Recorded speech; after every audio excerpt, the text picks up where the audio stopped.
Affiliated to this paper, I need freedom from my family line. Draw my life design up like fine art. I'm jumping out just to unfamiliar coordinates. Topped off the porch like I could touch the sky. Red is not one trillion. The ism talk the water out your faucet. Look at me flossing, I'm so wavy I could change the tide. My intuition sense the hatred in your ways. You imitated forging lines, claim meaning means that's just to justify. Yeah, right. West side boy, maritime. Creole baby, my bloodline. My lungs clouded, my thoughts crowded. Say all I see is these dollar signs. Finna make a play and that sound delay. On mamas, I testify. Run for it, run for it, run. I'm out here paper chasing, looking for the funds. Run for it, run for it, run. I'm out here paper chasing, looking for the funds. Run for it, run for it, run. I'm out here paper chasing, looking for the funds. Run for it, run for it, run. I'm out here paper chasing, looking for the funds. Game recognized game. I'm from the Bay, okay, I'm versatile and my slang is different. I'm lane switching with the same people that I came up in this thing with. My head swivel, I'm homebound. Got a target back on my backside. The cat peeling with the cast iron. Better run for it, run before I catch you. Niggas out ball and block it, trying to stop my blessing. Gamble with your life, don't bet it, don't bet it. They can't stop my blessing, you do best not to test it. Yeah, you right, real all in my blood supply. Nigga ball up top, finna make a play. I cast a lob like I'm Jalen, baby. No co-signer, no co-pilot. They pen pals, my flow designer. My brain signal out of range with it. My palm mission is a dollar sign. If I say it twice and I meant it right. My brain signal out of range with it. My palm mission is a dollar sign. You know co-signer, no co-pilot. They pen pals, my flow designer. My brain signal out of range with it. My palm mission is a dollar sign. Run for it, run for it, run. I'm out here paper chasing, looking for the funds. Run for it, run for it, run. I'm out here paper chasing, looking for the funds. Run for it, run for it, run. I'm out here paper chasing, looking for the funds. Run for it, run for it, run. I'm out here paper chasing, looking for the funds.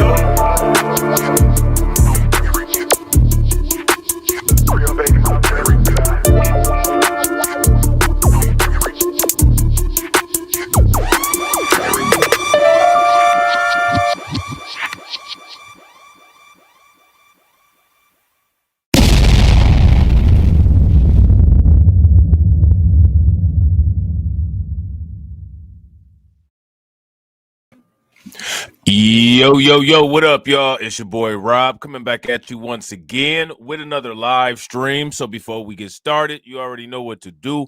If you're not subscribed to the channel, make sure you hit the bell icon twice. Smash the like button, share this video out to all of your followers, and let's get it cracking. All right. So shout out to everyone who is in the building early. It's good to see each and every one of you. If you guys can hear me okay and everything is looking good on the screen, please give me a thumbs up or a radiation emoji in the chat. If you cannot hear me or things are sounding bad, give me a thumbs down or an angry face. While you guys are doing that, I'm going to shout out everybody that's in here. All right. Shout out to Volvo 2 Love. What's good with it? We got Alonda. What's good with you, Alonda? My man Carlton Way in the building. What's good with you, bro? We got my man Alpha Male Pimp Network. What's going on with it, bro? We got Black Free Thinker in the building. Shout out to you, bro. Shout out to Brooklyn Queen. What's good with it? Good to see you as always. All right. Shout out to Alonda. Alonda said, I spent the last few weeks listening to some of your old live streams from 2021 and 2022. Ain't it crazy? Ain't it crazy how ain't nothing changed? Ain't it crazy how ain't nothing changed? Ain't nothing changed. You know what I'm saying? What's the only thing that's different is the numbers of the year. You know what I'm saying? Man, it's you know, in 2021, you know what I'm saying? It's Kanye West doing wild, crazy stuff, saying wild, crazy stuff. 2025, Kanye West really saying some whoa, wild, crazy stuff. You know what I'm saying? It's just don't nothing change. It's just the same, like Digital Underground said, round the world, same song, man. It's the same song. So shout out to my crypto people. I know my crypto people is happy. Bitcoin, you know, been staying up above $90,000. You know what I'm saying? It's been staying up above $90,000. It's been other stuff popping off. The cryptocurrency market is not looking good. You know what I'm saying? But it's looking better than it has looked. And we're going to talk about where it might be going. All right. Shout out to Brooklyn Queen. I appreciate you, Brooklyn Queen. Make sure y'all show Brooklyn Queen some love. Throw some flames, some radiation emoji, and some ducks in the chat for Brooklyn Queen for funding the organization. And she bought y'all lunch. How do you think that we fund this organization, huh? We're not exactly the March of Dimes. In Springfield, don't push me, ain't Donald Trump trying to grab him by the... Said it was some Haitians somewhere out in Springfield. Women doing cartwheels. Have you seen Garfield? Have you seen Snowball? This about to snowball. I'm about to go off. I can't let this go on. Miss me like an airball. Tell me when my cat is coughing up like a hairball. I gotta tell them if they even put the fingernail on Santa's little helper to turn them to hamburger helper. Somebody better help them, cause I'm going to jail for showing them fellas helter skelter. Usually I'm content, but if you touch my dog, then I'm turning into John Wick. I'm lit. Bird better drop it. If you touch my pet, then I'm pulling up like CrossFit. Gone overseas where they said Hello Kitty, but it ain't there, it's right here in your city. When I turn my back, now the cat goes missing and where my peoples is at. Does anybody know where he took with that? Cause I heard they putting claws on felines, I'm mad. And my cat disappeared just like Felix the cat. And they got paid back. Thought she was a goner, but the cat came back. If you ain't a pussy cat, say drop that cat. Drop that cat. Drop that cat. Got paid back. Thought she was a goner, but the cat came back. If you ain't a pussy cat, say drop that cat. Drop that cat. Drop that cat. they're eating the dogs, they're eating the cats. Eat the cat. Eat the cat. They're eating the cats. They're eating the dogs. Eat the cat. Drop that cat.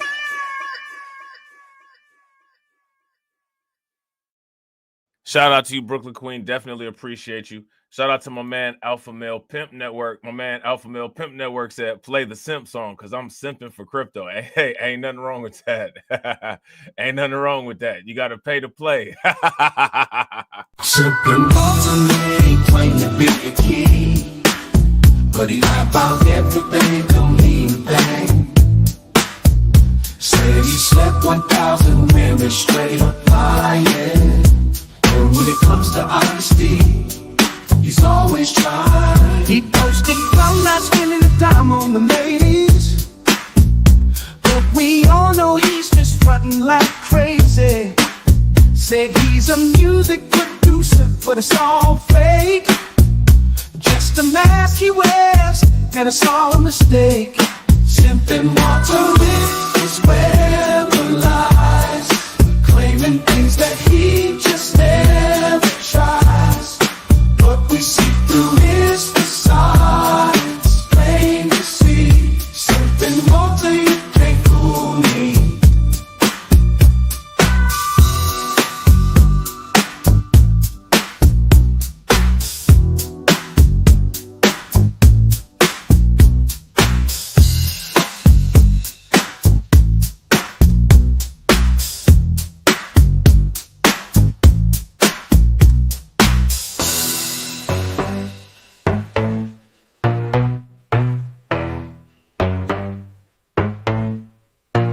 Sipping water, you can't fool me.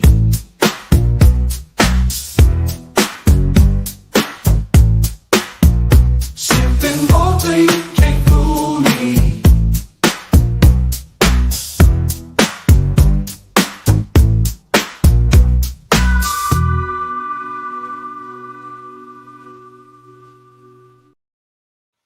Shout out to you, bro. Definitely appreciate you. Shout out to my man DSB. Make sure y'all show DSB some love. Holding it down, standing on business for 17 months. Definitely appreciate you, bro. I'm standing on business. I'm standing on business. I'm standing on business. Shout out to my man Dwayne Rhodes. What's good with it, bro? Hey, that's hilarious. That nut face. Hey, that's exactly what he did. That's exactly what he did. You know what I'm saying? And Daisy Quinn, or what's her name? Daisy Chin. Daisy Chin made her. Daisy Chin made him pay for it too.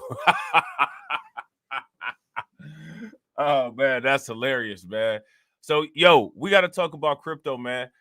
How many people saw the skyrocketing of CSPR, Casper? How many people? Hopefully, y'all got some Casper. You know what I'm saying? And y'all been staking it. But it went wild yesterday. It went up about, at the height, I want to say like about 160%. Shout out to my man Lehman Lucas. What's good with it, bro? It went up to about 160%. And it came down. It's still up 58%. That ain't bad. You know what I'm saying? That ain't bad. I think CSPR is actually a token that's going to do real well when the bull market comes, and it's a sleeper.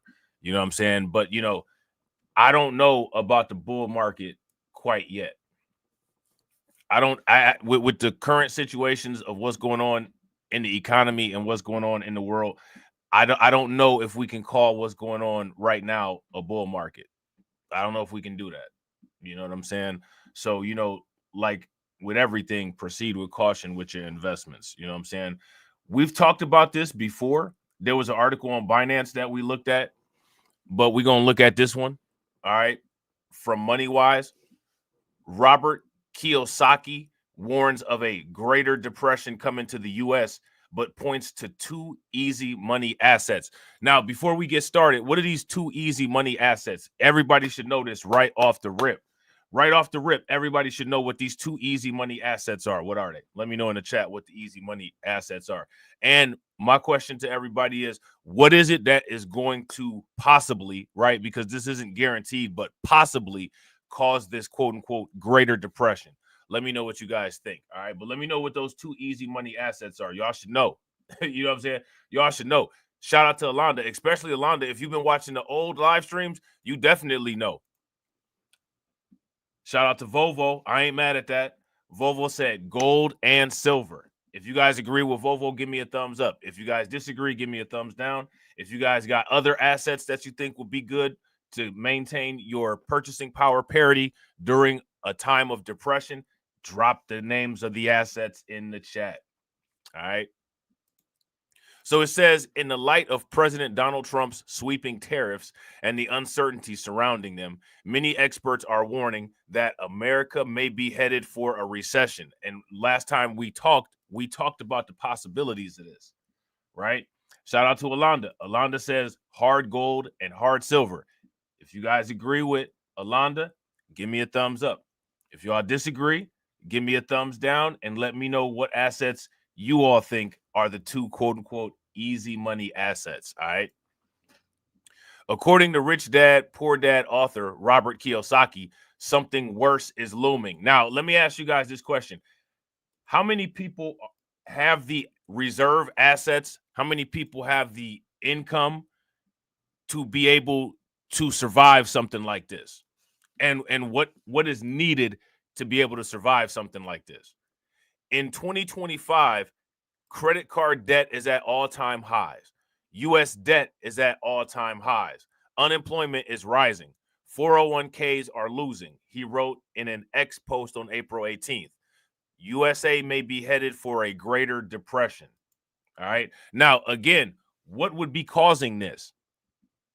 What would cause this greater depression? Why would we be heading for that? You know what I'm saying? It's been stuff that's been happening. You know what I'm saying? It's been stuff that's been happening. People been talking about it. You know what I'm saying? you know, between the high priority stuff, you know what I'm saying, like Shannon Sharp and, you know, Deion Sanders' son, you know, it's been other stuff that's been going on. You know what I'm saying, right? According to the Federal Reserve Bank of New York, Americans now owe a record $1.21 trillion on their credit cards. The U.S. national debt has climbed to $36.22 trillion. All right.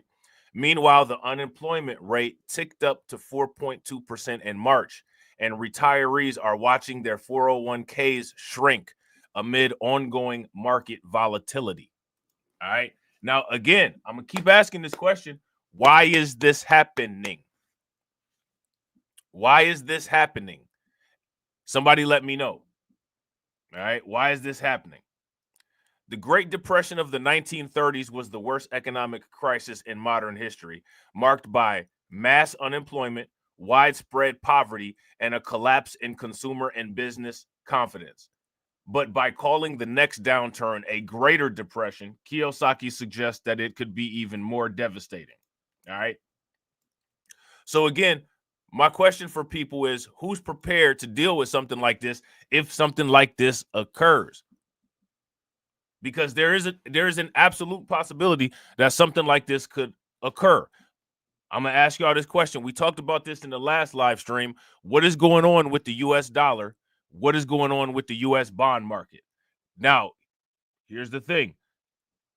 Are the U.S. dollar and the U.S. bond markets the things that keep the American economy afloat? Now, if the things that keep the American economy afloat are failing and they're not doing real well, what kind of domino effect is that going to have on the economy? That's the question. As he put it, this coming Great Depression will cause millions to be poor, which, if you ask me, millions are already poor, right? And a few who take action may enjoy great wealth and freedom, right? Now, how would you do that? Do you guys remember when I said when prices go up, you always want to be on the benefit side of the prices going up? You never want to be the person paying for the higher prices. You want to be the person getting the profits from the higher prices. How do you do that? You know what I'm saying? Shout out to my man T.F.T.C. What's good with it, bro? How do you do that? This is important. All right. So what kind of action is he recommending? All right. So I want to ask you guys this question. The dollar collapsed. The economy collapsed. What kind of assets will keep you and your family afloat? Give it to me. Let me know. All right. Give it to me, baby, like Rick James.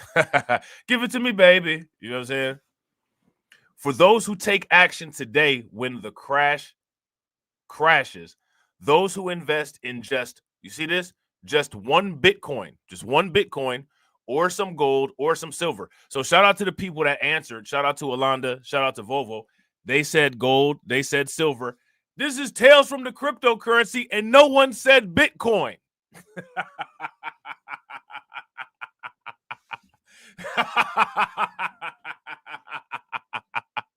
You see that, Carlton?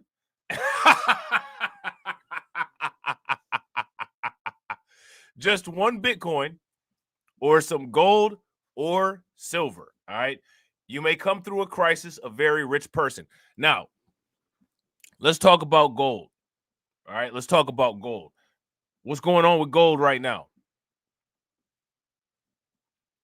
Somebody let me know what's going on with gold right now. Now, if you have listened to my streams or listened to my content for a long duration of time, what have I always said about gold, silver, and Bitcoin? You know what I'm saying? Shout out to my man T.F.T.C. I appreciate you. Make sure y'all show T.F.T.C. some love. Y'all know what to do. Make sure y'all show him some love. Throw some flames, some radiation emoji, and some ducks in the chat for my man T.F.T.C. T.F.T.C. says Bitcoin is the future. Facts. If you agree, throw them rockets in the chat. How do you think that we fund this organization, huh? We're not exactly the March of Dimes. Facts. Shout out to Brooklyn Queen. Brooklyn Queen says you buy when you hedge the decrease. You buy the dip to hedge the losses. Facts. Shout out to Dwayne. Dwayne said gold is skyrocketing. Why? Shout out to Alonda. Alonda said that is because in 2021 you didn't say Bitcoin. Oh, I absolutely did. I absolutely did. I've been doing Tales from the Cryptocurrency since 2017. Since 2017. You know what I'm saying? So yeah, Bitcoin for sure. You know what I'm saying? Bitcoin, gold, and silver. That's always the go-tos. Commodities, wheat, grain, vegetables, freeze-dried foods, and bullets. You know what I'm saying? Shout out to Volvo. Volvo says the dollar is falling. Facts. Now, again, here's the question. What's the mechanics behind it? Why is the dollar falling? Why is the dollar falling?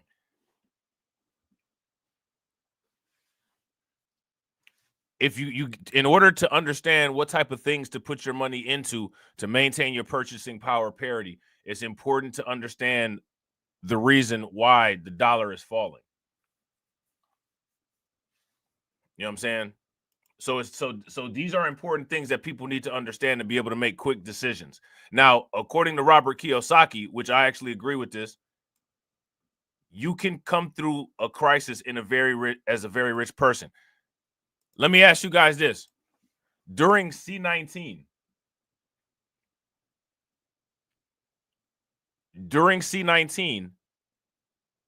who got wealthy? That's my question. Who got wealthy during C19? Shout out to Alonda. Alonda said you said in a live stream in 2021 that digital currency can shut on and off, but gold and silver is here to stay. What did you mean by that? What I meant by that is that if the electricity and the internet is completely rendered useless, it will be very difficult for people to use digital assets. The gold and the silver is not necessarily contingent on electricity. So when I said that, that's what I meant. However, the likelihood of all electricity not being usable is very low, but there's still a possibility of it. You know what I'm saying? Which is one of the reasons why I say people should diversify. I've never ever said only invest in cryptocurrency. I've always been somebody who supports investment in precious metals also. And when I say invest in precious metals, I don't mean invest in precious metals where people hold your metal certificates. I mean that you should actually hold your own assets. You should have a safe, or you should have some place where you keep them that is accessible to you, not at a bank safety deposit box, at a home safety deposit box where you can easily access what you own. You know what I'm saying? But yeah, I am a cryptocurrency advocate and a cryptocurrency supporter, and I believe in the cryptocurrency market. I believe in Bitcoin. However, I also believe in reality. And the reality is these things cannot function without electricity. And there's a slight possibility that at some point there could be issues with the electric supply of the world. You know what I'm saying? So in order to truly make sure that you can maintain your purchasing power, you have to diversify your assets.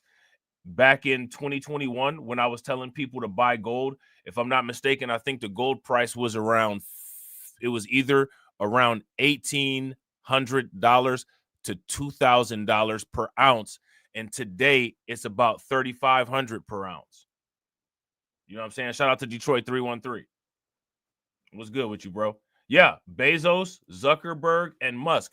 If I'm not mistaken, they said that during C19, billionaires quadrupled their wealth. Now, how did they do it? How did they do it? How did they quadruple their wealth? You know what I'm saying? It's not even difficult what they did. People just don't do it. You know what I'm saying? If you listen to the modern investor, you can hear the modern investor. He's always getting annoyed because people don't do these simple things. He was also annoyed, you know what I'm saying, that they're going to be making, Pudgy Penguins ETFs, and they're going to be making Dogecoin ETFs. You know what I'm saying? That Bitcoin Maximus is coming out. You know what I'm saying? a little bit annoyed with the fact that Polkadot might be getting an ETF. Everything don't revolve around Bitcoin. You know what I'm saying? Everything don't revolve around Bitcoin. Bitcoin is great. Shout out to Bitcoin. I love Bitcoin. You know what I'm saying? But everything doesn't revolve around Bitcoin. The people that believe that only Bitcoin should exist, that's like saying that there should only be one stock on the stock market. It's a ridiculous notion, and it makes absolutely no sense. But even when it comes to the financial spaces, there's extremism with everything. Bitcoin Maximus is a form of extremism. It is where you get beyond the realms of logic with your support of one particular thing. You know what I'm saying? So now here it says that advice should come as no surprise. Kiyosaki has long been a vocal proponent of these alternative assets, which he backed by a bold prediction. All right, so here's his prediction. I strongly believe that by 2035, Bitcoin will be over $1 million, gold will be 30,000, and silver will be 3,000 a coin, he wrote. Now, he's saying this by 2035. Shout out to Carlton. Carlton said TMI is trying to save the lith. He is. He really is. That's why he's getting so angry. That's why he's getting so angry. You know what I'm saying? He's starting to understand the black pill truth. You know what I'm saying? He's starting to understand that black pill truth. Now, let me ask you guys this question. How many people agree with these price predictions? You guys agree that by 2035, there'll be $1 million Bitcoin? You agree with the $30,000 gold, silver $3,000 a coin? How many people agree with that? I bought a lot of gold, I want to say back in like 2017, 2016, when gold was $15 an ounce. It's doubled since then. When the financial markets are doing well, that is when people should pay attention to the precious metal market. The precious metal market thrives when? When does the precious metal market thrive? Shout out to everybody watching. I appreciate you guys. If you all haven't smashed the like button yet, please do me a favor. Take a moment, smash that like button. Also, if you guys haven't shared the stream, take a moment, share the stream. And also, if you haven't subscribed to the channel yet, please take a moment and subscribe to the channel. When does the precious metal market thrive? We've talked about this multiple times. Very easy, right? Shout out to Brooklyn. He may as well. If y'all, he may as well. You know what I'm saying? If you guys agree with Brooklyn Queen that the modern investor may as well embrace villainy, give me a thumbs up. If you guys disagree, give me a thumbs down. He may as well. He may as well. I've been saying this forever. It's the only way. You know what I'm saying? So let's take a look at these assets that he's championing. Now, here's my question, right? We're doing some pocket watching, right? Pocket watching with BLR, right? How many people hold gold? If you hold gold, give me a thumbs up. How many people hold silver? If you hold silver, put a flame in the chat. Now, we're going to ask this question. The very simple question. Is it optimal to buy assets at their all-time high? Is that an optimal thing to do? If it is, give me a thumbs up. If it's not, give me a thumbs down. You know what I'm saying? Kiyosaki's endorsement of gold and silver is nothing new. He's been advocating for precious metals for decades. Back in 2023, he wrote on X, gold will soon break through $2,100 and take off. You will wish you had bought gold below 2,000. Next stop, gold at 3,700, which, believe it or not, today we're extremely close to. We're extremely close to those price levels. You know what I'm saying? Now, remember what I told you guys. I bought the majority of the gold that I have, right, back in 2017. Back in 2017, the gold price wasn't even the gold per ounce. It wasn't even in the 2000s. Somebody do me a favor. Anybody that's got a free hand or a free device, Find what the average gold price was per ounce in 2017 and put it in the chat. Now, why am I saying that? I'm saying that to say this. In 2023, had you bought an ounce of gold for $2,100, you would have made $1,200 for no reason on that ounce of gold today.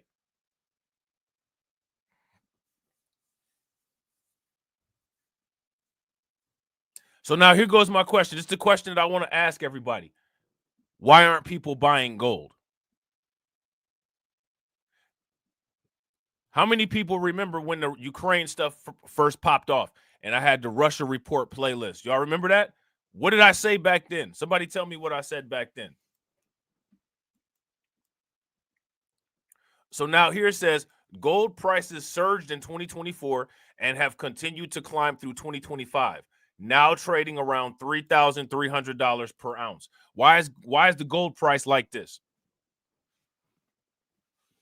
Why is the gold price like this, ladies and gentlemen? Gold has long been viewed as a safe haven. All right. So again, right, what's the Bitcoin narrative?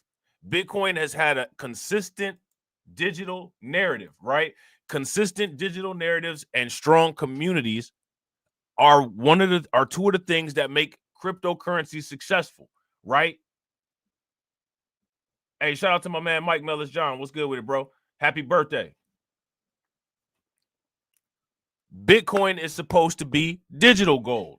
That's why the operation of producing or mining a Bitcoin is called mining, right?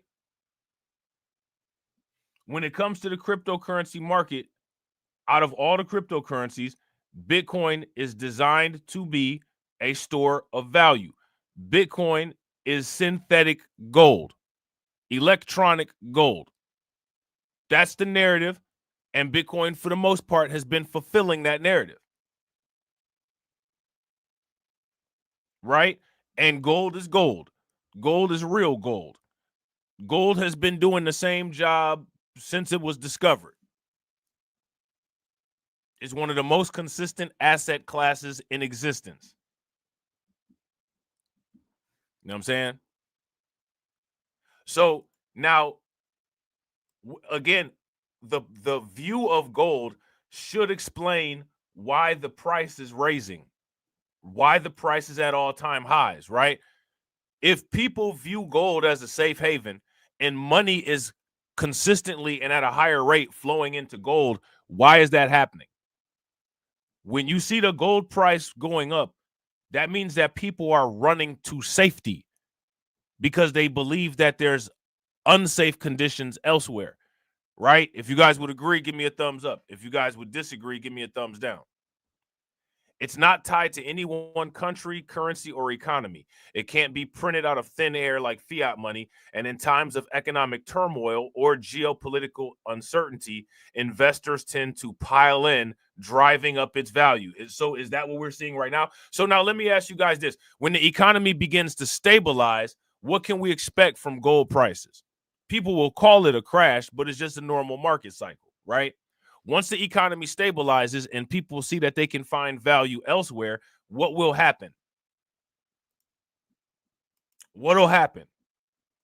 Ray Dalio, founder of Bridgewater Associates, the world's largest hedge fund, told CNBC in February, people don't have typically an adequate amount of gold in their portfolio, adding that when bad times come, gold is a very effective diversifier.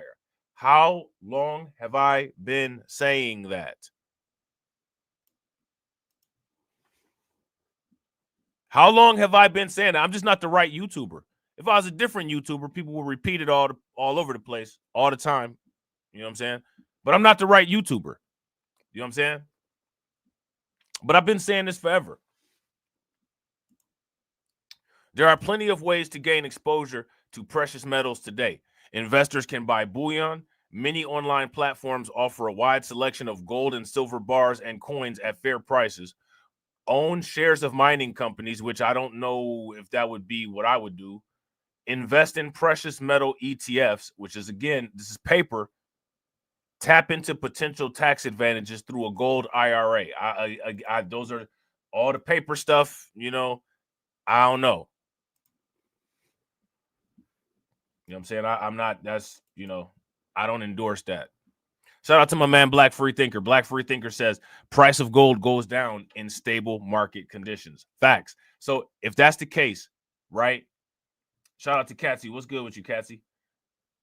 If that's the case, if the price goes down in more stable market conditions, when should people be eyeing buying gold? When should people be eyeing buying gold is my question. All right. Bitcoin, the scam. Scam coin. You know what I'm saying? When you buy Bitcoin, you don't get nothing. Bitcoin don't represent anything. I don't know why anybody would buy Bitcoin, because when you buy Bitcoin, what do you hold in your hand? Right? Bitcoin has been one of the top performing assets of the past decade. And Kiyosaki believes it still has room to run. One of the highest performing assets in the past decade. Shout out to Mike. Yeah. When the economy is in recession or the stock market is weak, from what I was told. Now, those are good times to hold gold, right? Those are the best times to have gold already. But you want to buy gold when it's at its lowest prices, if you can, right? When is gold at its lowest prices? Shout out to Catsy. Catsy says when the market is stable is when you buy gold. It's cheaper. Facts. If you guys agree with Catsy, give me a thumbs up. If you guys disagree with Catsy, then give me a thumbs down. All right. On November 29th, he predicted on X, Bitcoin will soon break $100,000. On December 4th, the cryptocurrency surpassed that milestone, grabbing headlines worldwide. And I told you guys, right? Bitcoin is going to add zeros before it goes to zero. It's a long way to zero now. It's a long way. It's a long try. It's a long trip to zero. You know what I'm saying? Although Bitcoin has since dipped below $100,000, and again, everything dips below its all-time high, which is why it's called an all-time high. You know what I'm saying? Michael Jordan averaged, 30 points a game, but nobody said Michael Jordan sucked when he got 26 points, right? But again, Bitcoin has different standards because people have Bitcoin derangement syndrome, right? Although Bitcoin has since dipped below $100,000, Kiyosaki's long-term forecast remains ambitious. 1 million per coin by 2035. All right. Now, I want to ask you guys this question. Who are other people who have said, right?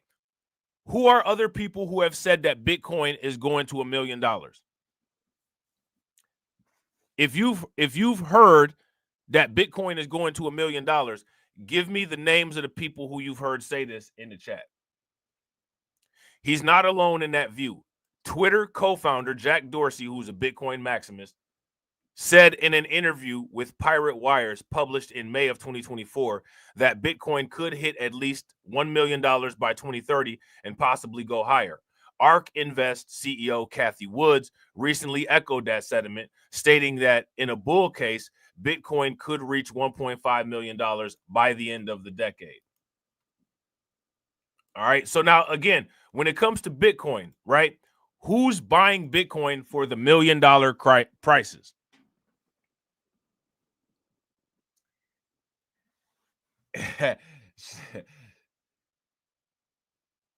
Shout out to the Black Free Thinker. Black Free Thinker said, so when that crazy man from Queens leaves the White House, then buy gold. Not financial advice, but that dude is wild AF. Yeah, facts.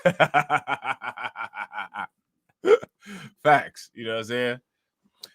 For those looking to hop on the crypto bandwagon, there are many options to buy Bitcoin. I mean, this is all stuff that we know, right? This is all stuff that we know, so we don't need to go any further than this, right? So again, why is this important? What are the chain reaction things that could create a Great Depression? What are the chain reaction of things that could cause a Great Depression? or as Robert Kiyosaki says, a quote unquote greater depression, right? Now look at this right here. This hedge fund legend warns U.S. stock market will crash a stunning 80%. Now this right here is what you want to pay attention to, right? This is what you want to pay attention to, because when this market crash, if this market crash happens, what do you want to do during this market crash? Shout out to Black Free Thinker. Black Free Thinker says some light-skinned ninja from 216, as well as the modern investor dude. Facts. That's hilarious. Yeah, if you guys agree with Carlton, give me a thumbs up. If y'all disagree, give me a thumbs down. Shout out to my man Dre D. What's good with you, bro? Welcome to the stream. This hedge fund legend warns U.S. stock market will crash. Now, let's talk about the 401k. If the U.S. stock market crashes 80%, which is a possibility, right? This isn't, written in stone. What will that do to 401ks? What will that do to 401ks? This is the stuff that you want to be safeguarding against, right? He claims Armageddon is coming. Now, this is a different person. This isn't Robert Kiyosaki. This is somebody else. Don't believe him? He earned 4,144% returns during COVID. Here's 3 ways to protect yourself. Now, let me ask you this question. How did he earn 4,144% during COVID? What did he do during COVID to earn that type of money?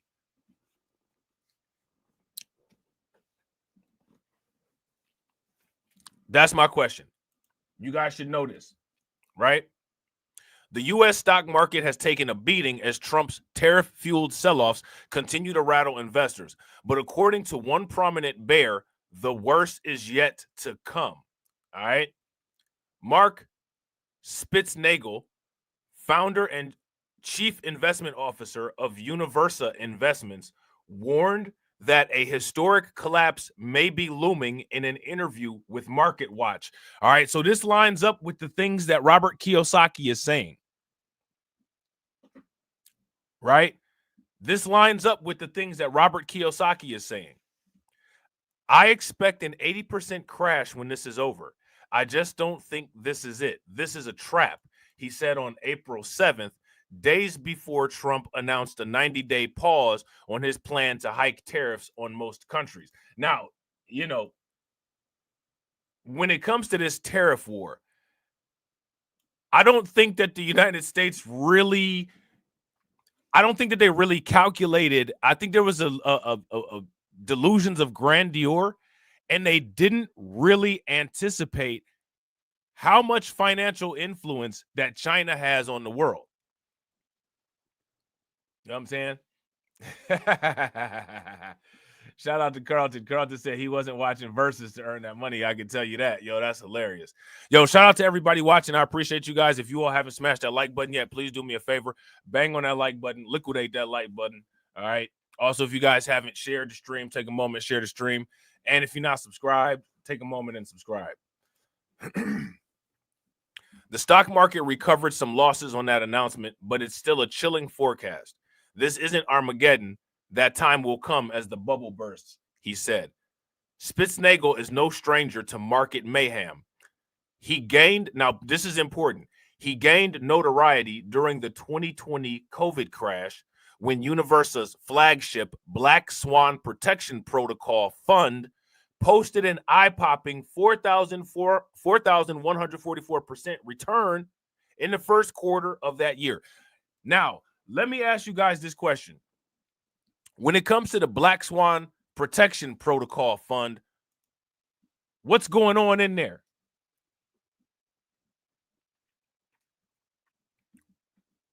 What's in the Black Swan Protection Protocol? I would assume that there's assets in there that are designed to hedge inflation, hyperinflation, and fiat devaluation risk. That would be my assumption. This is something that I've told people they should always do. I had a talk with my daughter this weekend, and I told her about that. And I told her to beware of these kind of things. She told me that they told her in school, if you keep your money in the bank, you will earn more money. No, that's not true. If you keep your money in the bank, you will earn the amount of interest that the bank pays. But if that interest does not outpace inflation, then what's actually happening to your money, to your value? That's my question. Shout out to my man, John Guillory. What's good with you, bro? What's actually happening there? Whether or not you buy into Spitznagel's outlook, it might be a good time to consider how to diversify beyond traditional stocks. Here are 3 simple ways to start. All right. Now, I want to ask you guys this question before we get down here into the meat of this article and we talk about diversifying. I want to know what you all think are the best ways to diversify your value gaining and value maintaining assets. Let me know the answer. All right. Because everybody should know this. This is how you should be splitting up your paycheck out of the money that you save. Right? A very effective diversifier for bad times. Now, you know, everybody buys insurance, right? Yeah, I got to agree. Shout out to Carlton. Shout out to Detroit 313. I agree. I agree 100%. CD rates have been horrible. Horrible.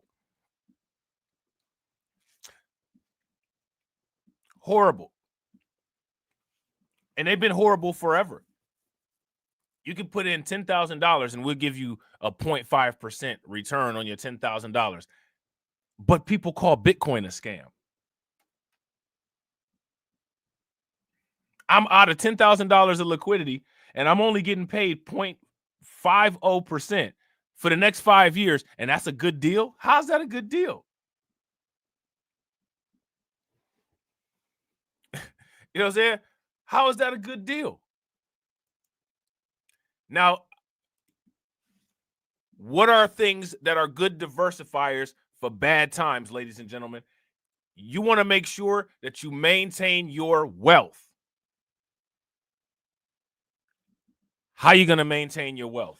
What do you need to start doing today, next paycheck, to make sure that if something like this happens, you have money to support yourself and your family?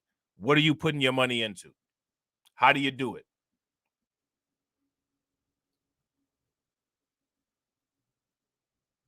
Shout out to Black Free Thinker. Black Free Thinker said the irony is this: the author of Black Swan, as well as Anti-Fragile, Nassim Taleb, still doubles down on his anti-Bitcoin stance, despite its literal anti-fragility. Right. People, Bitcoin derangement syndrome, bro. Bitcoin derangement syndrome. Shout out to Detroit 313. Detroit 313 said calling XRP a shitcoin and made it Crypto Summit White House. It made it to the Crypto Summit White House. Yeah, facts. Shout out to my man, Keep It 100. What's good with it, bro? Shout out to Alonda. Alonda said Hassan Campbell did a whole live stream talking about how crypto is ran and controlled by aliens and UFOs. Charleston White says that crypto and Bitcoin is owned by the devil and it's satanic. And look, and there's people that actually believe that nonsense. Like, there's people that actually believe that nonsense. You know what I'm saying? Hassan Campbell said it. You know what I'm saying? Hassan Campbell said it. You know what I'm saying? Shout out to my man AB Promotions. What's good with it, bro? You know, like what you gonna do? You know what I'm saying? Hassan Campbell right now, he could go live right now and have 5,000 people in his chat and say, you know, Bitcoin was created by some alien. And, you know, 5,000 people will listen to it. There's nothing we can do about it. That's just more Bitcoin for Michael Saylor to buy up. And then in 2040, people be like, well, we was passed up. No, you was listening to Hassan Campbell. You know what I'm saying? You was listening to Hassan Campbell. And you became part of the flush out gang. You know what I'm saying? Shout out to Katsy. Katsy says, pull 401k to inactive, buy crypto and gold. Can't count on commodities right now. Facts. Shout out to AB Promotions. Must be true if Hassan said it. It gotta be. If Hassan Campbell said it, why is anybody even asking any questions? I mean, that's just what it is. Bitcoin is created by aliens. Who are we to question it? You know what I'm saying? Who are we to question it? Charleston White is a Charleston White is another. Don't get me started, man. Charleston White is another example of how coons and pro-blacks are the same people. They're the same people. Both coons and pro-blacks think that they got the best solutions for black people, right? They're going to gather all of the sheep together and lead the herd right into being broke, which is why I tell you, man, don't be part of the herd. Don't you find it interesting how Charleston White says the same thing about Bitcoin that pro-blacks say? Bitcoin is a scam, but now people call Charleston White a coon, though. You know what I'm saying? He went to the most racist town in the world with Pootie. You know what I'm saying? But they all say the same thing, though. If I'm not mistaken, Officer Tatum is another person that says Bitcoin is a scam. Shout out to AB. AB said Charleston White is my guy. Yo, Charleston White, Charleston White is hilarious, man. But Charleston White knows that when it comes to his audience, there's no requirement of fact. There's no standard of actually verifying any information. So you could just say stupid stuff and it'll fly because you could just say stupid stuff to stupid people and they believe it. Charleston White also made the comment about Bitcoin, quote unquote, you can't buy ass with Bitcoin. Bitcoin's seen more thug shit than any of them rappers that Charleston White call himself going after. Bitcoin started from the bottom, now we here. You know what I'm saying? Bitcoin started on the dark web, buying shady shit. Now it's in hedge funds. Anti-history, anti-fact, anti-logic, misinformation-led community. And it just doesn't matter because the only thing that matters is the appeal to people's emotion and humor. That's it. That's all that matters. Nothing else matters. Nothing else matter. It don't matter. The lack of fact don't matter. We are a minority amongst scoundrels. Dangerously, intellectually lacking people. You know what I'm saying? Which is one of the reasons why the majority of people are broke and the minority of people are rich. And the people who are broke should be broke. And the people who are rich should be rich. And the world is correct. You know what I'm saying? The world is correct. If you don't prioritize money, if you don't prioritize assets, if you don't prioritize power, how you ever gonna find any? You know what I'm saying? If you listen to the dumbest people in the world and just label them a scholar just because they say stuff that you like, if your scholars can only teach you algebra, how will you ever learn calculus and trigonometry? You know what I'm saying? But these are the scholars, though. Look, I can show you 1 + 1 = 2. Is anybody surprised? Shout out to Alonda. Alonda said, can't forget Dr. Umar Johnson said for black people to stay away from digital currency. I mean, this is insane. Now, people will listen to Umar Johnson about this, but they won't listen to Arthur Hayes, who is also a black man.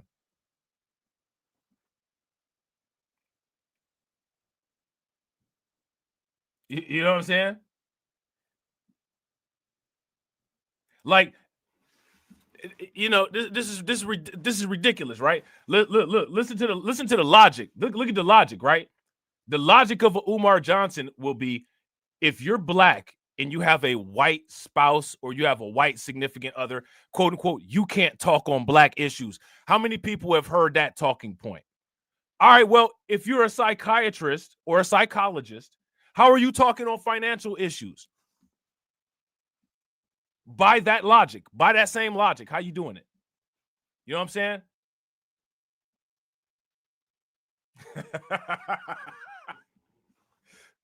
You know what I'm saying? How?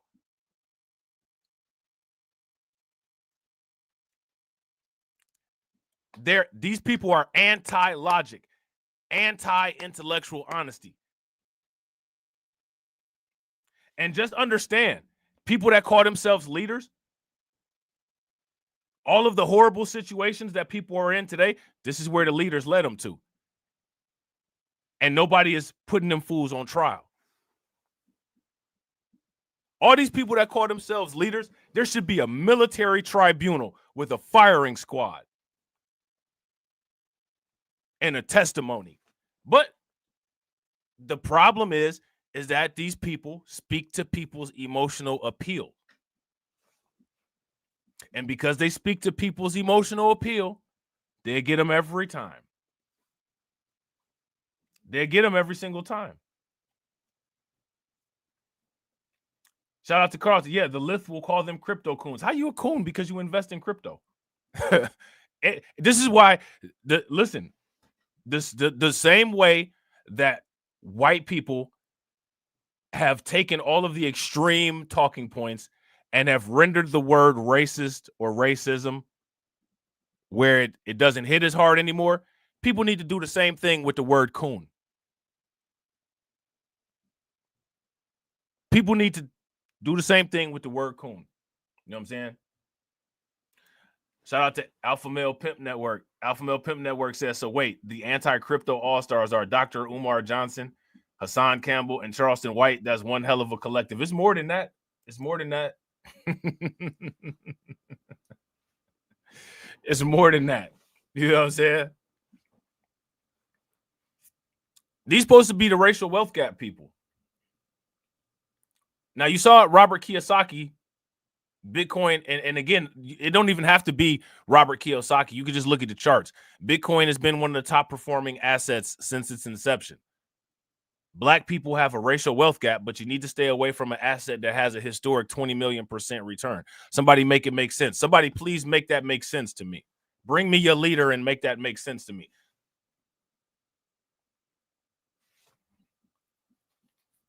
Shout out to Detroit 313. One thing that Dr. Umar didn't say about crypto is he didn't say, don't send me a Bitcoin. That's what he didn't say. Right?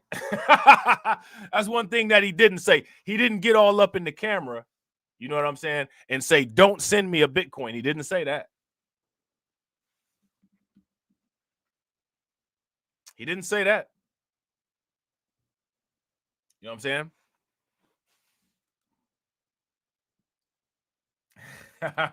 Shout out to AB Promotion. AB Promotion said Rob is right because when Amazing Lucas calls people coons, it don't hit the same. It don't hit the same, bro.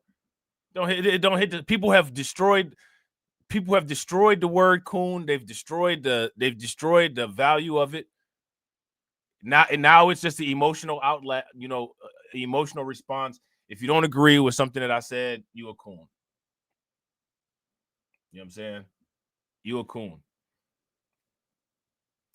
Shout out to Black Free Thinker. Black Free Thinker said, didn't the Lyft and the Libs cancel Snoop over attending the damn crypto ball? Yeah, they did. They anti-wealth, pro-crime community. You know what I'm saying? Shout out to Carlton. More videos on Shannon Sharp than Bitcoin is sad. It's reflective of the realities of what we have today. It's more evidence that the world is correct. I could do a video about Shannon Sharp right now, and a lot of people will watch it, but I don't feel like it. You know what I'm saying? Because I don't really care about the situation. And a lot of people spin the situation in a really odd and interesting way. You know what I'm saying?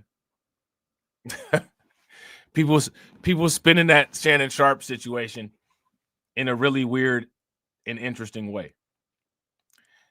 You know what I'm saying? It's not a lot of people that's out here talking about these paralegal sex workers. You know what I'm saying? These paralegal, legally trained sex workers. These female extortion artists. It's nobody really warning people about that. That's one thing, I'm not going to talk about the Deion Sanders situation as far as the son goes, but I always said that it was a great idea that Deion Sanders had Brittany Renner come to Jackson State and talk to the young football players about the dangers of dealing, with a woman like her. She you know what I'm saying? She basically, you know, went to the college and warned people about dealing with her. You know what I'm saying? People was mad that Deion Sanders did that. Why you mad that Deion Sanders did that? Now you got, you know, Shannon Sharp dealing with a paralegal sex worker. Now you're dealing with the issues of the paralegal sex worker. These paralegal sex workers, this what Fresh and Fit promotes. You know what I'm saying? You know, Fresh CEO got involved with one of these paralegal sex workers. I mean, I just, you know what I'm saying? These is women that's versed in the laws, like how lawyers are versed in the laws, and they're financial extraction artists. You know what I'm saying? That's what they be choosing. Yeah, fact. Shout out to Brooklyn Queen. You know, I don't know what to say about it. You know, it is what it is. And you know, and again, one of the things people are more amused by the kink than they are by the actual content of the story. They're not even watching the stuff for the right reason. Somebody said shout out to Soapbox Moments. What's good with it? Somebody said, ooh, Shannon Sharp was engaged in quote unquote slave play. I don't know if this is true or not. You know what I'm saying? How many people how many people heard that? Anybody heard that rumor? Somebody said the rumor about Shannon Sharp was quote unquote engaged in slave play. You know what I'm saying? Who heard that rumor? I don't know if it's true or not. I just heard it was a rumor. You know what I'm saying? Now look, check this out, right? People got fetishes. And regardless if he was doing this or not, you know what I'm saying? If anybody found out about anybody's fetish, people would look at him. That's why it's a fetish. But that right there is what people are looking at as the meat of the content. They're looking at that as the meat of the content. Shout out to Brooklyn Queen. Brooklyn Queen said, no, I heard some ish about BDSM. No. Some people like BDSM. Some people like BDSM. You know what I'm saying? If you one of these dudes and you mess with one of these type of paralegal sex workers, make sure that you have multiple screenshots of the agreement of a safety word. Because all that's going to happen is these women going to go to their OnlyFans content creator friends and they're going to cut out all of the part where you guys are talking about some BDSM and they're going to make it like you was talking abusively and show it to the public. And the public is going to act like they don't have sick fetishes. And they're going to say, ooh, look what they was doing over there. When you was just looking at BDSM on Pornhub this morning, but ooh, shame on this person for engaging in it. People engage in fetishes, man. You know what I'm saying? Engaging in fetishes is not a crime. Especially when you're dealing with two consenting adults. Now, if your fetish is illegal, that's a different story, right? Now, you know, where was the police report? Shout out to Black Freethinker. Black Freethinker said, why are people into it? Beats me. They're into it because they have fetishes. And they're ashamed of their fetishes. So when they see somebody else's fetish get put out there, they have another successful day of living in the shadows that they can celebrate.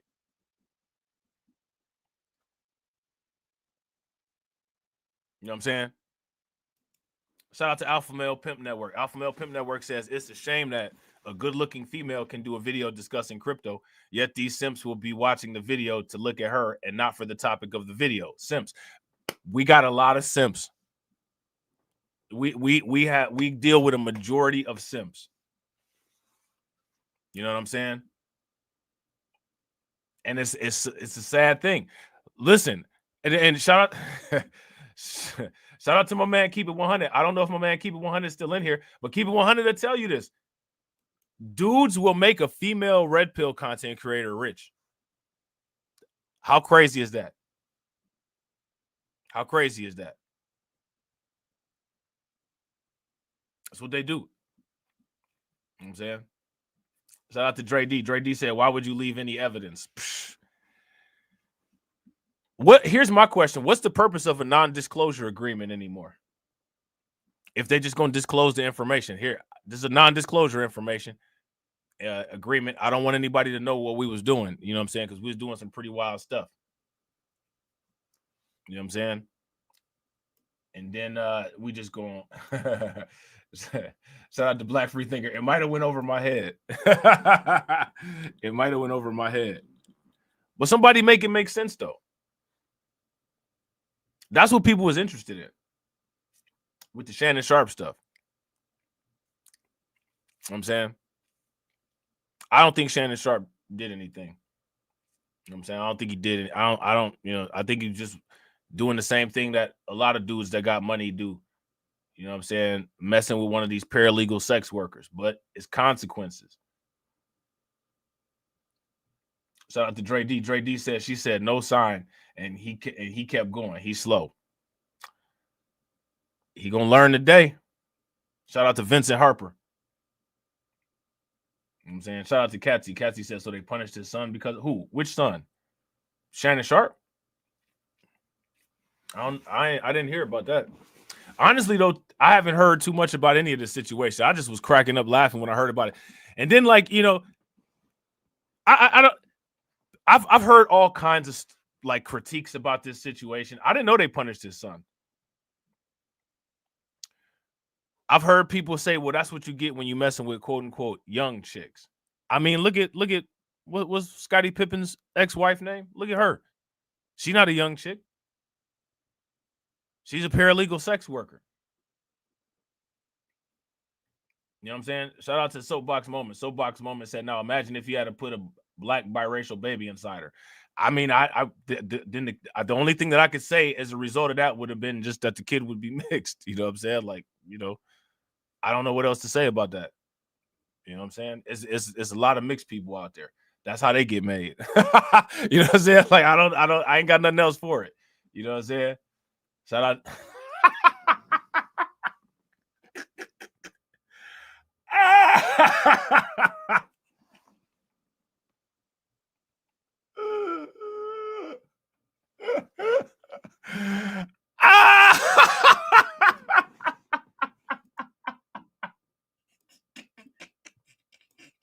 Just like a woman. That's because some of you niggas, you be acting just like a woman.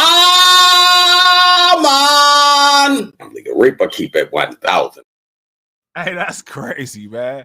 Hey, I don't know what to say about that neither. I don't know what to say about that. You know what I'm saying? I don't know. You know what I'm saying? Yeah, shout out to Carlton. Carlton said Scottie Pippen is not stressing. He's a Bitcoin investor. That's why he's always smiling. You notice that? Yeah, I said Scottie Pippen. Scottie Pippen is, you know what I'm saying? He a Bitcoin maximus. He be talking about he had dreams about Satoshi Nakamoto and all that. You know what I'm saying?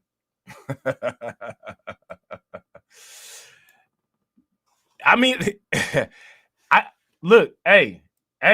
listen. I mean, I hope she got some accident insurance.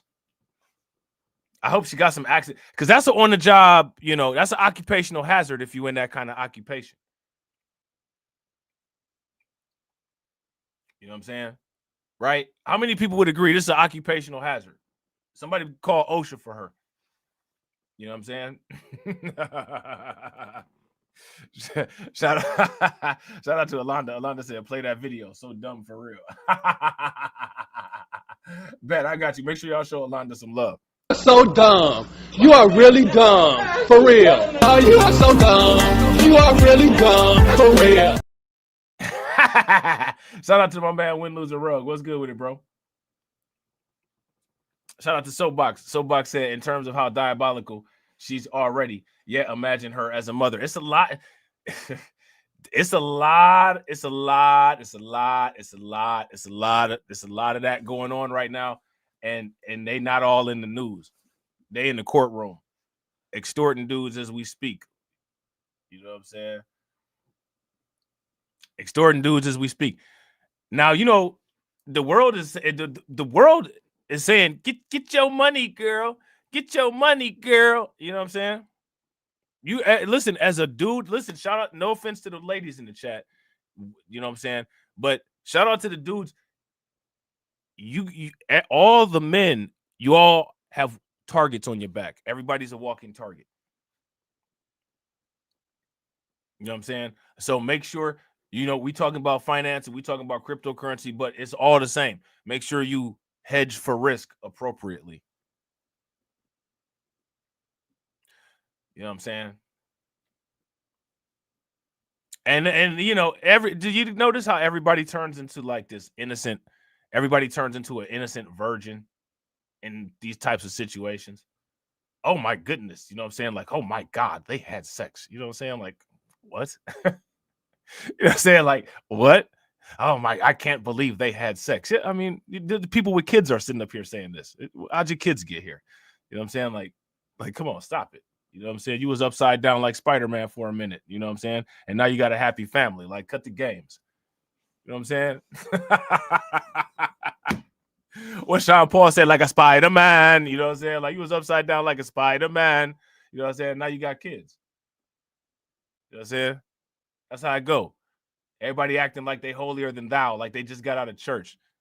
You know what I'm saying?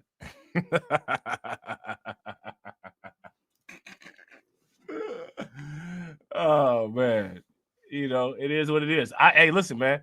I don't know what to say. Shout out to Shannon Sharp, man. Good luck. Good luck. That's all I got for him. You know what I'm saying? It's just, I'm gonna say the same thing about Shannon Sharp that I say about everybody else. You should have been buying some Bitcoin. You know what I'm saying? You should have been buying some Bitcoin.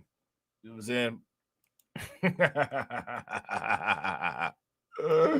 So anyway, what are effective diversifiers for bad times?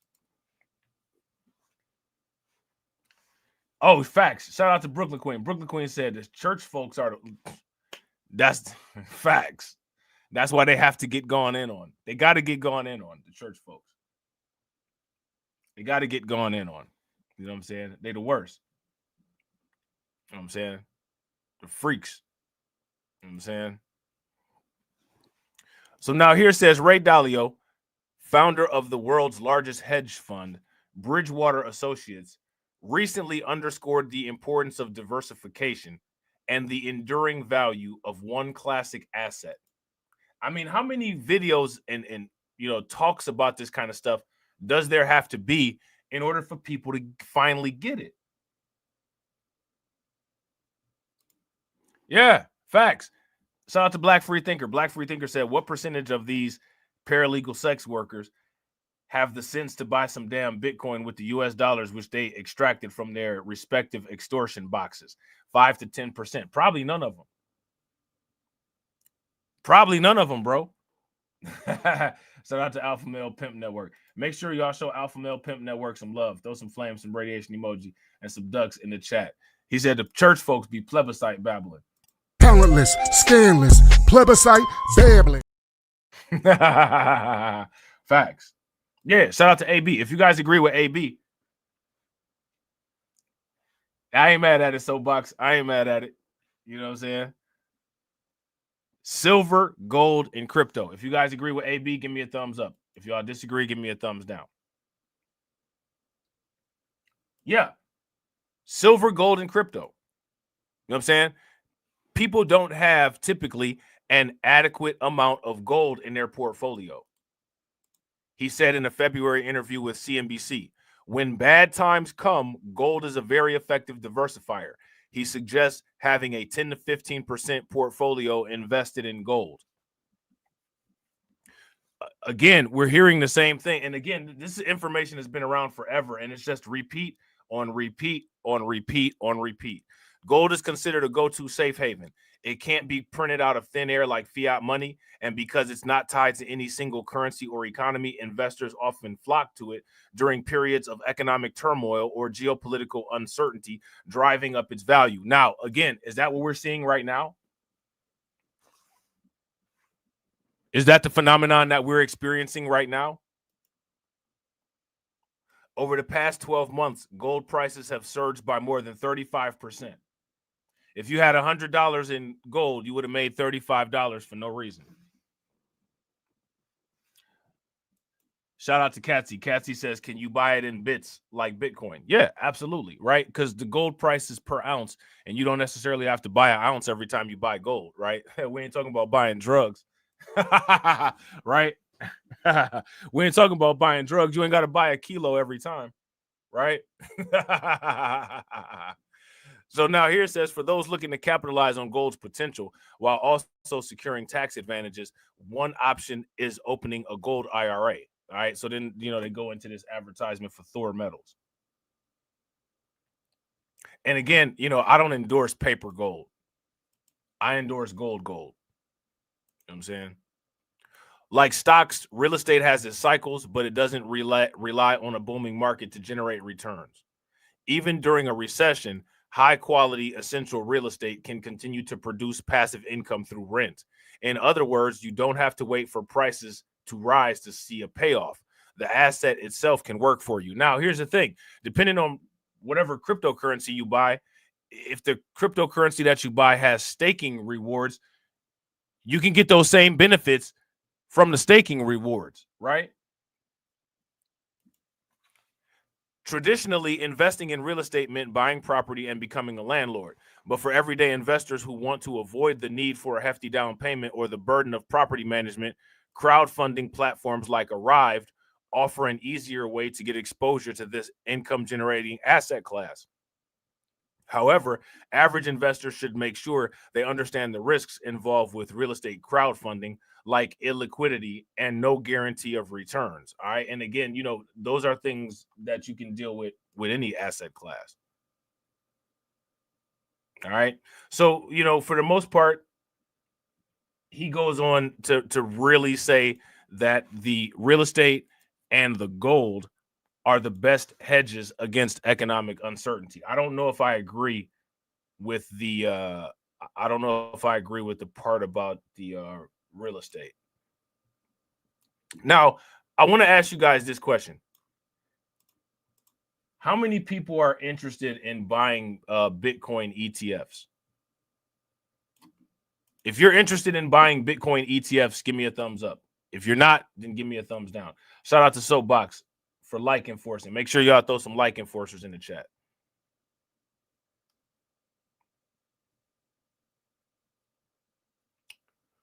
Now, we're gonna take now. You guys heard that.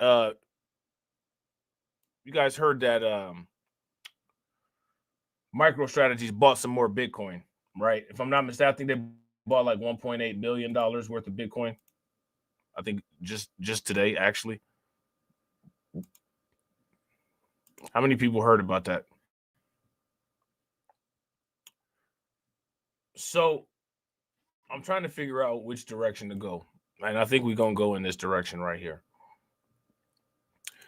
Bitcoin all-time highs allegedly are supposed to occur in May.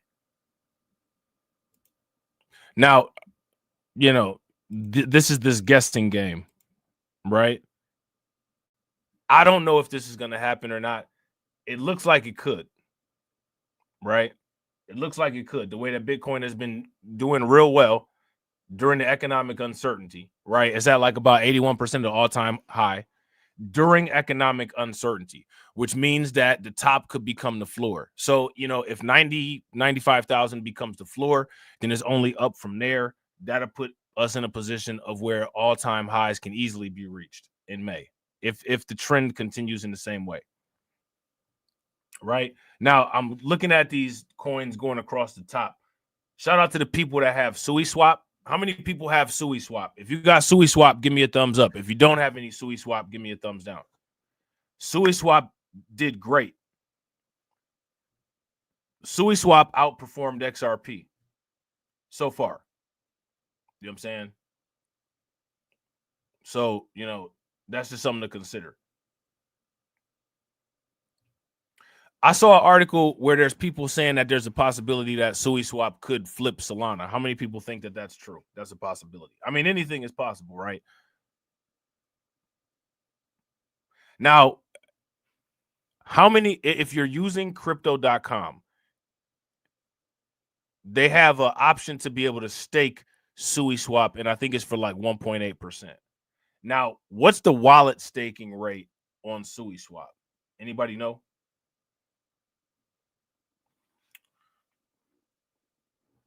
If you know, let me know. All right. Now, another 2 tokens that are doing really well, like I said, is Casper, right? CSPR. Look at the performance of Casper over the last 2 days. And hopefully everybody was buying the dip on Pudgy Penguins.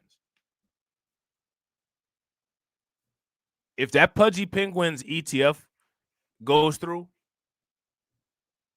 that's going to make people a lot of money. And then, I don't know if anybody is aware of this, but recently, Crypto.com and Trump Media finalized their deal for custody and ETFs. So it's a lot of stuff. There's a lot of stuff going on. A lot of good stuff. You know what I'm saying? You know, and you know, you get these weird people who, you know, they only think that you should invest in one coin. Like I'm not gonna invest in just one coin. You know what I'm saying? I'm gonna invest in whatever the hell is gonna do good with logical investment strategies. I'm not, I'm only investing in I'm not only investing in Bitcoin. It's ridiculous. Right? I'm not only investing in Ethereum. You know what I'm saying? I'm not only investing in SuiSwap or Solana. You know what I'm saying? I'm investing in whatever looks good and has good analytics, a good narrative, and solid market performance behind it. I'm not, you know what I'm saying? The only team sport is how much money can you get, right? So Bitcoin price all-time highs could occur in May, and here's why. All right. Data suggests Bitcoin could hit new highs faster than most investors expect. All right. Now, I want to ask you guys this question. What are your accumulation targets? SuiSwap, what's your accumulation target? CSPR, what's your accumulation target? If you ask me, the best accumulation targets are accumulation targets where each of your wallets will be able to hit $100,000 in the event of a bull run.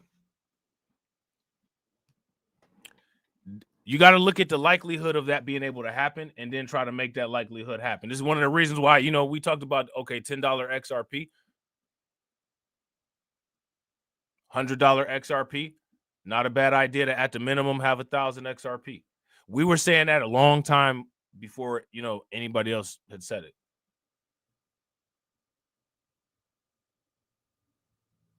You know what I'm saying? Not a bad idea to have 10, possibly 100 Solana, right? Not a bad idea. And the list goes on, right? So these are things that you want to try to look at. Heavy liquidations played a role in Bitcoin's return to 95,000. Now, this is sick, right? But we're gonna have some sick humor because I'm a sick person. You know what I'm saying? So shout out to my man AB Promotions, and shout out to out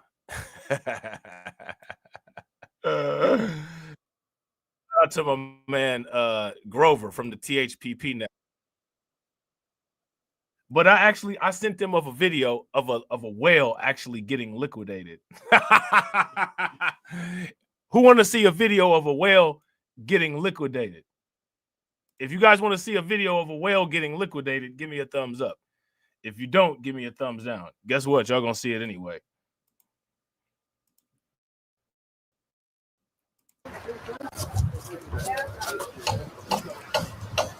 All right.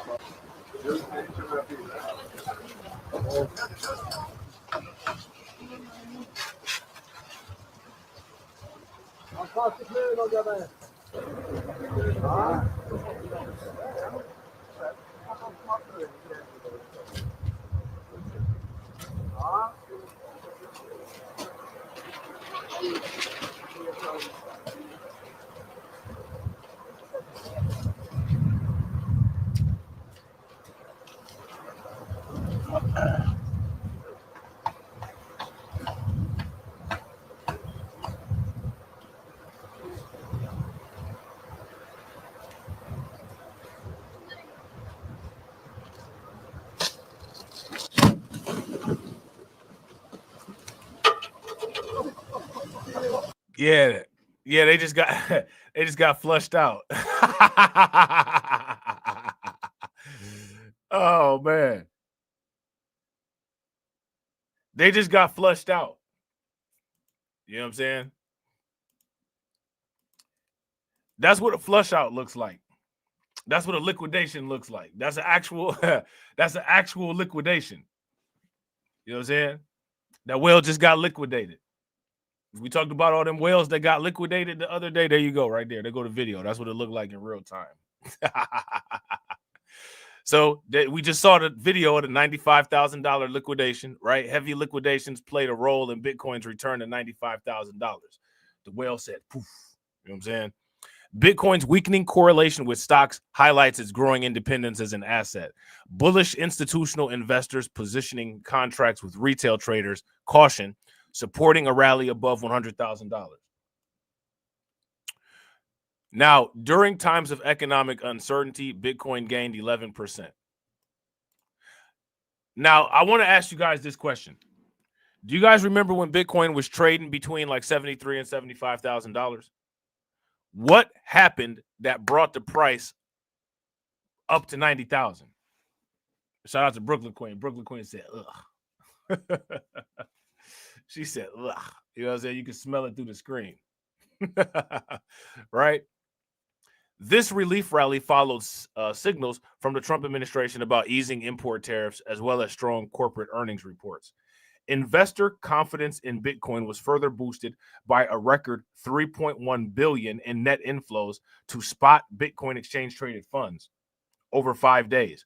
However, a key Bitcoin derivatives indicator showed signs of bearish momentum, raising questions about whether the $100,000 target is still realistic. Now, I want to ask you guys this question. How many people believe that the $100,000 target is realistic? If you believe that the $100,000 target is realistic, give me a thumbs up. If you don't believe that that's a realistic target, then give me a thumbs down. Perpetual Bitcoin futures contracts are favored by retail traders because their prices closely track the spot market. A positive funding rate means that buyers pay to maintain their positions, so a reversal in this rate is typically linked to bearish trends. All right. The sharp negative funding rates recorded on April 26th are highly unusual during bull markets, as they indicate stronger demand from sellers. All right.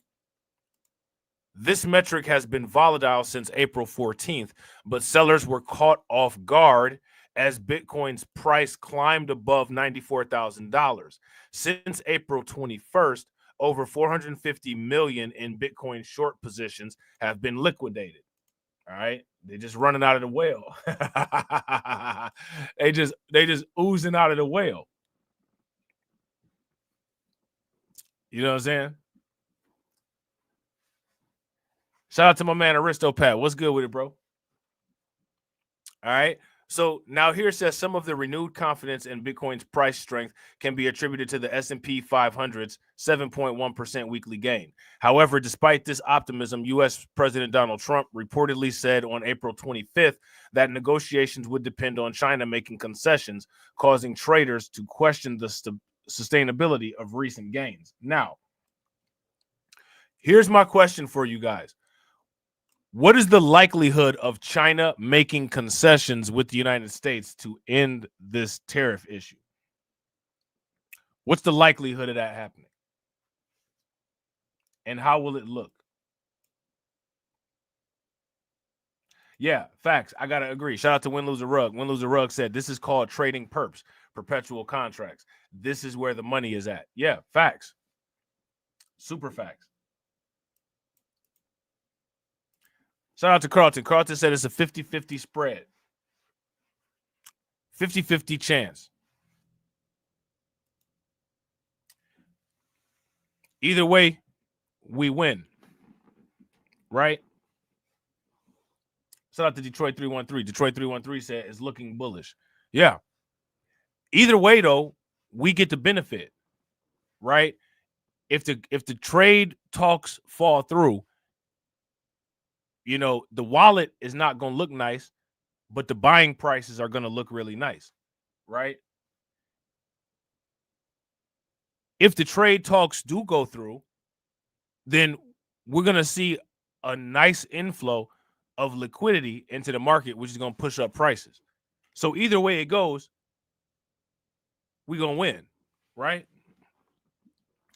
Companies are now reporting first quarter earnings from before the escalation of the trade war. So the factors driving the stock in Bitcoin are different. In fact, Bitcoin's price is no longer closely correlated with the S&P 500. And we talked about this in the last stream where we said Bitcoin is now more stable than the S&P 500. The S&P 500 is showing more volatility than Bitcoin. Again, another anti-Bitcoin talking point destroyed, right? Another anti-Bitcoin talking point destroyed, crushed, unusable anymore. Currently, the 30-day correlation between Bitcoin and the S&P 500 stands at 29%, well below the 60% level seen from March to mid-April. While this lower correlation does not mean a complete decoupling, since investor sentiment is still influenced by macroeconomic factors, it does show that Bitcoin is not simply a proxy for technology stocks, and it never should have been, right? I mean, you know, doesn't make it, that to me never made any sense. Bitcoin's status as an independent asset has strengthened. Gold's inability to maintain its bullish momentum after reaching an all-time high of $3,500 on April 22nd was also seen as significant for Bitcoin's status as an independent asset class. Some traders had questioned the digital gold narrative. We talked about that earlier. But the longer Bitcoin remains above $90,000, the more confidence investors may have, potentially paving the way for further gains. Now, I want to know how closely you guys have been paying attention to the market. How long has Bitcoin been above $90,000?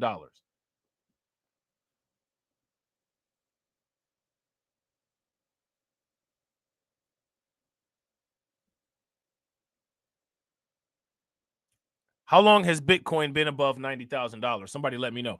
And shout out to everybody watching. I appreciate you guys. If you all haven't smashed the like button yet, please do me a favor. Take a moment, smash that like button. Also, if you guys haven't hit the bell, please take a moment, hit that bell. And also, please share the stream to your social media. Shout out to Carlton. Carlton said, old heads see Bitcoin like his Facebook. Yo, old heads are wild, bro. You know what I'm saying? Shout out to Detroit 313. Right now, it's 95,000. Amid global chaos. Right? Amid global chaos. What does that say? What that says is that Bitcoin has the ability to maintain its value despite an environment of volatility. That right there sets it up for the possibility of being a legit hedge asset.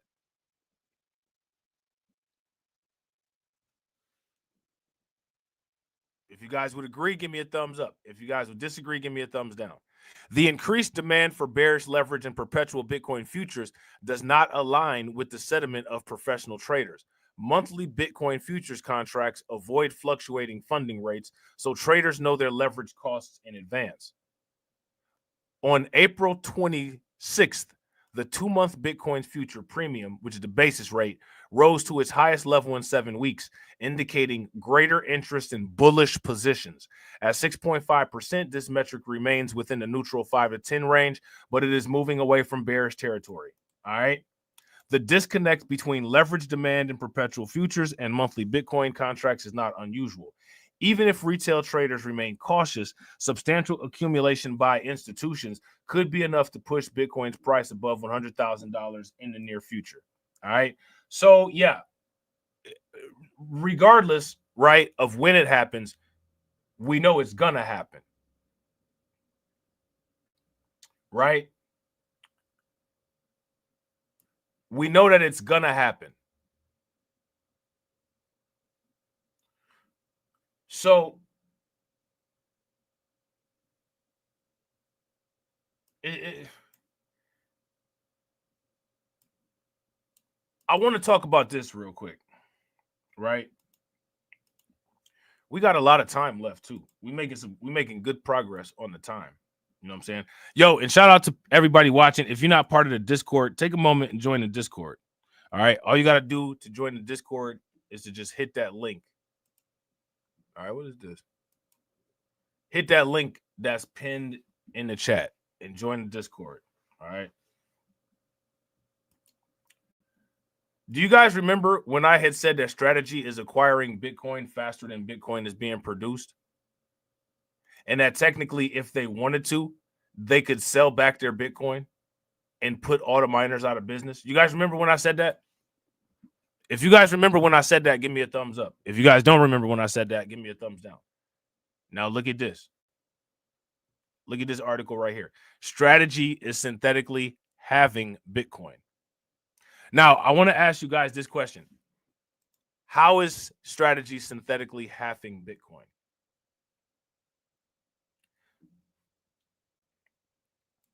How many people would agree with this premise? MicroStrategy's accumulation of Bitcoin is almost like a burn wallet. If you guys would agree, give me a thumbs up.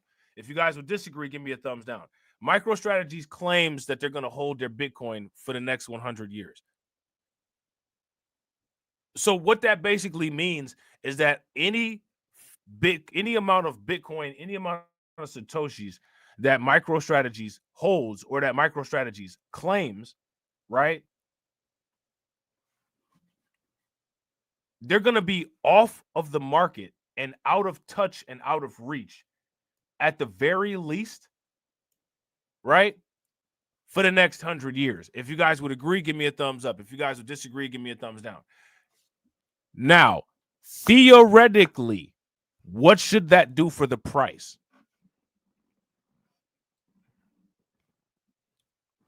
What should that do for the price?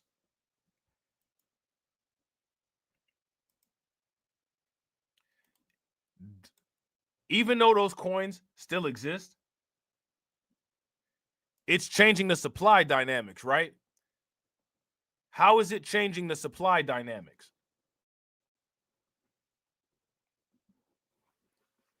How is it changing the supply dynamics? Strategy is synthetically halving Bitcoin. All right. The company's rapid accumulation of Bitcoin is acting as a reliable constraint on newly minted supply, argues Adam Livingston. All right. Now, here's my question for you guys.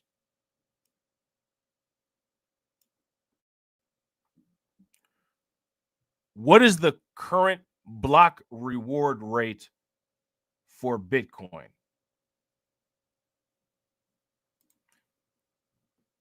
Somebody in the chat, let me know what the current block reward for Bitcoin is.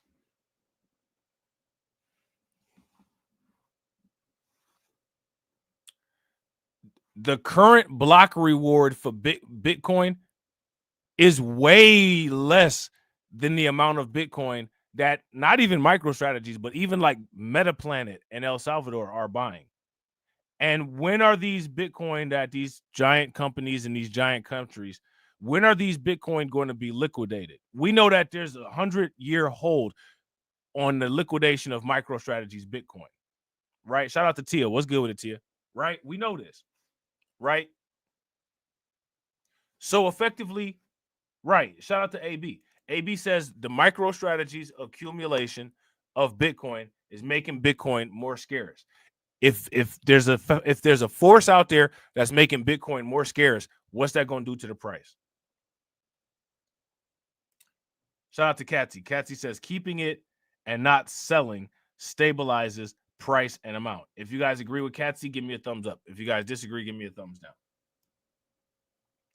Michael Saylor's strategy is synthetically halving Bitcoin by purchasing half or more of the newly minted supply from miners each month, according to Adam Livingston, a Bitcoin analyst and the author of The Bitcoin Age and the Great Harvest. All right. Livingston said miners currently produce around 450 Bitcoin per day, approximately 13,500 Bitcoin per month. but Strategy acquired 379,800 Bitcoin in the last 6 months. What does that mean?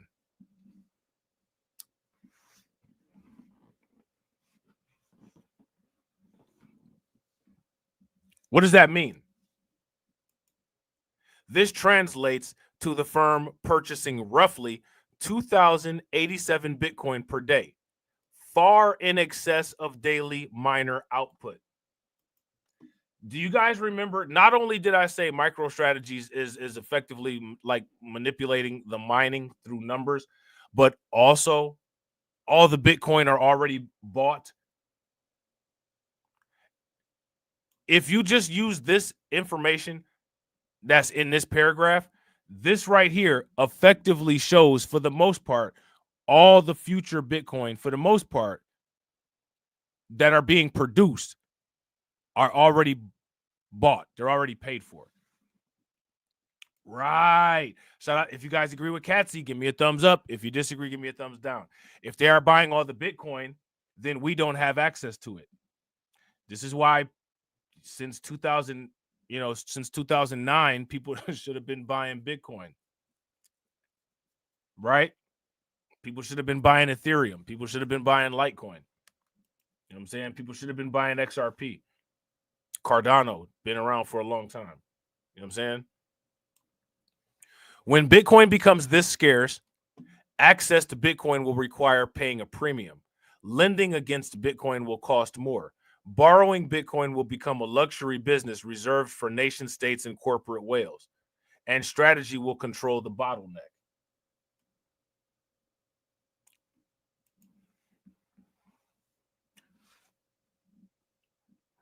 Shout out to Detroit 313. Facts. Yeah, facts.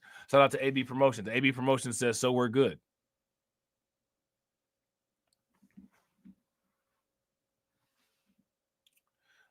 Shout out to Catsy. Catsy says, so how is the price going up? It should stabilize. No buying or no selling. The problem is that people are still buying. And if people are still buying and the supply is decreasing, that's increasing demand, right? So if the demand is increasing, then that's going to increase the price, right? And now there's more companies doing this than just MicroStrategies, right? MetaPlanet is doing that also. The country of El Salvador is doing that. The United States has a goal to get 1 million Bitcoin. How many people think that the United States will be able to achieve that goal of getting 1 million Bitcoin? If you guys think that the United States will be able to achieve that goal, then give me a thumbs up. If you guys don't think that the United States will be able to achieve that goal, then give me a thumbs down. The United States wants to get 1 million Bitcoin. Yeah, shout out to AB. Hide the money, y'all. Put it in the wallet. Go get you a ledger. You know what I'm saying? The author's prediction of a Bitcoin supply crunch translates into much higher Bitcoin prices if Strategy can continue its pace of Bitcoin acquisitions while market demand for the supply cap digital asset grows among institutional and retail investors. Okay.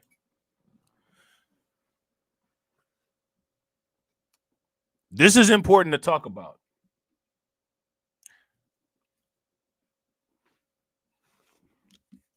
How many people have seen those videos? Listen, if you are an individual, right? If you're an individual and you hold 0.01 Bitcoin, you're in like the top 50%.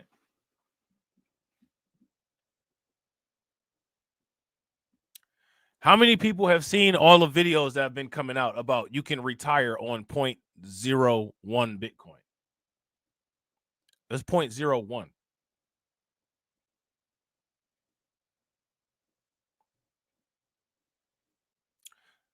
Not a lot of people have Bitcoin. Think about that. A lot of people are worried about their 401ks, and it's videos and a lot of content and, a lot of hedge fund managers and investment companies. They're saying you can retire on 0.1 Bitcoin. You retire on 0.1 Bitcoin. You know what I'm saying? Strategy is synthetically having Bitcoin. Author and analyst Michael Saylor's strategy is synthetically having Bitcoin, BTC, by purchasing half or more of the newly minted supply from miners every single month, according to Adam Livingston, a BTC analyst and author of The Bitcoin Age and the Great Harvest. Livingston said miners currently produce around 450 BTC per day or approximately 13,500 BTC per month, but Strategy acquired 379,800 BTC in the last 6 months. This translates to the firm purchasing roughly 2,087 BTC per day, far in excess of daily miner output. The author added. Shout out to Black Free Thinker. Black Free Thinker said 0.1 or 0.01. 0.01. Shout out to my man DJ Elmo. What's good with it, bro? 0.01. So think about this. If you're trying to work and bust, you know what I'm saying? You know what I'm saying? Just doing what you can do and working as hard as you can work for your 401k and, you know, to be secure with retirement. If you have 0.01 Bitcoin, according to a lot of these experts, you've already done the necessary work to be able to retire securely.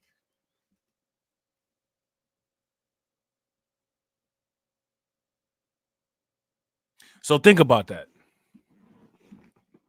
Yeah. Right. Now, and again, do you guys remember all the videos that I had titled Satoshi's Going to $1 Million, right? Here's my question for you guys. Somebody in the comment section, give me this information. When Satoshis reach dollar parity, how much will a Bitcoin be worth?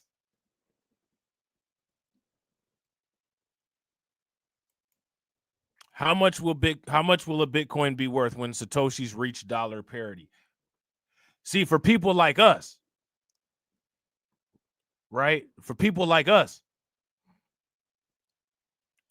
I think the time for us to be watching Bitcoin prices, for the most part, is over. I think it's over. I think watching the Bitcoin prices is the job of people who are now getting into Bitcoin. I think for people like us, now the countdown is dollar Satoshi parity.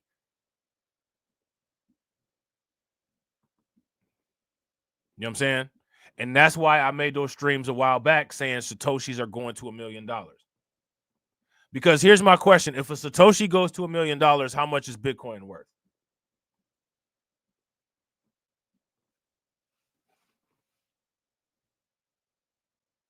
That's the question.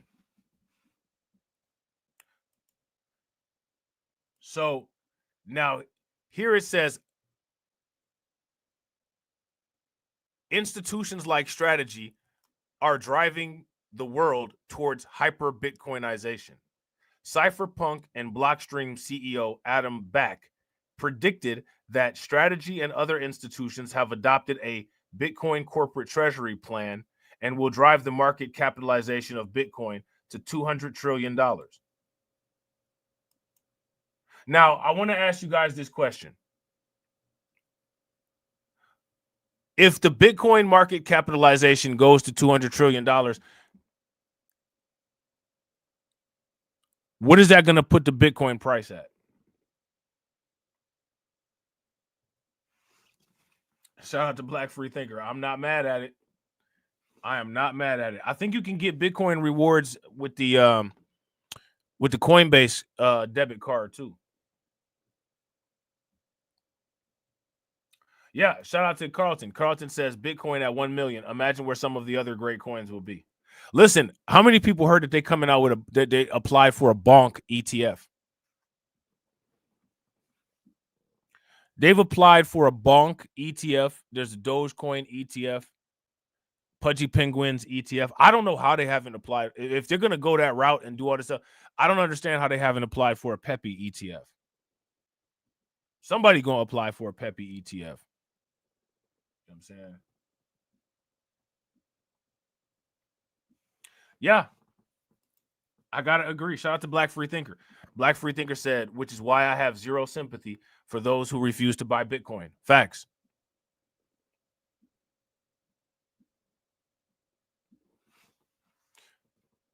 This is a once in a lifetime opportunity to be able to position yourself real well, you know, in the midst of a financial reshaping, and you know, people more worried about Shannon Sharp's fetishes.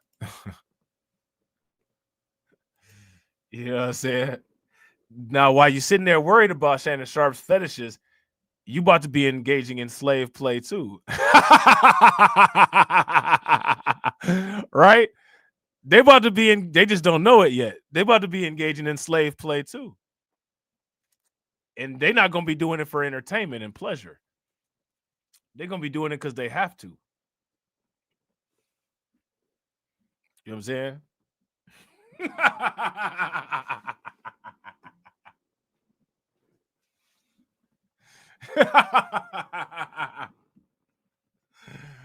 Oh man, it's gonna be crazy. Shout out to Carlton. Carlton said, "I'm glad you guys are on the crypto arc." You already know, bro. Yeah, facts. Shout out to Detroit 313. Facts, bro. I don't have I don't have time for it, bro. I don't have time for it. You know what I'm saying? Laser eyes out here. You know what I'm saying? So now here it says strategy and other treasury companies are an arbitrage of the dislocation between the Bitcoin future and today's world fiat. Back wrote in an April 26 X post. Critics of the company warned that the debt-based approach to the Bitcoin acquisition strategy could sink strategy financially if a prolonged Bitcoin bear market takes effect, and also warns of greater systemic risks to Bitcoin, such as high concentration of the digital currency held by a single entity.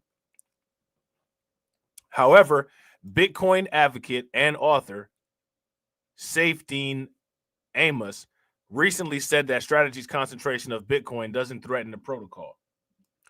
Amos argued that institutions like BlackRock and Strategy holding high concentrations of Bitcoin could not engineer a hard fork, increasing Bitcoin's maximum supply, as it would massively devalue their holdings, which at the end of the day belong to the shareholders with the power to divest. All right. So now, you know, see down here, they're talking about Bitcoin in Senegal. Why is this African country using Bitcoin? All right. Now, again, let's ask that question, right? Why are countries like Senegal using Bitcoin?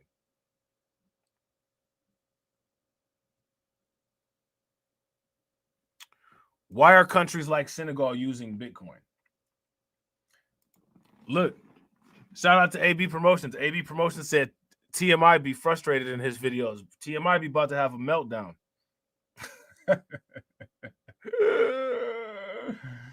TMI be about to have a meltdown. Why do TMI be about to have a meltdown? My dude TMI, man. Why he be so why he be so stressed out? You know what I'm saying? My man be stressed out.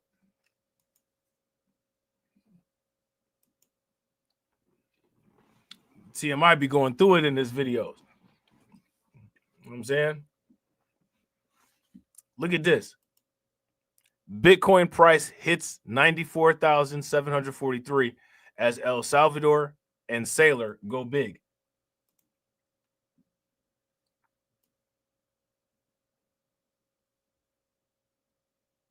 Look at this. There's a whole new financial reshaping taking place, and people are saying, quote unquote, you need to stay out of it. Have you ever heard of something so insane? Has anybody ever heard of something just so illogically outlandish?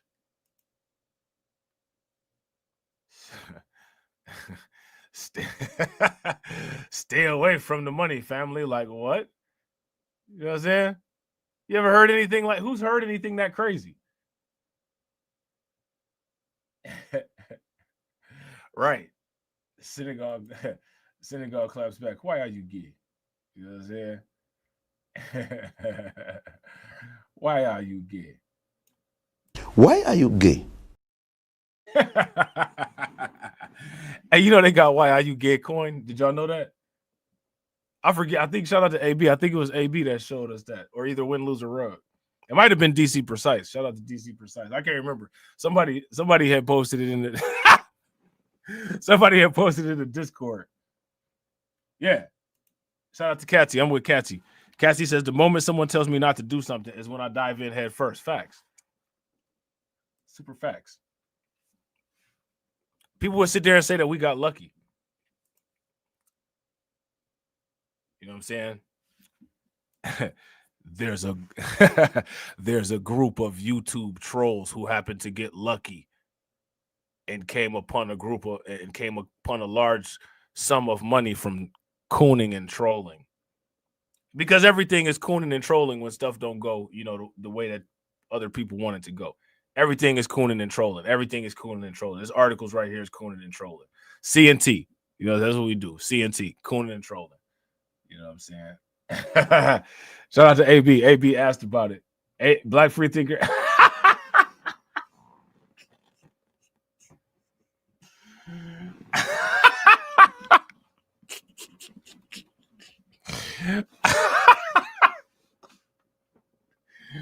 Oh man, Black Free Thinker said, "Do they have a musty tether coin yet?" Yo, that's crazy.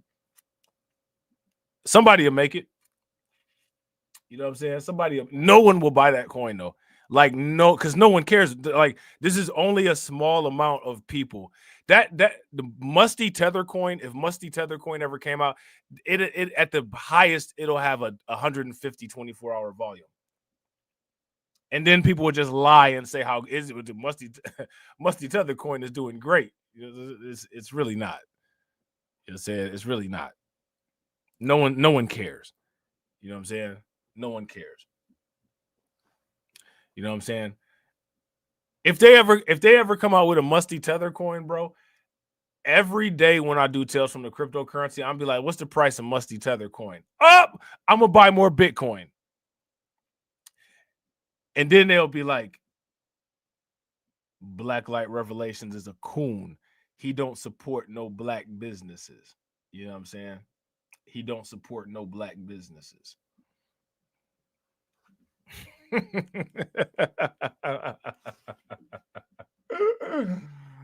Oh man.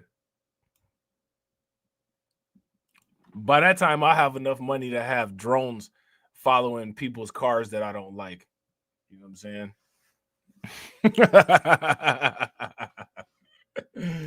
we could liquidate fools on demand. You know what I'm saying? So I think Bitcoin is actually a little bit higher than this right now. But it says Bitcoin is trading at $94,743, rising 1.04% on Mondays as bullish sentiment gains momentum.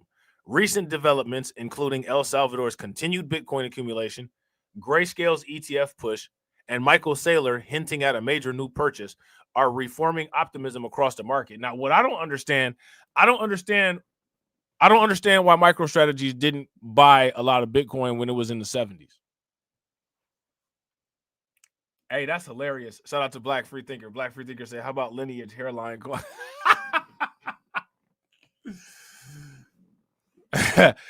Hey, Black Free Thinker said, how about Lineage hairline coin? You know what I'm saying? What y'all think about that? How about Brain Envy coin? You know what I'm saying? How about Brain Envy coin? You know what I'm saying? Coupled with nearly $3 billion in fresh U.S. Bitcoin ETF inflows last week, Bitcoin appears well positioned for a breakout. So now, look, if Bitcoin has a quote-unquote breakout, I think that the Bitcoin breakout could go as high as $175,000. Shout out to Detroit 313. Detroit 313 said, what about FBA coin? That's going to have a 24-hour daily volume. You know what? I would put the cap on the FBA coin at the amount of super chats that certain YouTubers get. That'll be the highest, you know what I'm saying, 24-hour market cap that they'd get. You know what I'm saying? You know, I'd look at the FBA coin, you know, we'd check out the price activity on the FBA coin and be like, by the way, I just bought some more Ethereum today. You know what I'm saying? By the way, you know what I'm saying? I just bought some more Ethereum. They already got some weird cryptos, you know what I'm saying, in regards to that type of, you know, YouTube cult stuff. And ain't nobody buying them, though, but, you know, they got them out there. I don't know. Hopefully they didn't make them with Solana. That could tank Solana. That could tank the Solana price. So, listen, certain stuff be bringing down the property value, right? Certain stuff be bringing down the property value. People don't like hearing that. People don't like people. If people don't like hearing that, then stop doing it then. Stop bringing down the property value, right? I think that a lot of those weird NFTs exist on the Ethereum blockchain. Look at what happened to the Ethereum price. It's down 50% now. Stop taking down the property value, man. You know what I'm saying? That's why people be moving out of neighborhoods and stuff like that. You're supposed to increase the value. You know what I'm saying? Like my streams and my content are about increasing value. You know what I'm saying? Not decreasing value. But at the same time, we know what we deal with. You know what I'm saying? We know. Shout out to my man DSB. DSB trying to make your boy great.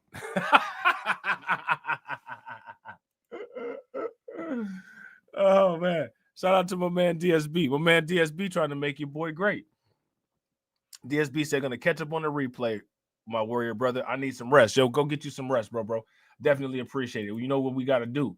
You know what I'm saying? We code red out here. We got to play all the drops for DSB. You know what I'm saying? We got to play them all. Let me see. I'm an old Mac from way back. One of the original players from the Himalaya. Oh, yeah. So don't push me, ain't Donald Trump trying to grab him by the...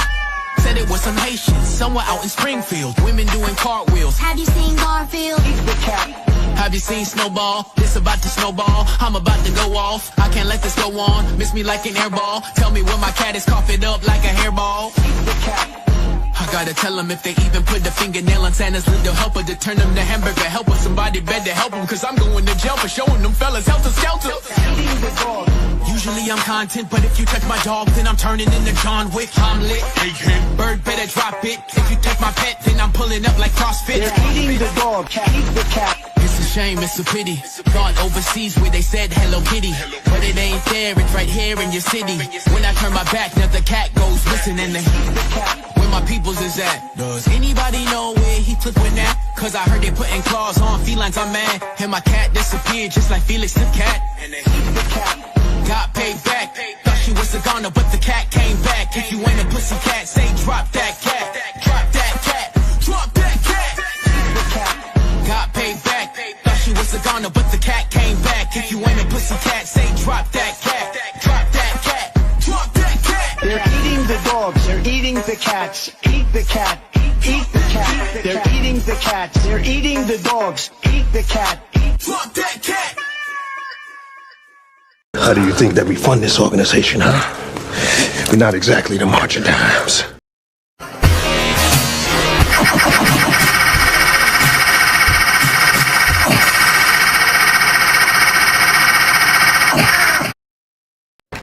Get the money, y'all. There's poor people around. I'm rich, biatch. Cash rules everything around me. Queen, get the money. Dollar bill, yo.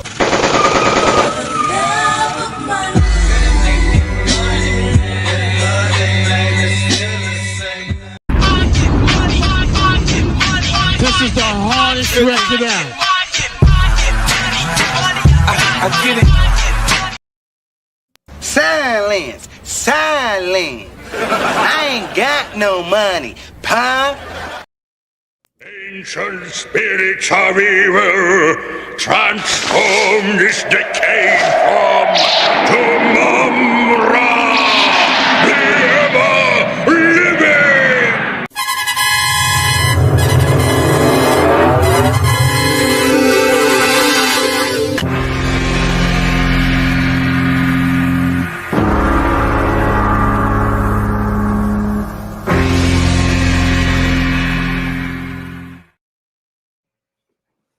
Shout out to you, bro. Definitely appreciate it. Shout out to my man Carlton Way.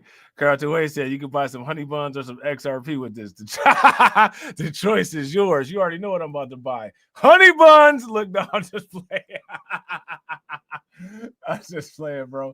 Shout out to you. I appreciate it. Make sure y'all show Carlton Way some love. Throw some flames, some radiation emojis, some ducks in the chat for Carlton for funding the organization. How do you think that we fund this organization, huh? We're not exactly the March of Dimes. We buying honey buns. You know what I'm saying? So now here it says in a development boosting Bitcoin sentiment, El Salvador quietly added 7 more Bitcoin worth over $650,000, according to its Bitcoin office. This move comes despite the nation's $1.4 billion IMF loan deal, which technically restricts further official Bitcoin purchases. Experts suggest that the government may be acquiring Bitcoin indirectly to navigate IMF terms while maintaining its crypto-friendly stance. Now, again, right, we talked about this when this first happened, but I think we need to go into it a little bit more in depth. Why is the International Monetary Fund against? All right, DSB, I appreciate you, bro. Why is the International Monetary Fund against Bitcoin purchase from El Salvador? Why is that? Somebody let me know. Let me say that I can confirm that they continue to comply with their commitment of non-accumulation of Bitcoin by the overall fiscal sector, which is the performance criteria that we have. But on top of that, I think this is very important for the discussion in El Salvador. The program of El Salvador is not about Bitcoin. It's much more, it's much deeper in structural reforms, in terms of governance, in terms of transparency. There's a lot of progress there. And also on fiscal. And authorities are making a lot of progress implementing the reform. We're preparing the first review of the program now. This is, as you know, a 40 months program with 1.4 billion, but what the money that they can mobilize from other IFIs, it's about $3.5 billion. It has an important fiscal adjustment that the authorities are implementing. At the end, this program is expected to create the conditions for stronger private investment and stronger growth in El Salvador, taking advantage, basically, or a much better macro on top of the dividends that the immense improvement in security will yield. So I think that it's interesting, you know, that the IMF is so against Bitcoin. And I think that people who sound like the IMF, you know, you kind of sounding weird. You're kind of sounding weird. You know what I'm saying? Meanwhile, Grayscale is pressing the SEC to allow staking within its Ethereum ETFs, arguing that current restrictions have cost investors $61 million in lost rewards.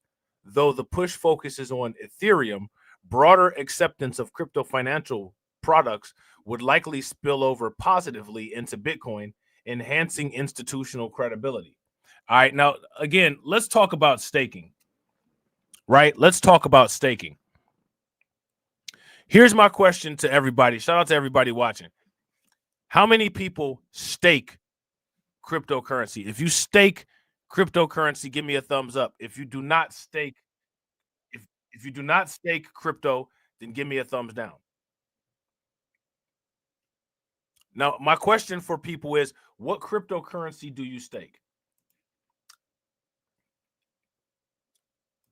There's a reason why I'm asking this, right? What cryptocurrencies do you stake?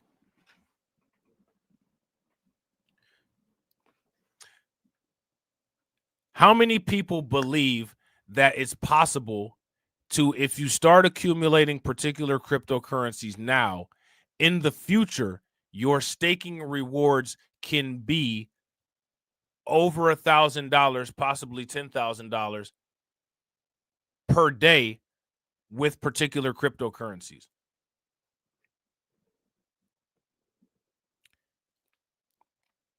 Imagine if you had bought Solana at like $6 and you just stake it the entire time.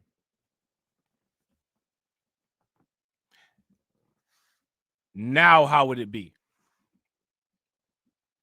Now, let me ask you guys this question. This is one of the reasons why I was asking about Casper, right? There's a token called Casper. There's a token called SEI, and there's another token called Osmosis, right? People should look into those. How many people stake Cosmos? How many people stake Atom? That's my question. How many people stake Atom? If you guys stake Cosmos, if you stake Atom, give me a thumbs up. If you don't stake Cosmos or you don't stake Atom, then give me a thumbs down.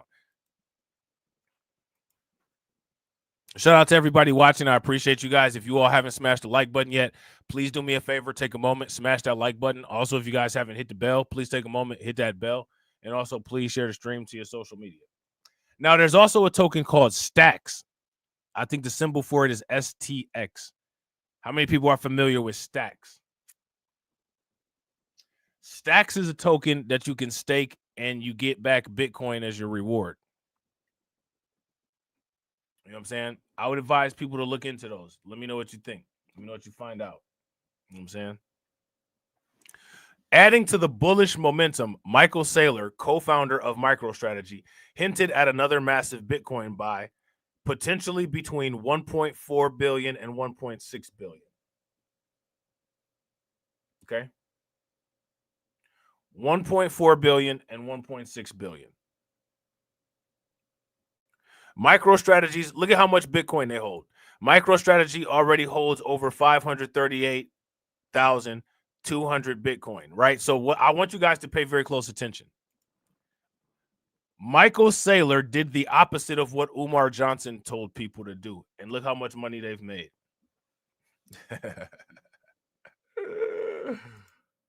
All right? Can we state that as a fact? Right? You know how shout out to Modern Investor, right? You know how Modern Investor be like, let's move on, right? Right? So can we state this as a fact? MicroStrategies did the exact opposite of what Umar Johnson told black people to do, and MicroStrategies now has $50.5 billion. Let's move on.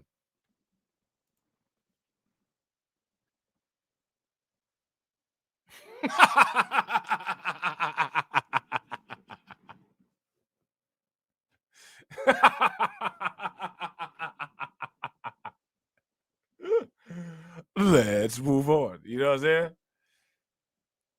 April also saw whale wallets holding over 1 million Bitcoin, $1 million in Bitcoin, I should say, surge from 124,000 to 137,600, reflecting aggressive accumulation below $100,000. Okay. When we do our, listen, I want you guys to understand, when we're talking about this next year, in 2 years, in 5 years, when it's only like 4 people in the chat, these will be the lows that we're talking about now. These will be the lows that we're talking about now. You know, like, oh, you know, Bitcoin fell down to 95,000. Bitcoin getting on my nerves. You know what I'm saying? That's going to be like 10 years in the future when it's only like between 4, 2 and 4 people in the chat. Because the flush out gang, everybody who just listened, they'll be too emotionally distraught to be able to be in the chat. So they'll be weak just like the rest of the people. You know what I'm saying? And they'll have to go away somewhere so that they don't have to be constantly reminded, you know what I'm saying, that they just, you know what I'm saying, passed up on an opportunity to make massive amounts of money. You know what I'm saying? Hey, that's not a bad idea, though. Shout out to Black Free Thinker. Black Free Thinker said, where's the school coin released yet?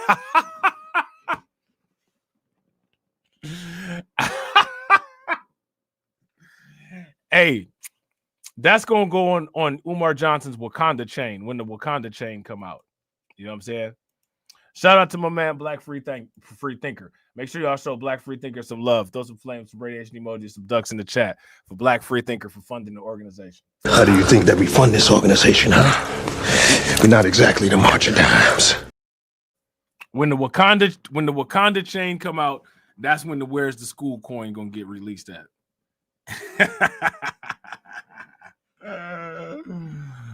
Oh man, it's crazy, man. It's crazy. They make it too easy.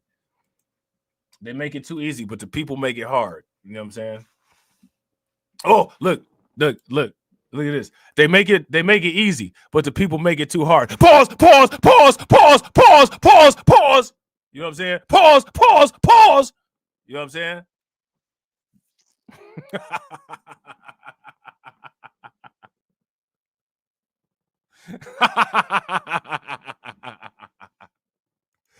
Oh man.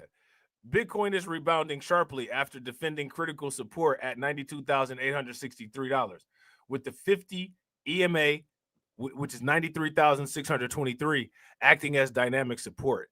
MACD indicators are nearing a bullish crossover, suggesting that buyers are regaining control.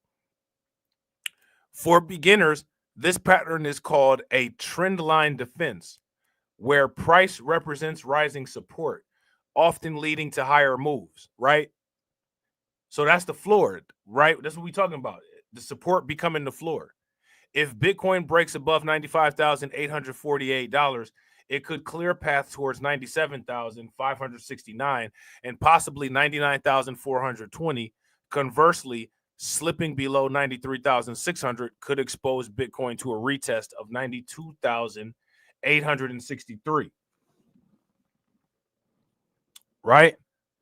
So here's my question for you guys. What are good price levels to be accumulating Bitcoin at right now? What are your ideal price levels?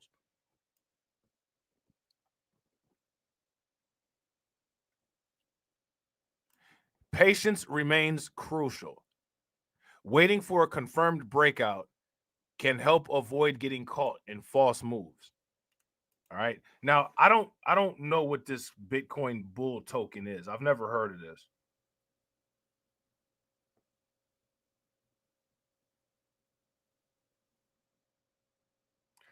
How many people have ever heard of this Bitcoin bull token? Have you ever heard of it?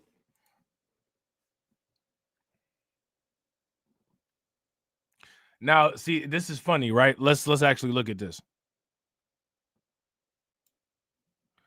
Investor momentum behind Bitcoin bull token remains strong, with the Ethereum-based project officially surpassing the $5 million mark in its ongoing pre-sale. As of today, $5.05 million has been raised out of about $5.74 million target, signaling rising urgency among buyers as the next price jump approaches. The current token price stands at 0.00248 cents, offering a limited window before another repricing. High yield staking with flexible access. Bitcoin Bull continues to set itself apart from typical meme assets by focusing on sustainable utility. The project's staking program offers an estimated 81% annual yield, complemented by Bitcoin-backed distribution rewards.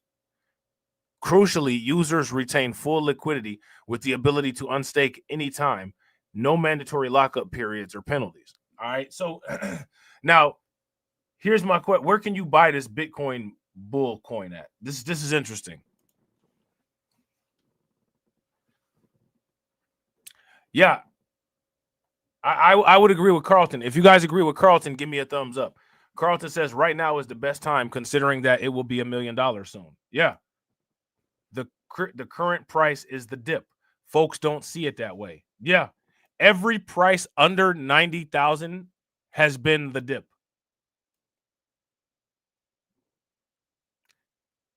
How many people would agree with that? Every Bitcoin price under $90,000 has been the dip.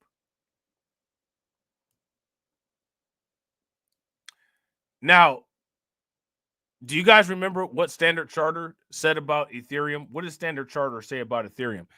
Standard Chartered gutted Ethereum's price prediction. Ethereum was supposed to hit these marvelous numbers of like $10,000, and you know what I'm saying? It just, Ethereum is just not performing. Look at the gold price. Look at the gold price. $3,359.10 per ounce. Look at the S&P 500.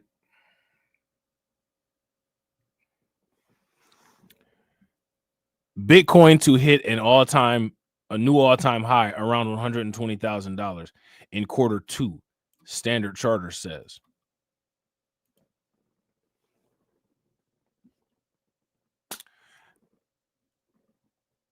They believe now. Look, how many people believe that this $120,000 price? This is the cap.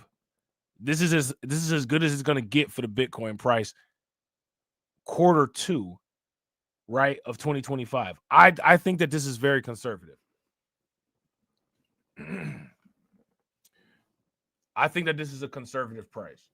You know what I'm saying? I think that it could definitely go a lot higher. Strategic allocation away from U.S. assets by investors could see Bitcoin hit a new all-time high in the second quarter of the year. Standard Charter's Geoff Kendrick said in a report on Monday. Now, how many reports have we looked at that have said similar things? We read the BlackRock report. We read the Grayscale report. The question that you got to ask is how many times you got to say the same thing.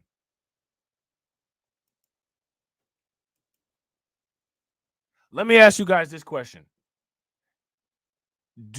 How many people entertain people's complaints about being broke these days? If you entertain people's complaints about being broke these days, give me a thumbs up. If you don't entertain people's complaints about being broke these days, give me a thumbs down. I don't entertain them. I don't entertain any nonsense. It's all business for me. You know what I'm saying? Shout out to Catsy. Make sure y'all show Catsy some love. Look at that. 25 months of membership support. Definitely appreciate you, Catsy. Make sure you guys show Catsy some love. Please throw some flames, some radiation emoji, and some ducks in the chat for Catsy for funding the organization, standing on business for 25 months. I'm standing on business. I'm standing on business. I'm standing on business. Yeah, shout out to Brooklyn Queen. Brooklyn Queen said, no, I don't either. I'm not trying to hear that nonsense. Whether it's from people on YouTube, whether it's from people in the real world, I ain't trying to hear it. I don't care. I don't care. You know what I'm saying? Shout out to Brooklyn Queen. Make sure y'all show Brooklyn Queen some love. Throw some flames, some radiation emoji, and some ducks in the chat for Brooklyn Queen for funding the organization for 20 months. Definitely appreciate it. I'm standing on business. I'm standing on business. I'm standing on business. Yo, speaking of Drewski, how many people heard about Drewski? Drewski got like a True Leaf Hummer, first and foremost, right? Y'all know them clothes called True Leaf? Drewski got a True Leaf Hummer, look like. You know what I'm saying? And he just got pulled over. And I think he might actually have to go to court for it or something like that. But his license wasn't up to date. Like, how you got, like, bro, you got 1 million subscribers on YouTube. You got a successful show. You know what I'm saying? Could have been house and all that. How you ain't got, like, how? Like, listen, the moment I become a millionaire, the very first thing that I'm doing is getting anything that I have that could possibly be a liability. I'm getting all that taken care of. Any debts that I owe, I'm paying all that off. Anything that I'm behind on, I'm paying it all off.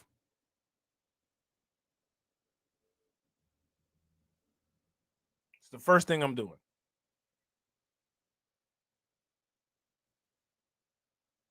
That's the first thing I'm doing. I don't understand how people live like that. How do people live like that, y'all? It doesn't make any sense to me. I don't get it. You know what I'm saying? It's the first thing I'm doing. I'm getting a clear path so that I can enjoy my life. You know what I'm saying? Other people just, I don't know. Look at this. Kendrick sees the world's largest cryptocurrency reaching $120,000 this quarter as he reiterated his previous target of $200,000 by the end of 2025.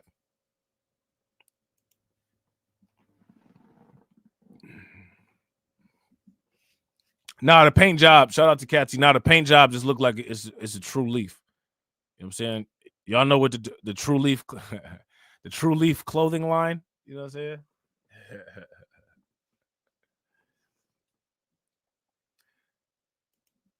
Bitcoin was trading around $95,300 at publication time. Kendrick noted the U.S. Treasury term premium, which is closely correlated to the Bitcoin price, is at a 12-year high. Accumulation by whales has also been strong. So again, regardless of where the price is going, whales continue to accumulate Bitcoin.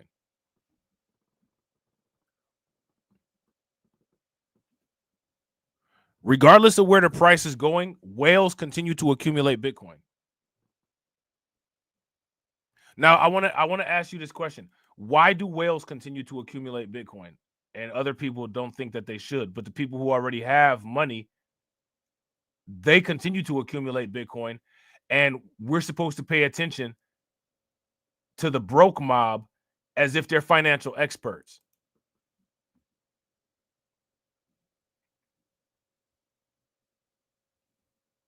Somebody make it make sense. In addition, Bitcoin time of day analysis suggests that American investors may be looking for non-US assets. Why is that happening? We talked about that last week.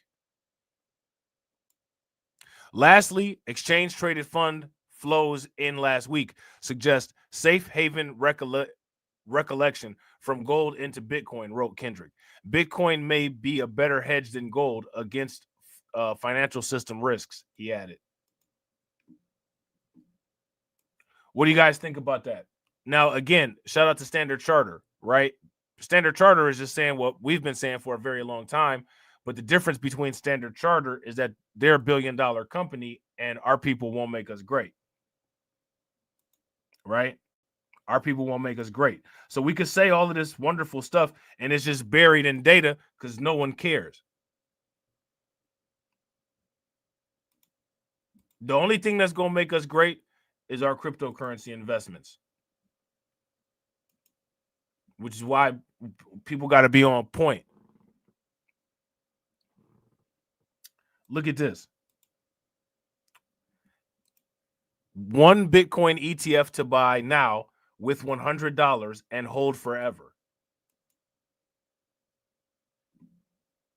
Think about this. Now, let's talk about this, right? Because I don't think it's a bad idea. Yeah, shout out to Carlton. Shout out to Catsy. Feelings over data. Facts. If you guys agree with Carlton and Catsy, give me a thumbs up. If y'all disagree, give me a thumbs down.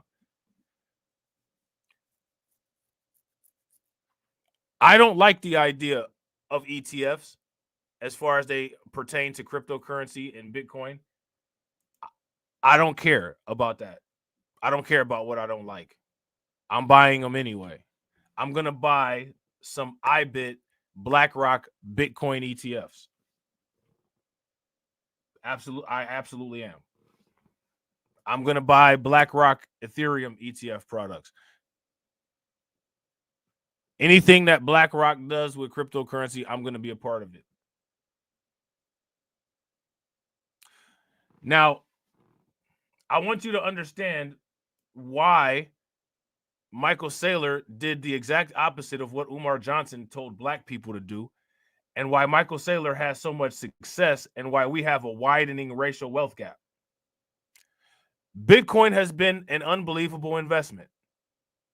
In the past decade, the price has skyrocketed 37,000%. So in that simple sentence, it sums up everything. You know what I'm saying? Sums up everything. Shout out to Informant Media. What's good with it, bro? Shout out to Win Loser Rug. Facts. Win Loser Rug said quality control is so tight with the lift, you can only be wealthy within a set guideline. Keeping it real is the wealth.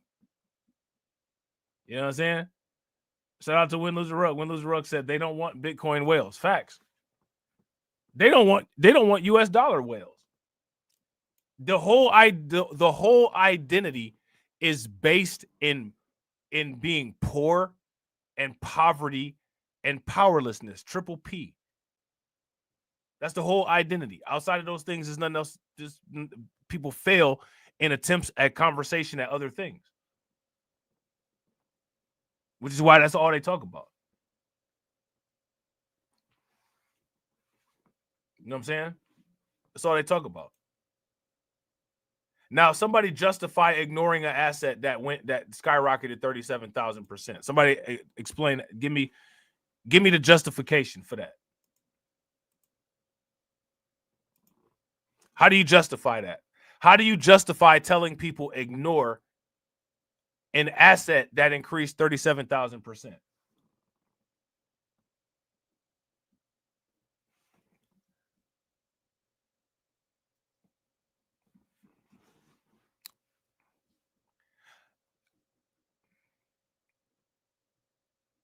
How do you do it? So if anybody is ever confused, just refer back to this sentence, right? Michael Saylor did the opposite of what Umar Johnson told black people to do, and MicroStrategies now has $50.5 billion worth of Bitcoin. And I think that the racial wealth gap probably skyrocketed 37,000%.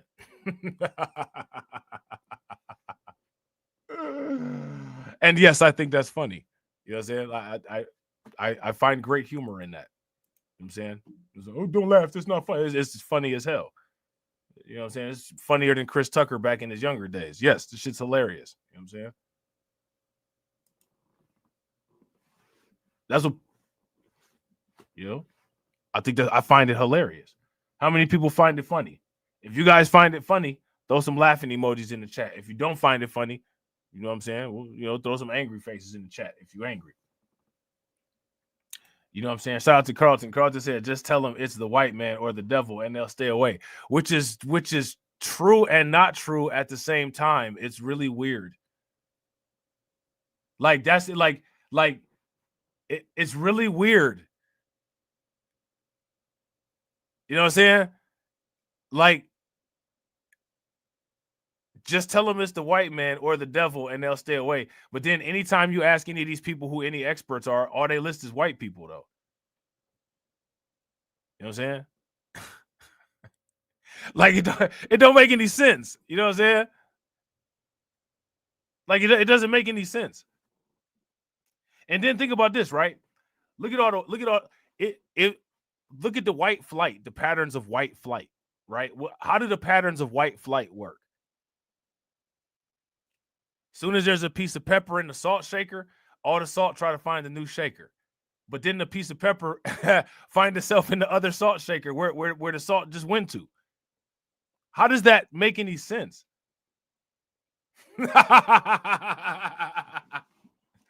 Why are the patterns like that? You know what I'm saying? It don't make any sense.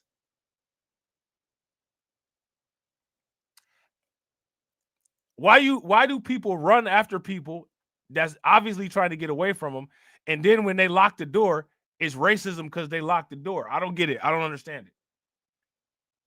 This is that stuff I don't be understanding.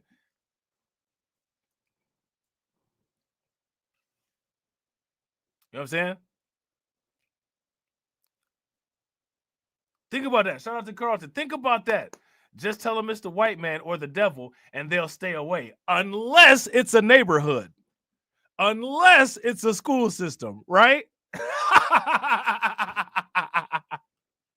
And again, you know what I'm saying? Like, you know, people may get mad or, you know, people may be in their feelings or whatever.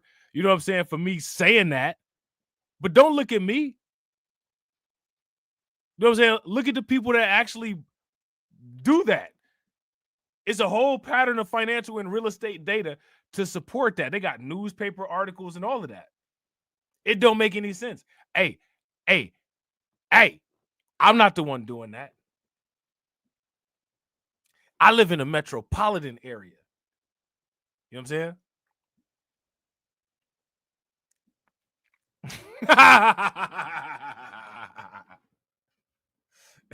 Shout out to Carlton. Carlton said it's a complicated relationship. It's weird. Shout out. It's a strange relationship, just like the strange flexes. It's a strange flex. I don't understand it. Ask somebody to explain it to you next time. Explain it. I don't get it. Doesn't make any sense to me. You know what I'm saying? I don't get it. I think that people should examine some of that stuff. They should do more content about that. Instead of, out here looking, shout out to my man Win Lose a Rug, looking and acting like an abused girlfriend. They got battered race syndrome. You know what I'm saying? I don't understand it. It doesn't make any sense to me. I'm saying I hate you so good. It's weird. I don't like that. You know what I'm saying? You know how people be some people, we shout out to the Shannon Sharp talks, right? Shout out to the Shannon Sharp talks.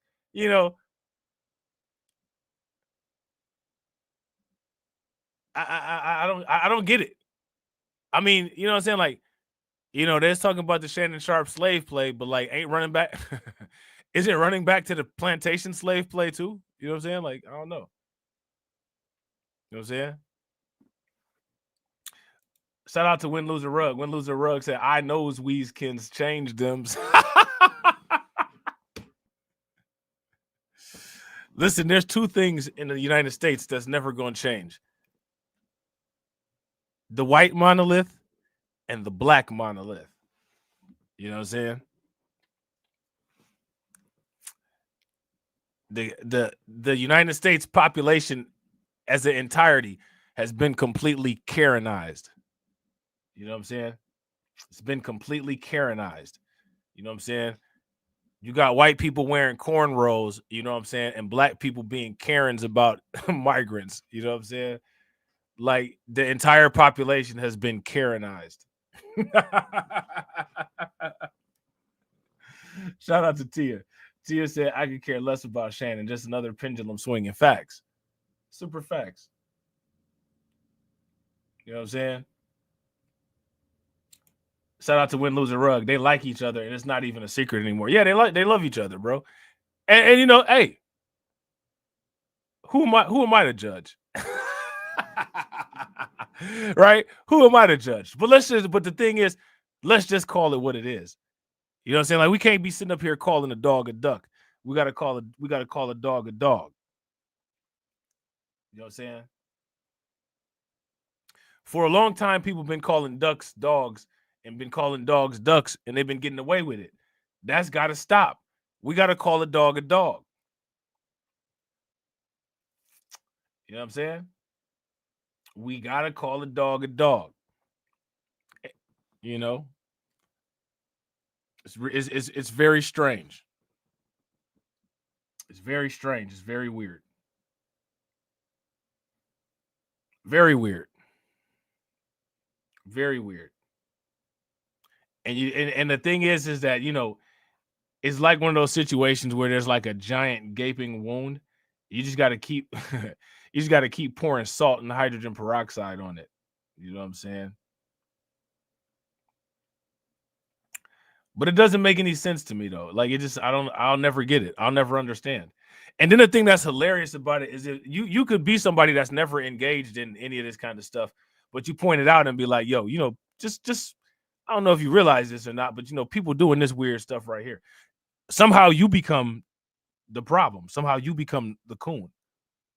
You know what I'm saying? You become the seller. Hey, I'm not doing none of this. I'm just showing the fact that people doing this. Well, can't you talk about something else? I could talk about all kind of stuff. I could do all kind of stuff. Can't those people do other things other than being contradiction artists? Well, the consensus has come up with a collective decision, and that collective decision is we ain't gonna talk about that. Like, all right.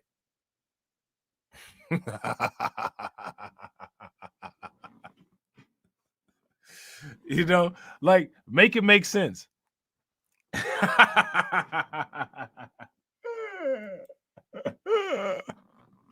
Shout out to my man John Guillory. I appreciate you, bro. Make sure y'all show my man John some love. Throw some flames, some radiation emoji, and some ducks in the chat for John Guillory. John says, it's funny because they say they want power, but when there's an opportunity to gain it, they run away from it. And they say we were never told. Facts. If you guys agree with John Guillory, throw some flames in the chat. Facts. Super facts. Make sure y'all show John some love. I'm standing on business. I'm standing on business. I'm standing on business. Bro, I cannot wait. I swear I cannot wait. I cannot wait into the year 2040.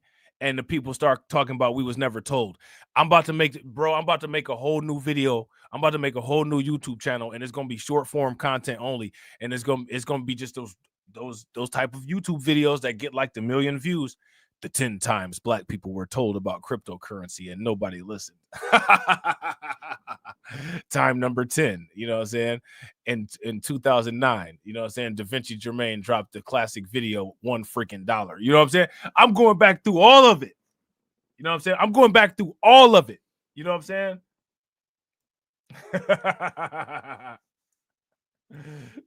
Shout out to Win Lose a Rug. Win Lose a Rug said, man, the way folks will turn on you is crazy, bro. Listen, just look at it like a purification process. Just look at it like a purification process. You know what I'm saying? It's the same as Bitcoin. You shed off, you know, like all the people that buy Bitcoin, they're not really with Bitcoin. They're just in there for the little gains. Like a lot of the people that listen to my content, they don't really fuck with me. You know what I'm saying? They don't really rock with me. They don't really like me. They just want to hear like a couple little points that I might make here or there. You know what I'm saying? But they rather be gaslit by somebody else. You know what I'm saying? Telling them some shit that they fragile ego can handle. You know what I'm saying? So, you know, we peel off those layers, you know what I'm saying, of the fake, you know what I'm saying, and make a concentrated, you know, central subscriber base of people that's actually down with the content, people that's actually down with the goal, you know what I'm saying, and moving forward from there. So, you know, you got to go through these retracement steps, you know what I'm saying? You got to go through these pullbacks, you know what I'm saying? And the thing is, bro, the way that we are here, the way that we get down over here on this channel, we could pick that fake stuff out real quick. You know what I'm saying? And, you know, people don't stick around, which is cool. We don't need that. You know what I'm saying? We need the people that stick around. But they'll turn on you for nothing, for no reason. And it'll be illogical and make absolutely no sense. And it's supposed to just be okay. You know what I'm saying? It's supposed to just be okay. You know what I'm saying? Yeah, facts. Shout out to John Guillory. John Guillory said, last time I checked, XRP is still under $3 and Bitcoin is under 100K and Ethereum is under 2K, but we were never told. Bro, facts. Go look at all the old Bitcoin videos. Just even on this channel. And the lie that people tell, oh, you know, we only watch XYZ certain type of content creator. Those is all lies. Those is all lies. You know what I'm saying? The majority of people do not support the type of content that they claim that they want. They don't support it. You know what I'm saying? They go elsewhere for it. You know what I'm saying? You see the same thing with real estate. This is why I be joking about the white flight, right? There's a situation that happens and it's called white flight. What ends up happening is where white people fly to, that's what certain people end up calling the quote unquote good part of town and spend all their money over there. Right now, you know, I'm pointing this out, right? Me pointing this out is worse of an action than the people who actually do this kind of stuff.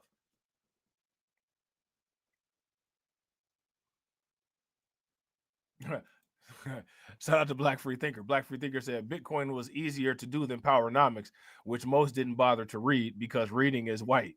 Right. That kind of logic.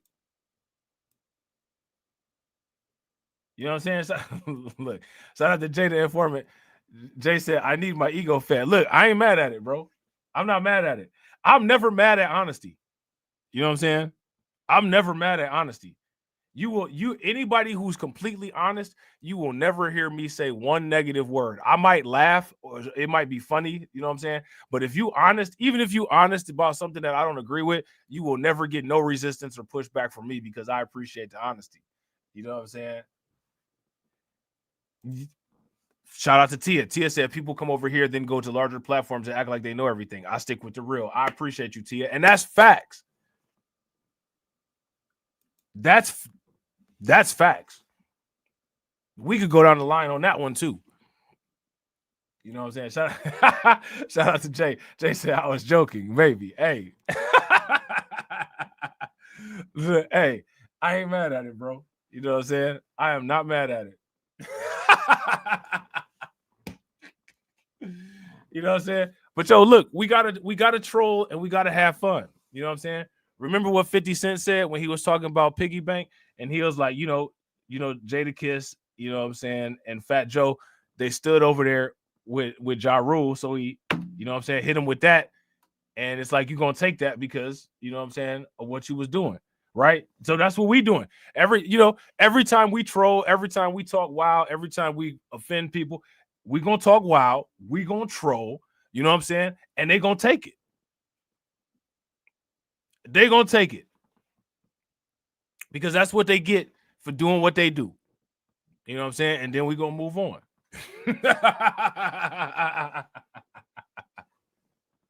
They gonna take it, you know what I'm saying? And we gonna keep moving.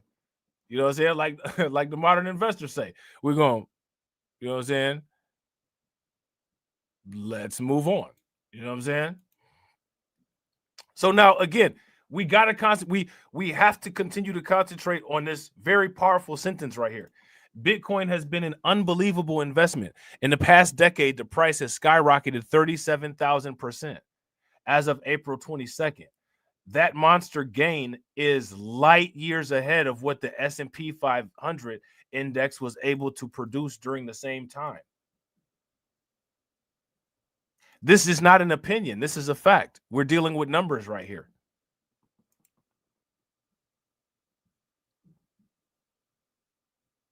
You know what I'm saying? Shout out to Alpha Male Pimp Network. Alpha Male Pimp Network says, is there any way to apply Dr. Claude Anderson's Powernomics ideology with the modern crypto/digital currency concept? Because, Rob, it seems like you and Dr. Claude Anderson agree. Here goes my thing. This is gonna sound bad. If somebody wants to do that, more power to them. You know what I'm saying? More power to them. I've lost interest in that kind of stuff. You know what I'm saying? Me personally, I've lost interest in that. You know what I'm saying? I've gained interest in like-minded people who want to get filthy rich. You know what I'm saying? That's what I've gained interest in. You know what I'm saying? Now, that might sound bad, right? But regardless of how bad it sounds, it's better than a lie.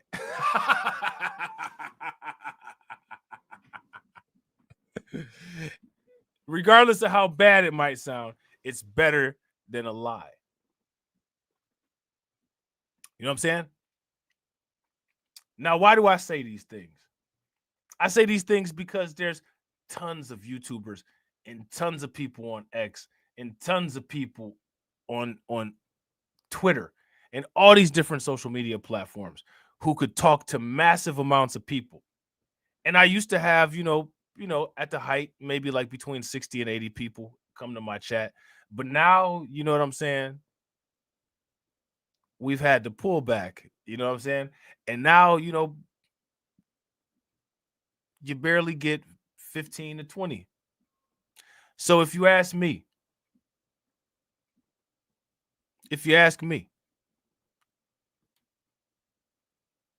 the people who can take selfies and make duck lips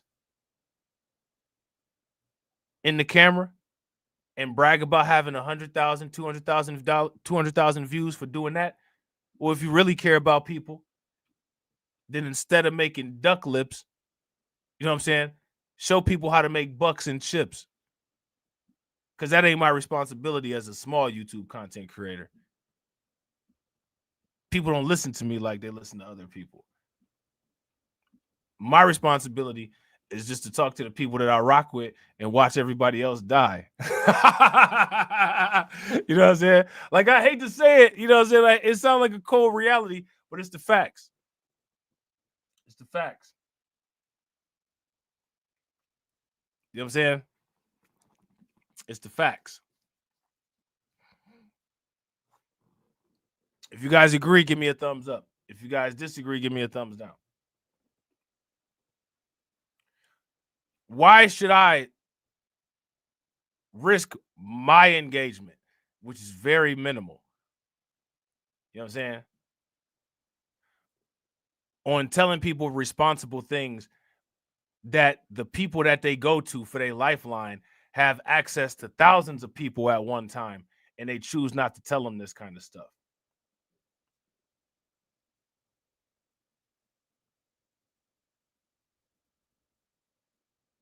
You know what I'm saying? Shout out to Carlton. Carlton said, man, there's people with hundreds of thousands of subscribers, and they're still talking about the Democrats. And those are the very people that was upset with the Democrats blaming certain stuff on Trump. And their main talking point was, you know, Trump's not in office anymore. Well, the Democrats not in office anymore. You know what I'm saying? But again, it's the double standards, you know what I'm saying, and perpetual intellectual dishonesty.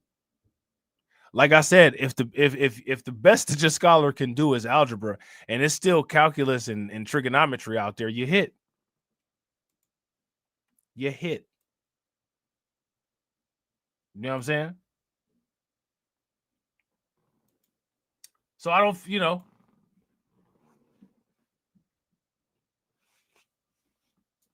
Yeah, exactly. Shout out to Carlton. Carlton said these people could at least bring on not even a crypto expert, right? You know, we mess with crypto heavy over here, but crypto ain't the only thing that we mess with. They could bring on a gold and silver expert.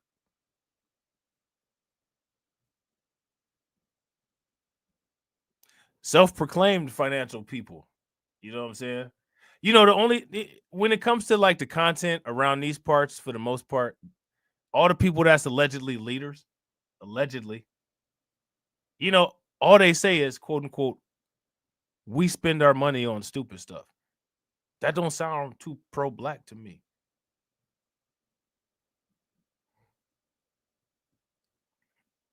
Why is that all they say?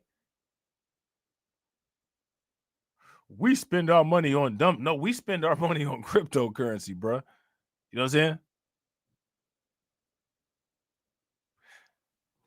Why do people do that? And then, like, when you point out that people do that, yo, this is stupid. Look at what these people do and look at how they talk. Somehow you the coon. Hey, I'm not the one going around saying people spending their money on stupid stuff. You know what I'm saying? Shout out to the informant. The informant said, don't forget, what have you built? Facts. If people want to know what I've built, you know what I'm saying?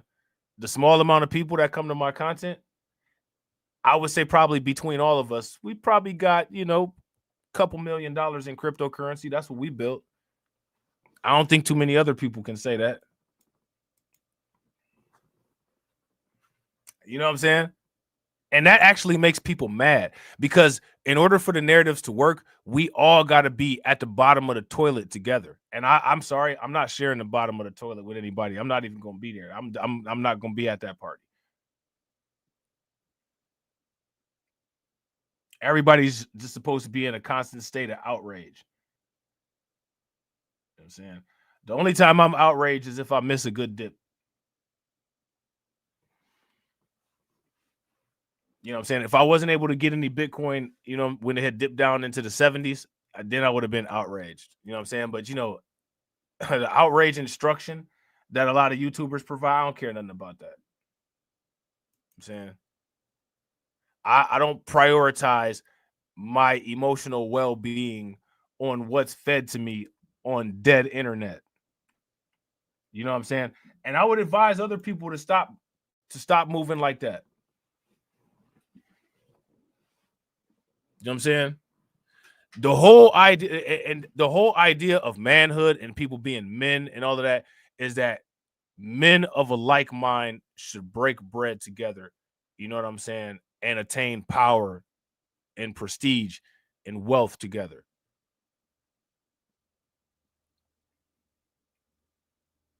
And you don't see that being encouraged anywhere. You know what I'm saying? It's a sign of maturity. It's a sign of maturity where a group, you know what I'm saying, of 5 to 10 males, you know what I'm saying, can sit around the table and break bread. And that's not even encouraged. It's encouraged to whine. It's encouraged to cry. It's encouraged to run on your knees begging, like Starscream running on his knees begging after Megatron just blasted him with his arm cannon, and beg. The very people who people say are responsible for all these bad conditions, to beg them to make the conditions better. Why would you beg them to make the conditions better when they already made them as bad as they possibly can be? It's the same kind of logic as we gonna call this part of town the good part of town, the part of town where everybody ran away from us from. Like, it don't make any sense.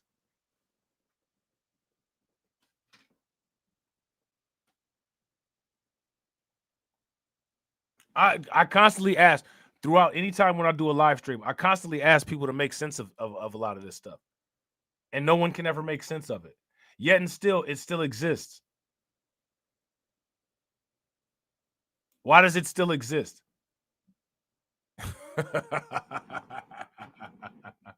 Why does it still exist? I am the rocks of the eternal shore. Crash against me and be broken.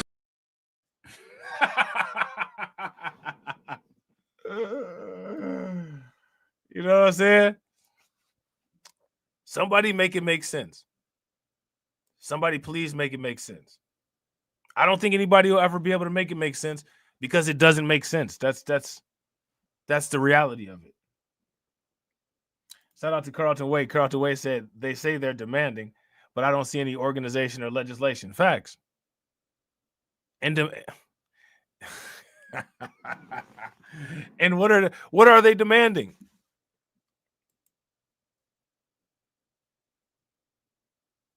What are they demanding? I'm going to tell you something.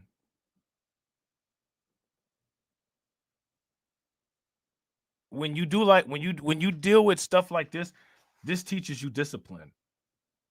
This teaches you perseverance. You got to sit there and you just bought some Bitcoin at $85,000 and then you see it go down to $80,000 the next day. And you got to sit there and you got to take that. Like, you got to sit there and take that. Like Diddy, you got to take that. Until it goes up. And then once it goes up, you reap the rewards of being patient.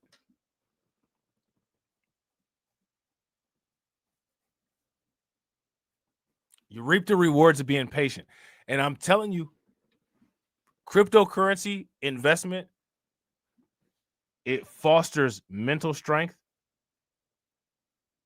patience, and perseverance. And those are traits that the majority of people don't have, which is why the majority of people will never go anywhere. You know what I'm saying? Shout out to Windows and Rug. Facts. Aggressively begging ain't no demands. Facts. Shout out to T.F.T.C. I don't plan on getting my land by asking. Facts. Facts. How long have we been talking about this stuff? At the very least, to most of the people that's in here, at the very least for about 2 years. Even when the markets were down low, not real good, most people made money. Most people have been making money. The very thing that people complain about. But the reason why most people can't is because they can't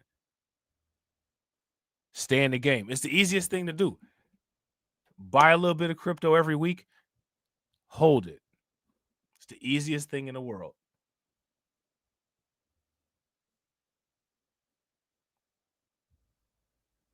Shout out to Catsy. Catsy will tell you, I've been talking about this since Bitcoin was like $1,500. Since Ethereum was $100. Since Tron was under a penny. You know what I'm saying? Back in the days when people thought Verge, you know what I'm saying, was going to do well. And back when people thought that Dogecoin was a joke. Things done changed. And they're going to continue to change. And if you pay very close attention, the people that are resistant to change, those are the people that get broken the hardest.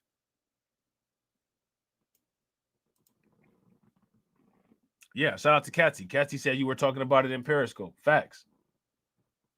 Shout out to Carlton. It's easy. That's one of the reasons why I got into crypto. Bro, it's the easiest thing in the world. It's the easiest thing in the world.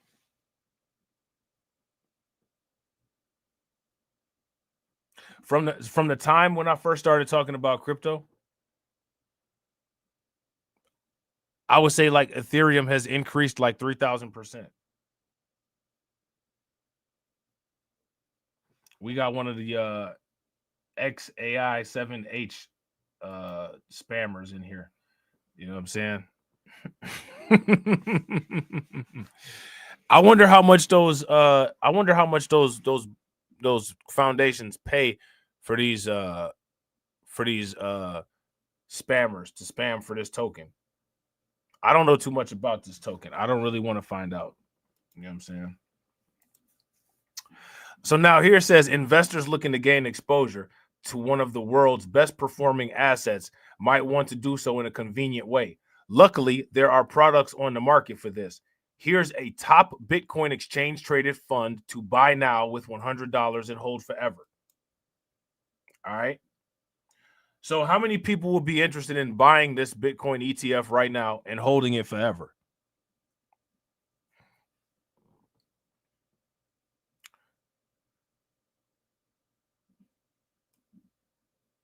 So this right here is, this is for the people that kind of have issues. This is for the people that kind of have issues. People that don't really understand holding Bitcoin. I mean, it really is pretty convenient. It's not really difficult, but there's people that have issues. You know what I'm saying? Shout out to AB. AB said, me too. I was mad when I missed $100. Yeah, bro. Shout out to Win Lose a Rug. Win Lose a Rug said, it comes down to the old saying, give a man a fish, he eats for a day. Teach the man to fish, he eats for life. Facts. Unfortunately, a lot of people want to be given fish. They want to be given fish. So we should give them some fish. Jellyfish. Oh, man. Shout out to Lehman Lucas. Lehman Lucas says, can you stack it? Oh, yeah, absolutely. If I'm not mistaken, somebody correct me if I'm wrong, but I'm pretty sure that you can find the IBIT BlackRock ETF on Robinhood. It's not on Cash App. They don't have it there. You know what I'm saying? Shout out to Black Free Thinker. I ain't mad at it. Black Free Thinker said, not me. I prefer to day trade ETFs. I'm not mad at that. I'm gonna buy some as soon as I'm able to. I'm gonna buy some of this IBIT Bitcoin Trust,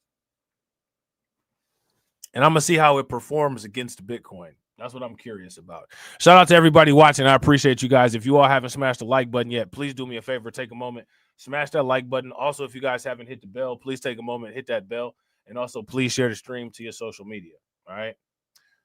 So yeah, it says some investors might want access to Bitcoin. However, they may not want to go through the hassle of setting up a cryptocurrency brokerage account, which, I mean, it's no more difficult than setting up a bank account, but okay. Signing up for a wallet, which again, that's not difficult, or learning how to do self-custody. All that is just transferring, you know what I'm saying? That's just a wallet transfer, but sure. These are hurdles that perhaps aren't worth the time. I don't understand how For one, I don't understand how any of those things are hurdles. You know what I'm saying? How are those? Let me ask you guys this question. Is there anybody in the chat that sees any of those things as a hurdle? If you see those things as a hurdle, give me a thumbs up. If you don't see them as a hurdle, give me a thumbs down. I don't see any of those things as a hurdle. Here's where the iShares Bitcoin Trust comes into the picture. It was launched in January of 2024 during a seminal moment for Bitcoin when the Security and Exchange Commission approved spot Bitcoin ETFs. Among all of the products created, this ETF in particular has been the most successful. As of April 21st, it had $50 billion in assets under management, showcasing the trust investors have with BlackRock, the ETF's sponsor. Okay. Now, let me ask you guys this question.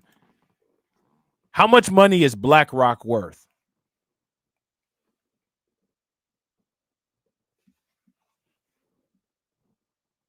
Somebody let me know how much money BlackRock is worth.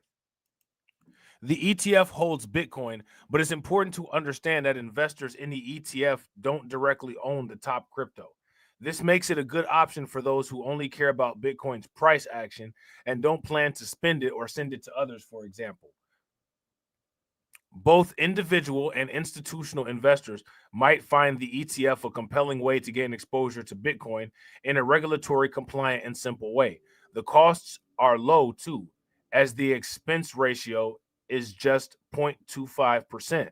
So on a $100 initial investment, just 0.25% goes to BlackRock on a yearly basis. That's not a bad deal. Now imagine all of the quarters that go to BlackRock. That's a lot of money.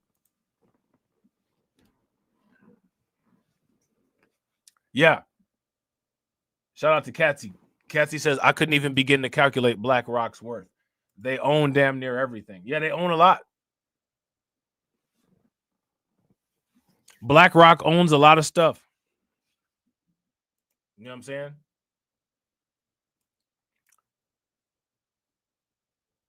So then they basically just go on, to give basic information about Bitcoin. I mean, this is stuff that we already know. Now, look at this article right here. Look at all this stuff down here. This happened just 3 hours ago. MicroStrategies bought another $1.4 billion of Bitcoin. What's this talking about? XRP. Let me see real quick. Oh, and XRP ETFs are going to launch. So I guess they approved the XRP ETFs.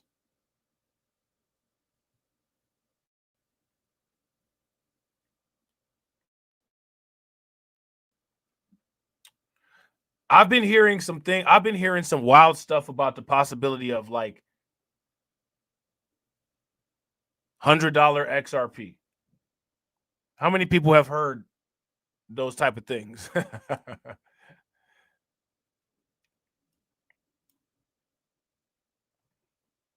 Yeah, I've heard some crazy things about $100 XRP. Hey, listen, I don't know when or if that's going to happen, but I want to be positioned very well if it does. You know what I'm saying? I want to be positioned extremely well if it does.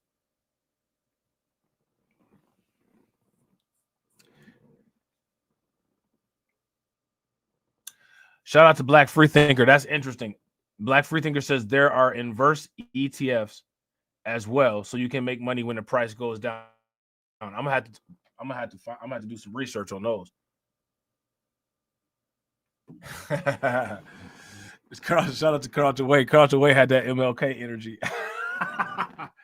I had a dream, you know what I'm saying? That XRP prices went up to $2,000. And all my people cried from the mountaintop because they was told to not get cryptocurrency. And they listened.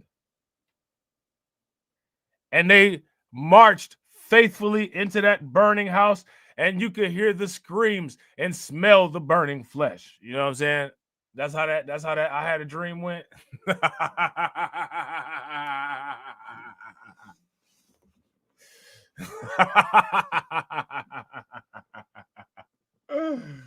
Oh man, that's bad. Cryptocurrency prices and news. Strategy buys $1.4 billion of Bitcoin, and the price did absolutely nothing. How does that happen? Now look at this. There's some cryptocurrencies that if they had a 24-hour volume of $1.4 billion, the price would skyrocket. It would double. Strategies buys $1.4 billion worth of Bitcoin. The price don't do nothing. Nothing's happening. XRP ETFs are going to launch. 3 new crypto ETFs are expected to launch this week. You guys want to look at this? Which new XRP, which new ETFs finna launch this week? I heard something about a Brazilian. I heard something about a Brazilian price lift. Did you guys hear about the Brazilian price lift? I think XRP, they got some ETF approval in Brazil. Now let's talk about Arthur Hayes. You know what I'm saying? Now, you know we got to always stress this, right? You know we got to always stress this. Let's talk about Arthur Hayes. Shout out to David Chappelle. Like Dave Chappelle said, a black man. You know what I'm saying? The black man. You know what I'm saying? Arthur Hayes predicts treasury buybacks will drive Bitcoin beyond 110,000, potentially reaching 200,000. And shout out to Brooklyn Queen. As long as it don't stink. I heard Cardi B's BBL smell like ass, which is, you know, I guess appropriate because it's an ass, right?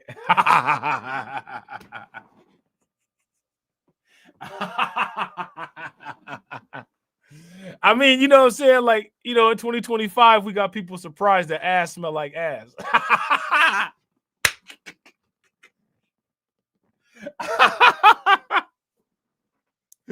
Hey, I got some crazy info for you, man.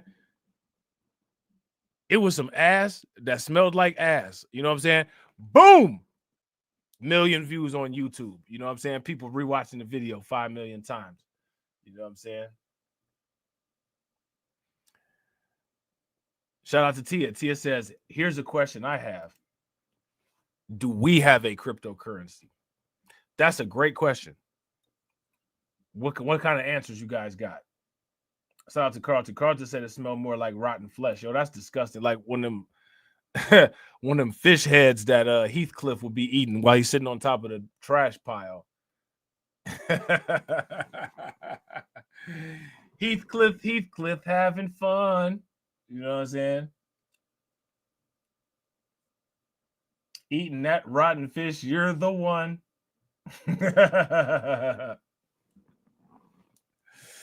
Oh, man.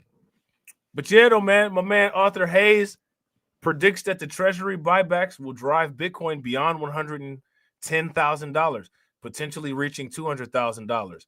Hayes sees a structural setup similar to the third quarter of 2022, when Bitcoin rose nearly sixfold during the subsequent liquidity surge.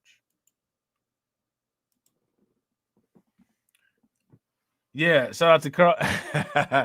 Yeah, we got 2 coins. We got Lift Coin, right? And we got Coon with Biscuit.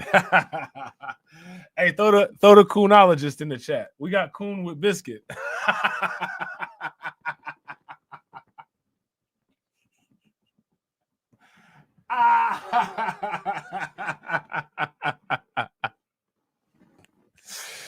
Oh man, we got Coon with Biscuit. You know what I'm saying?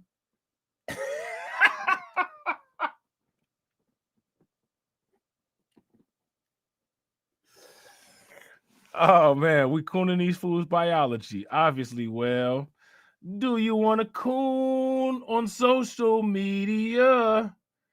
Do you want to coon? COOON.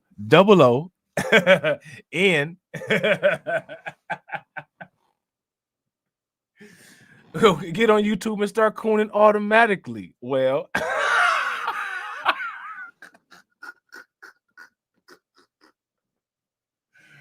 oh man, that's wild, man. Shout out to Carlton Way.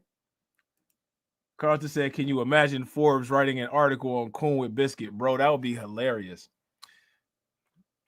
Hey, listen, if Forbes did an article, yeah, we know. Shout out to Alpha Male Pimp Network. Yeah, Arthur Hayes is actually a foundational Black American from Detroit that the head foundational Black Americans never talk about. You know what I'm saying? Arthur Hayes is never discussed in terms of Black greatness. You know what I'm saying? I'm just saying. You know what I'm saying? I'm just saying.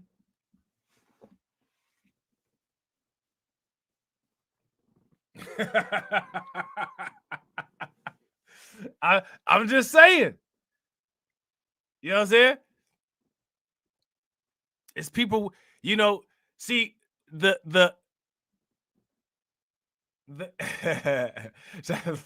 right. Shout out to Windows and Rug sale, and let's hope it stays that way. Yeah, facts. You know what I'm saying? Facts. We don't need his career ruined. You know what I'm saying? But like this is what I'm saying though. It's plenty of people who work extremely hard to make sure to stifle the growth of channels like mine, right? That have the opportunity to expose somebody like Arthur Hayes to a bunch of people, and they consciously make the choice to not do it.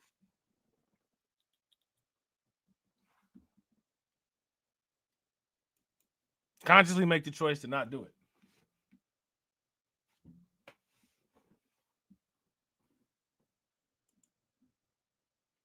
You know what I'm saying? Shout out to Black Free Thinker. Just saying coin. Yeah, we need to make a just saying coin. We need to make a villainy coin for real, for real. Bitcoin used to be the original villainy coin, but you know what I'm saying? Bitcoin got cleaned up and got a new image now. You know what I'm saying? It was other villainy coins like Monero. I don't know what's going on with Monero these days. You can't even buy it on no exchanges, really. Remember, people used to be all OCD about Monero, like, yeah, I got my Monero. You know what I'm saying? Ain't nobody gonna be knowing what I'm buying. Like, you know what I'm saying? Like, okay, what you plan on? You plan on buying some keys or some, you know what I'm saying, some bricks with Monero, I guess.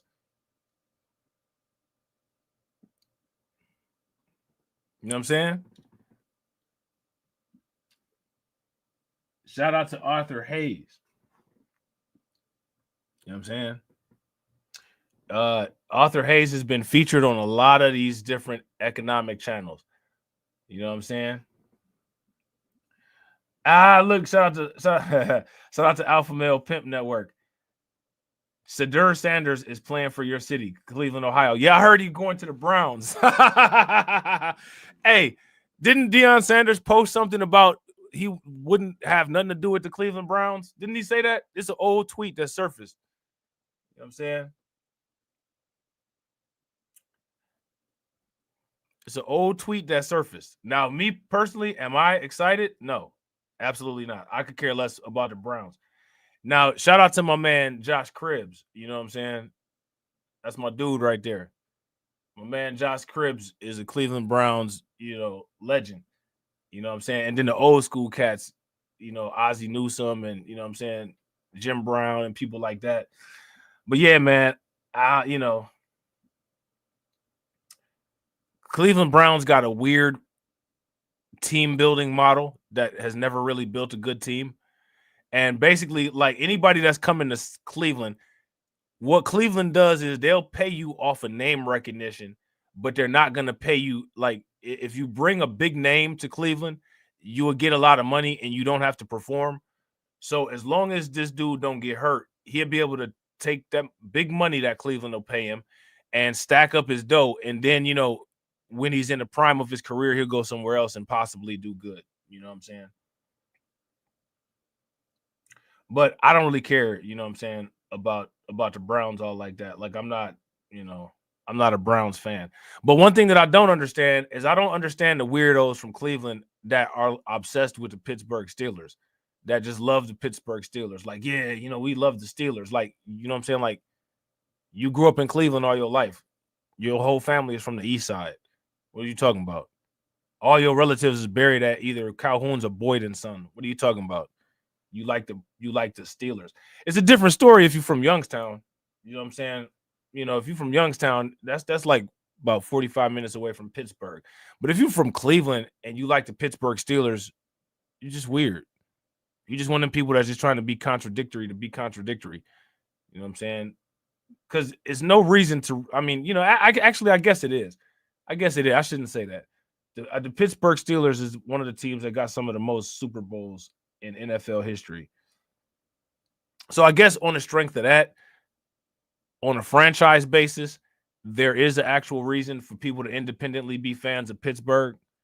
But the people who live in Cleveland or in Northeast Ohio, if you didn't move from Youngstown or you didn't move from Pennsylvania, you just a clown trying to be just, you know what I'm saying, just trying to like make yourself more interesting. You're not interesting. Like, that's not gonna make you interesting.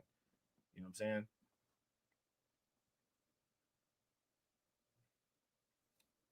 Shout out to Tia to you. Tia to you said villainy should be accepted at all liquor stores and churches immediately. Facts. You know what I'm saying?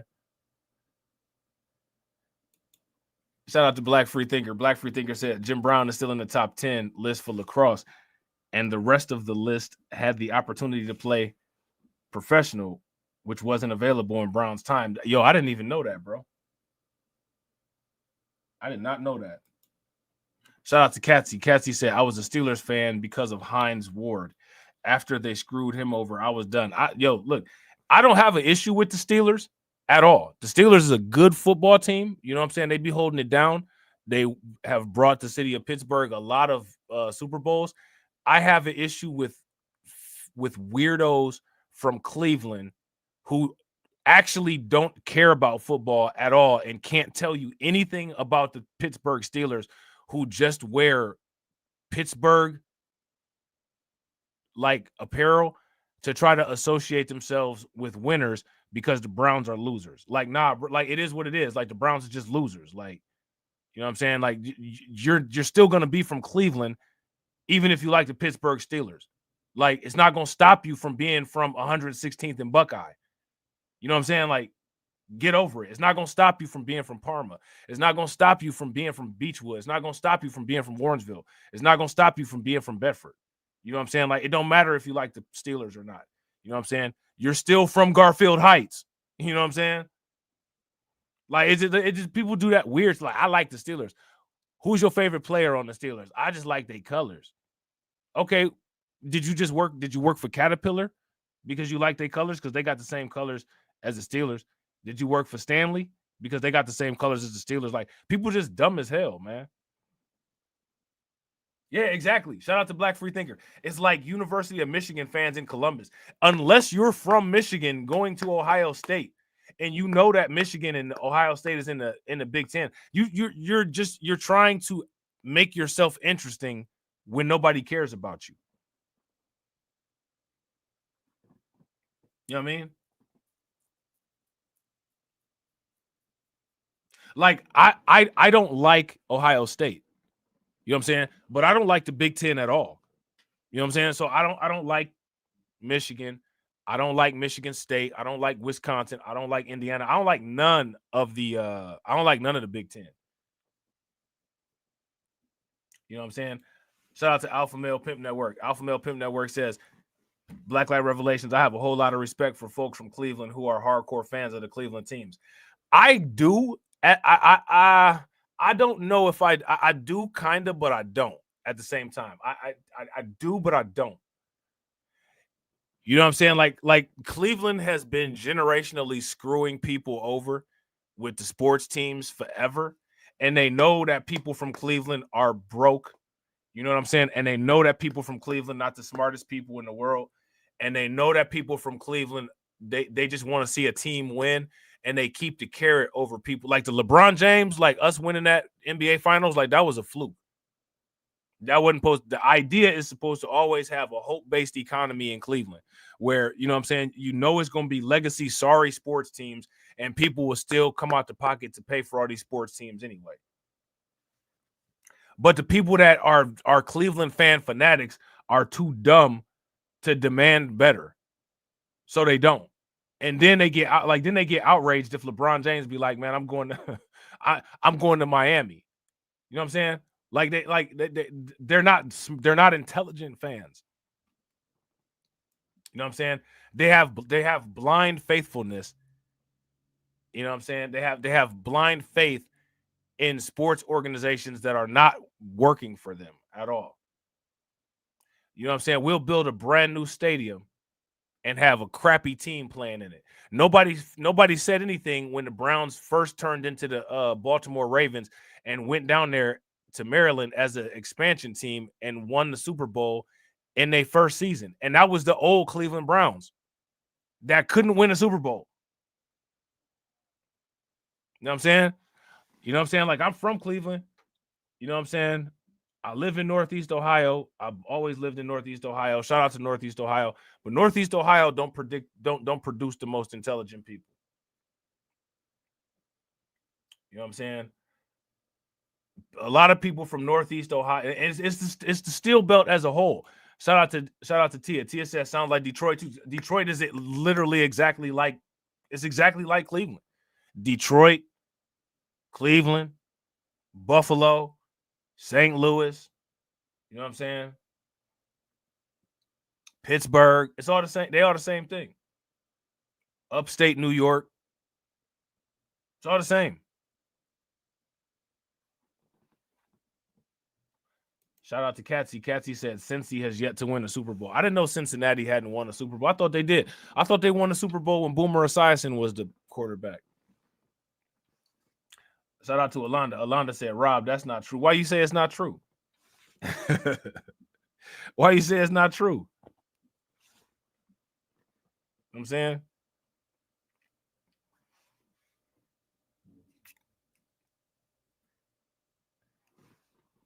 Cleveland has some of the most loyal fans. The Indians before they became the Guardians. You know what I'm saying? Like, people from Cleveland love Cleveland sports teams. And the owners, the people like Dan Gilbert, they don't even have enough decency to get a good team for them. You know what I'm saying? They don't even have a decency. They keep sucking the money out of these people. Shout out to Alonda. Alonda said Northeast Ohio do produce smart people. Case in point, they produce you. Well, I'm just one person, right?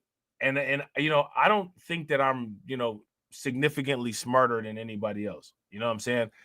But the truth, the honest truth of the matter is that Northeast Ohio, it honestly does not produce very smart people. Nowhere in the Steel Belt, for the most part, produces like just this massive majority of smart people, and there's a reason for that. You know what I'm saying? It's a reason for that. Partially, not, you know, caused by some of the people that live there. Partially, it is partly some of the people that live there. They got good schools in Cleveland. You know what I'm saying? They got a school called Case Western Reserve that people could go to that they choose not to go to. You know what I'm saying? I'm just saying. Shout out to Hurricane, man. What's good with it, bro? I appreciate you. Make sure y'all show Hurricane some love. Throw some flames, some radiation emojis, some ducks in the chat for Hurricane, for funding the organization and for standing on business for 20 months. Definitely appreciate you, bro. I'm standing on business. I'm standing on business. I'm standing on business. Oh, Cassie, you said Cincinnati lost to the 49ers. Is that when Joe Montana was the quarterback? Or Steve Young back in that era when they had Jerry Rice and Ronnie Lott?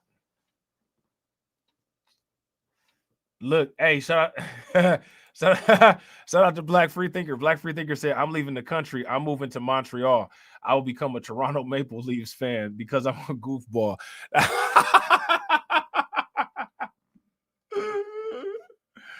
Oh man. Shout out to Hurricane. Look, Hurricane said, "Hey Rob, how many months will we have to wait for the next live stream?" Look, I got a couple days, you know what I'm saying, where I'll be able to do a couple live streams so I can fulfill the membership, you know, the minimum memberships constraints, you know what I'm saying, so people can actually still feel like they're paying for something, you know what I'm saying, and then I'll be able to, you know, I'll go back to doing my thing. Oh man, shout out to Carlton. Carlton said, "What about Vivek Ramaswamy and JD Vance? They're still belt guys." Well, I mean, is anybody saying that there's? I think that they're actually they're consistent with my talking point. I just said that Ohio doesn't really produce a lot of intelligent people. Right? You know what I'm saying? So yeah, I mean, you know, they fall right in. You know what I'm saying? You got Vivek Ramaswamy and JD Vance. These are two guys that can't read the room at all. You know what I'm saying? JD Vance is you know, an interesting character, and so is Vivek Ramaswamy. You know what I'm saying? These dudes, you know, they part of the white monolith. You know what I'm saying? They part of the white monolith. And the white monolith is no different than the black monolith. You know what I'm saying? It's like a dumb duplex cookie. You know what I'm saying? Vivek Ramaswamy is trying to cash in on cryptocurrency by creating a cryptocurrency company and coming up with some crypto ETFs. You know what I'm saying? I don't know what happened with the pharmaceutical drug business. It must not be as profitable since there's not a pandemic going on anymore. You know what I'm saying? And, you know, as far as JD Vance goes, you know, for the most part, with Trump being in office, it's not really a place for Trump's attack dog or his media person to be in the spotlight all like that anymore. So you're not really hearing too much from a lot of these people anymore. You know, Vivek Ramaswamy, you know, he'll say something like, you know, I'm about to run for office over here just to stay warm in the spotlight. And then, you know, you kind of don't hear about him anymore. You know what I'm saying? So, you know, I don't really hear people like Vivek Ramaswamy or JD Vance really having intellectual discussions about the economy or about the market.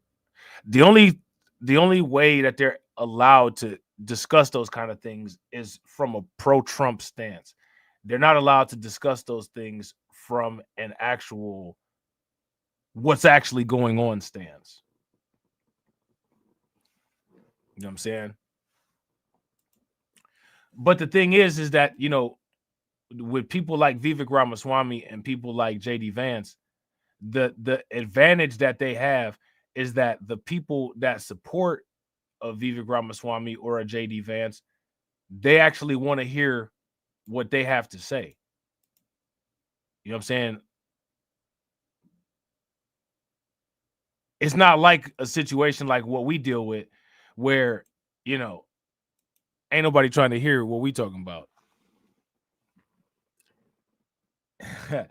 Shout out to Black Free Thinker. Black Free Thinker said, I hope Vivek releases an Indo grifter coin, fake MAGA. Hey, look, here go my thing, man.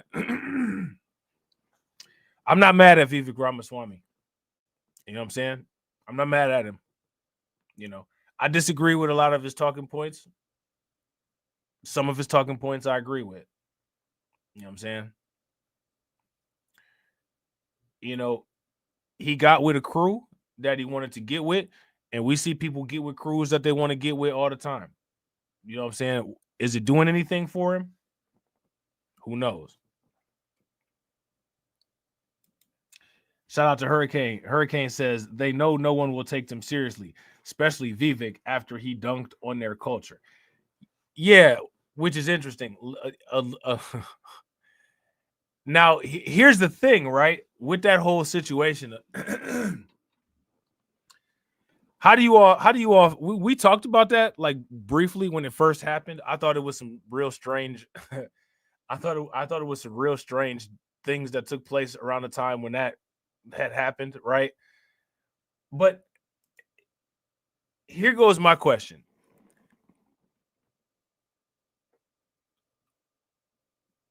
Was what Vivek Ramaswamy said, was it accurate? Was it correct?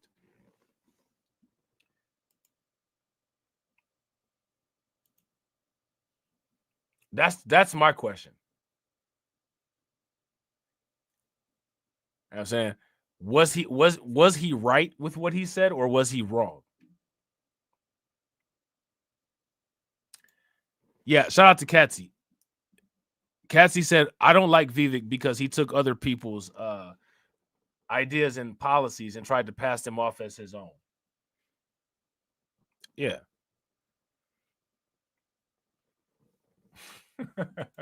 Shout out to Black Free Thinker. Black Free Thinker said, MAGA is so wonderful, isn't it?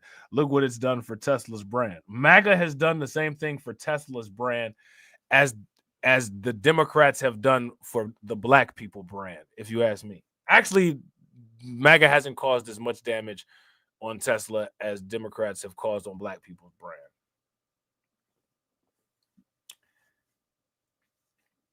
Shout out to Hurricane. Hurricane said, for the most part, I'll say yes. Yeah.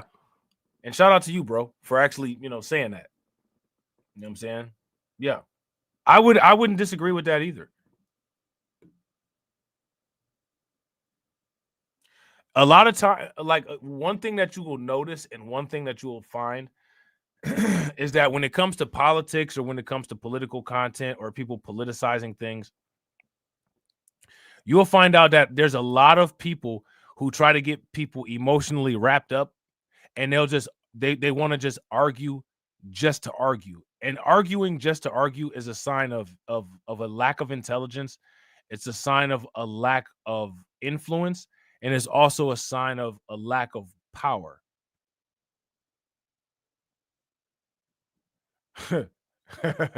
Shout out to AB. AB said, rumor has it that Vivek has a fetish of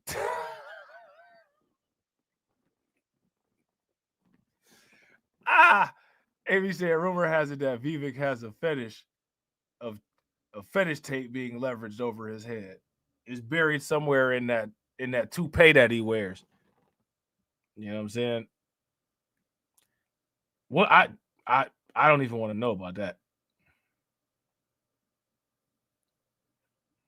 You know what I'm saying? Yeah, and shout out to Hurricane. That's facts, bro. They can also make you good money if you do it right. Facts. Shout out to Black Free Thinker. I'm not mad at that either. Black Free Thinker says, sir, I blame the accomplices known as the so-called black churches. Facts. Facts. Now go to a black church and tell them that I got a Bitcoin for you for your offering plate and see what they say.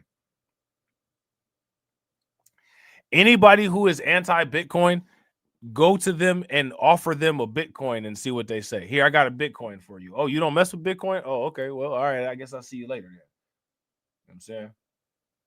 Guess I'll see you later then. All right. Shout out to everybody watching. I appreciate you guys. If you all haven't smashed the like button yet, please do me a favor. Take a moment. Smash that like button. Also, if you guys haven't hit the bell, please take a moment. Hit that bell. And also, please share the stream to your social media.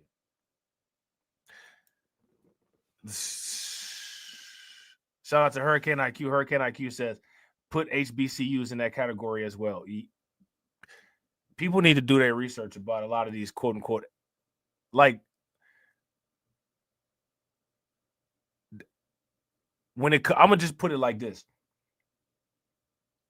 When it comes to a lot of products in the United States, it's more products than just Aunt Jemima. You know what I'm saying? They got a black person on the label. And that's about the blackest thing about the product. You know what I'm saying?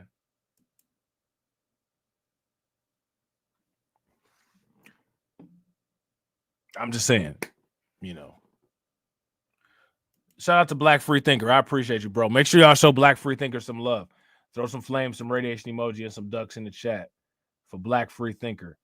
For standing on business for 20 months. Definitely appreciate you, bro. I'm standing on business. I'm standing on business. I'm standing on business. So I think that's something that, you know, I mean, like to me, right? Like I have this idea of certain things that should already, you know, people should already have a competency in, right? And, you know, if certain things in 2025, I kind of see it and I'm like, yo, this is still a discussion. People still this is still a thing. People haven't grasped this concept yet.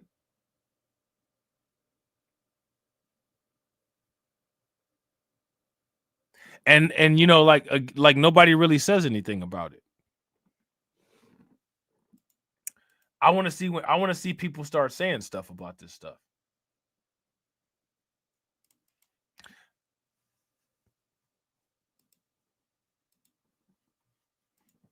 But I don't think they will. And that's one of the reasons why I stopped taking YouTube serious. I don't take you. I want everybody to understand. For the content that most people come to YouTube for, YouTube is not a serious place. YouTube is not a serious place. Have you ever seen like those cartoons where people go to a crossroads and it's just a bunch of different paths that people can take from the crossroads? Have you ever seen those? YouTube is a place where all echo chambers intersect. All echo chambers intersect. And it's basically like, yo, you can choose this whichever echo chamber that you want to go to, and everybody will just pat your little booty.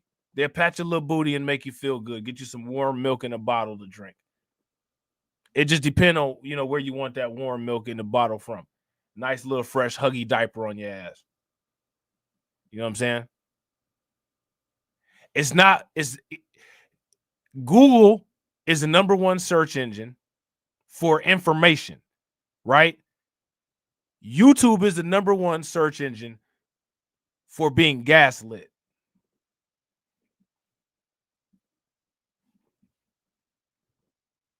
For being gaslit. YouTube is a place with malleable facts. It has malleable facts. In most cases, a fact is fixed. But there's no such thing as fixed facts anymore.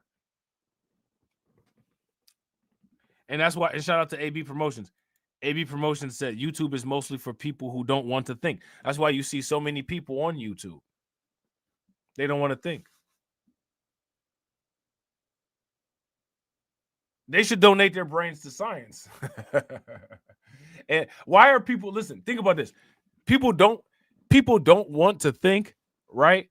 But they're afraid of, quote unquote, getting a chip put in their head.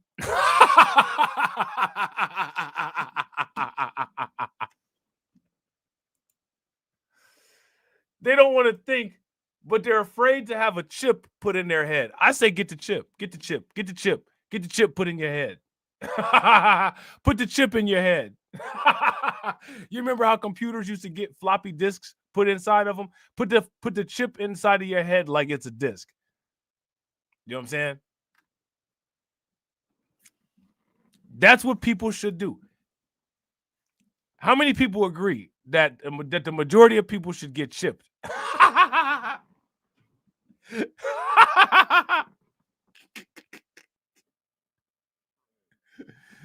Oh, Hurricane, you must be young, bro. You must be super young. You don't know what the floppy disk is? Shout out to you for having your whole life ahead of you, bro. How many people, y'all know what a floppy disk is, right? Now that's just the age gap right there. You know what I'm saying? A floppy disk the floppy disk is like what they used to have before they had removable memory. You know what I'm saying? Like before they had memory sticks, before they had SD cards, before they had CDs and stuff like that, they had floppy disks. They had like a 5-inch floppy disk and a 3.5-inch floppy disk. And it was actually like a soft disk. You know what I'm saying?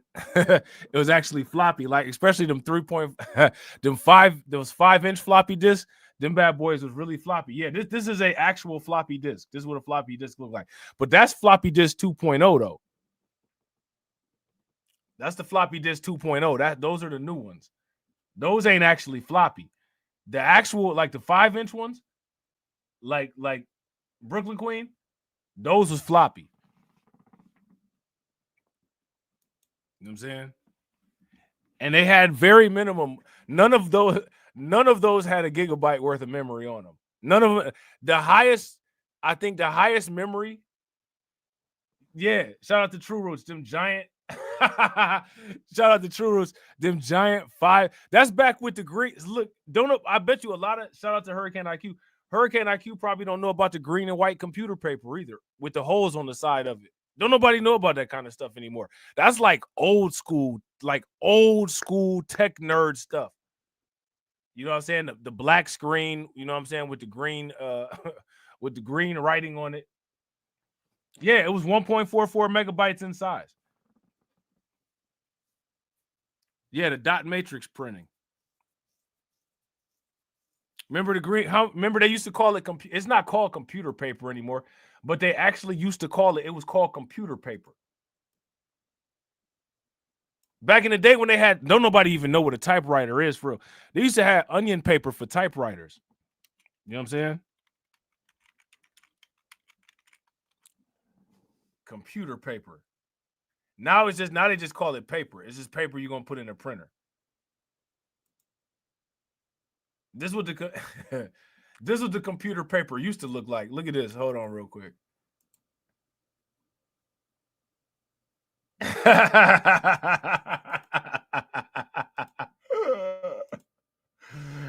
Oh man, that's hilarious. Look at this. Yes, facts. Shout out to, I did that too, bro. Shout out to True Roots. Facts. Look at that. That's what the computer paper used to look like. See, they call it computer paper. Green bar computer paper. What printer even uses this anymore? And it's $134 a box. Like, ain't nobody paying for this. You can't even the only places that would use paper like this is like those old like steel places that still use like arc and spot welders. No one uses this anymore. You gotta actually have ink for this type of printing. You know what I'm saying? It's not like laser printing, which is like the standard now, like just normal. Ain't nobody buying this anymore. This kind of stuff right here.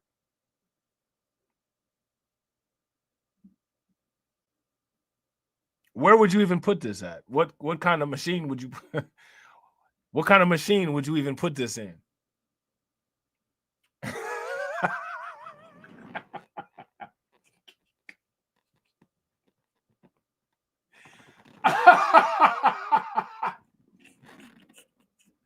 Shout out to Hurricane. Hurricane said, "I never seen that paper before."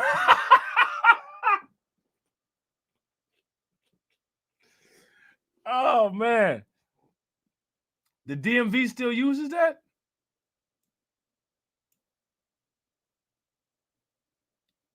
That's crazy. Shout out to True Roots. True Roots said that's crazy. I took a typing class my junior year in high school on an electronic typewriter. Yeah, that's back when they had typewriters before they had computers and printers and stuff like that. Yeah, this is before the internet. Like the internet and computers didn't used to go hand in hand. This was just when people was doing quote unquote computer work. Didn't the internet, email, wasn't none of that around back then. This is when people used to like when this is when plastic frame glasses were the thing. You know what I'm saying? People wear them plastic frame glasses.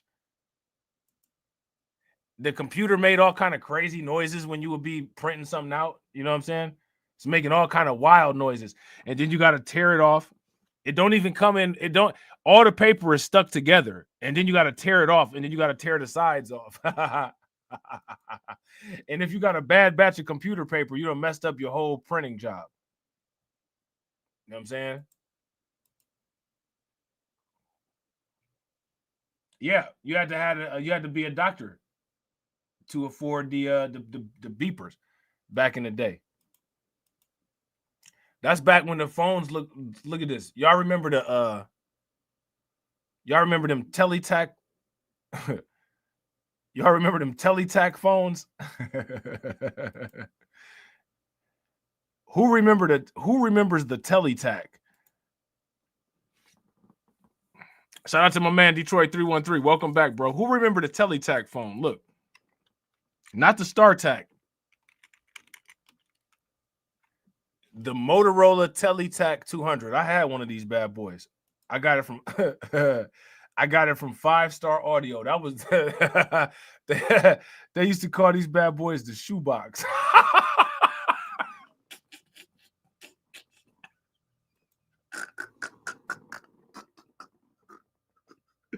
Yeah, it was the bricks. You know what I'm saying? Those are the brick phones, bro. Look at this. Look. One of them joints right there. I used to have one of them bad boys, bro. I wasn't supposed to have it neither. My dad found out I got in so much trouble. I was automatically guilty of dealing drugs, even though I had never dealt drugs before. You know what I'm saying? That's just what I was doing. If you had one of these, it don't matter if you had any drugs on you, no weed, no keef, you know what I'm saying? No coke powder, no crack residue, no nothing. It don't matter. If you got one of these, you at home, you're guilty of selling drugs. This was it right here.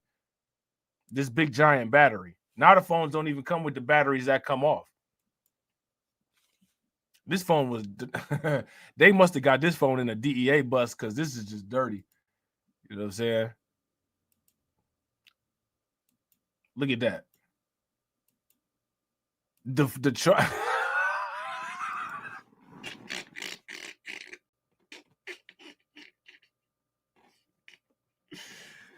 Nah, shout out to Alonda. Nah, you thinking of the that's the Nextel phones used to do that.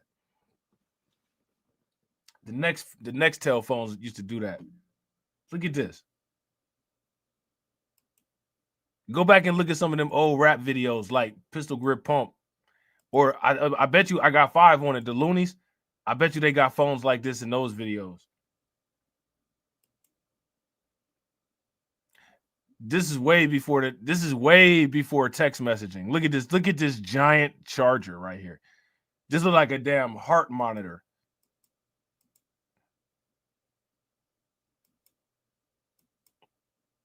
This is hilarious.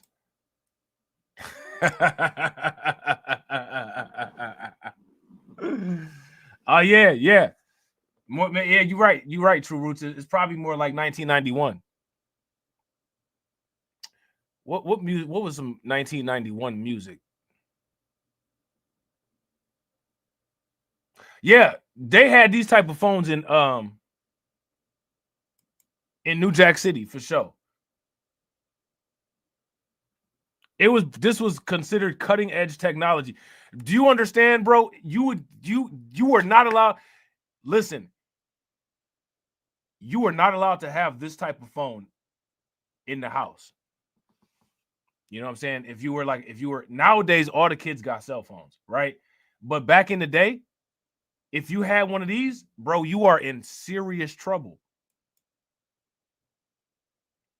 Facts. Shout out to AB, bro. I'm telling you, I used to have one of these. I bought it from 5 Star Audio.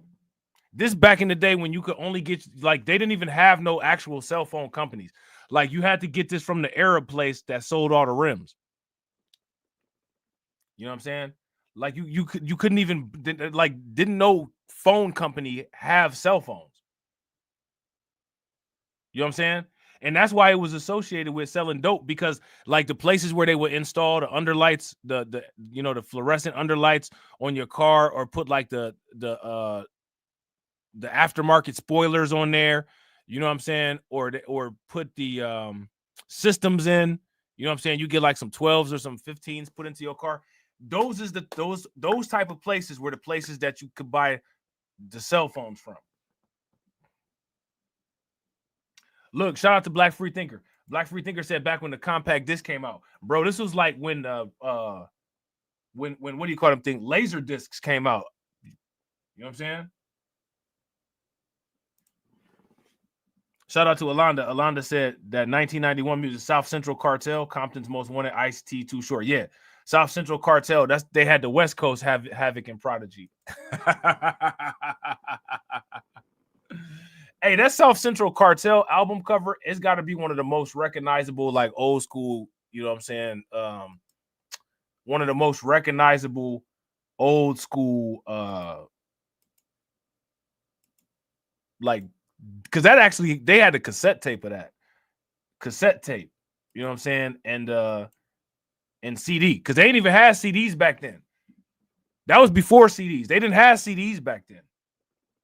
It was just cassette tapes. Yeah, shout out to True Roots. We just had cassette tapes. The compact discs wasn't even thought of back then. That's when you had a tape deck in your car. You know what I'm saying?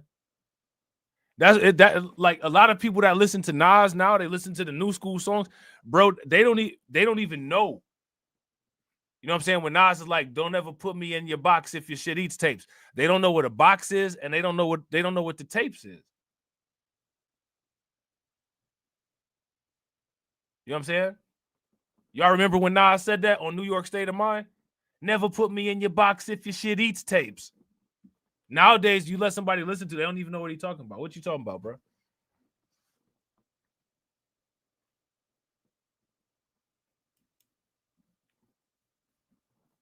You know what I'm saying? Look, the same way, listen, the same way we talking about this shit with the CDs and all that, in 10 to 15 years, that's how everybody gonna be talking about money. It's gonna be whole generations of people that don't even know what a dollar is. What's a dollar? What you talking about? You mean I actually have to touch the money? Y'all had to touch the money back in the day? That wastes so much time. All that good music came out in 1993. You know what I'm saying? Doggy Style, you know what I'm saying? Creeping on the Come Up. Yeah, a lot of good E40, Rapid Forte, a lot of good Tupac music. You know what I'm saying? Ready to Die came out in 93. It was a lot of good. It was a when did Skee-Lo come out? Remember I Wish? And yeah, I Wish I Was a Little Bit Taller. When that come out? That was before 93, wasn't it? I wish I was a little bit taller. I wish I was a baller. I wish I had a girl who looked good, I would call her. Remember that? See, back in the day, you know what I'm saying? Like, you listen to Skee-Lo. Skee-Lo was talking about living in Crenshaw and all that. Nowadays, you know what I'm saying? That that's another story for another day. You know what I'm saying? Oh, Ready to Die came out in 95? I thought it was 93. It might have been 95, though.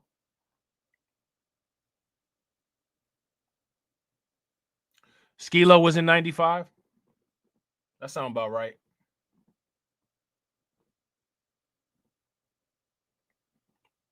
I had the AZ Do or Die on cassette tape. It was written by Nas on cassette tape. I had Creeping on the Come Up, East 1999 on cassette tape. I had one of them cars, that had the aftermarket cassette tape / CD player in it. You know what I'm saying? That's back in the day when people was innovative. You know what I'm saying? Like, I installed that bad boy myself. You know what I'm saying?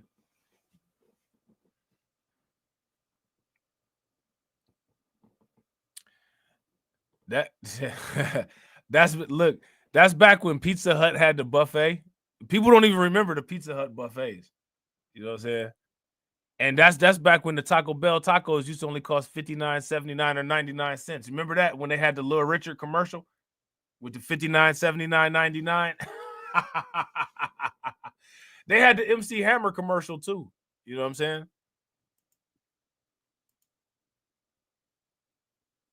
Y'all don't remember that though.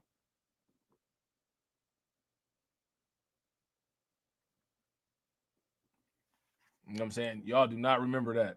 I got you though. Hey, who remember the George Clinton Burger King commercial?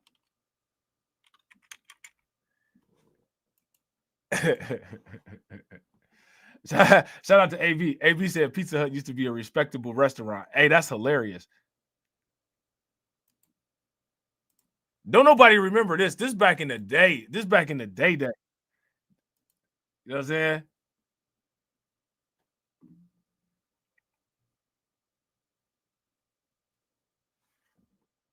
Shout out to Alonda. Alonda says, so Rob, who were some of the earliest pioneers of Cleveland, Ohio's rap scene? Hold on real quick. Hold on real quick. Hey, hold on real quick. Hold that thought. Look at this. Look at this.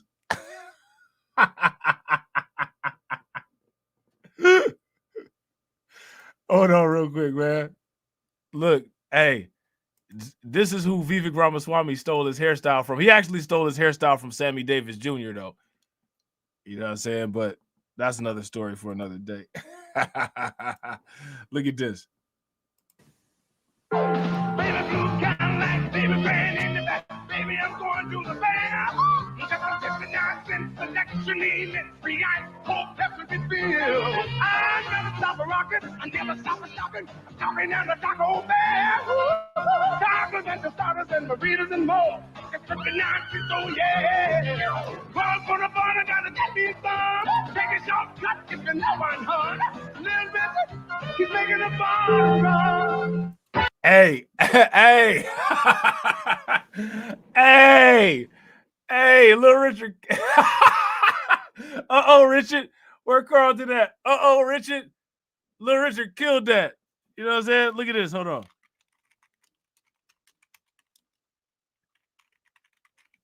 Look at this. Look. See, this is what. Look. Who remember the George Clinton Burger King? Hey, who remember the George Clinton Burger King song? Hold on, let me see. George Clinton Burger King. George Clinton Burger King commercial.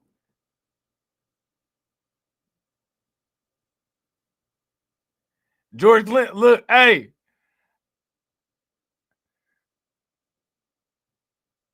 Hold on real quick.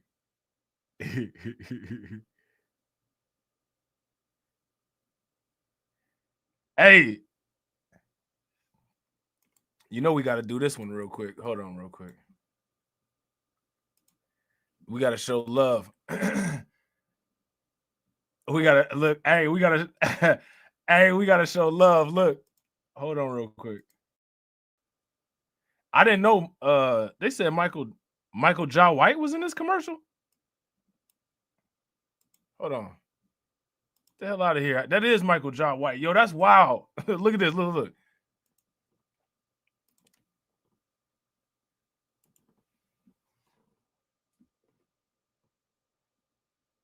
Mini Muffins. 1990.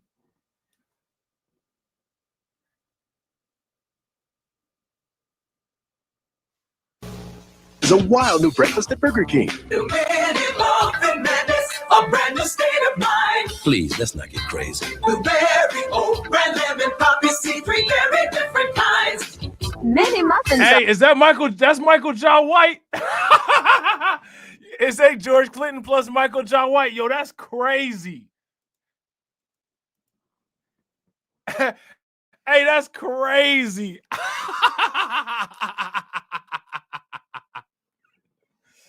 Hey, who remember this commercial? If y'all remember this commercial, give me a thumbs up. If y'all don't remember this commercial, give me a thumbs down. It's a wild new breakfast at Burger King. The Mini Muffin Madness, a brand new state of mind. Please, let's not get crazy. Blueberry, oat, brand lemon, poppy seed, 3 very different kinds. Mini Muffins are. There's golden brown French toast sticks and cheddar tenders too. Fresh Mini Muffins will be keeping you on the move. It's a Burger King thing. To make a new breakfast people are mad about, sometimes you gotta break the rules. Hey, that commercial was lit.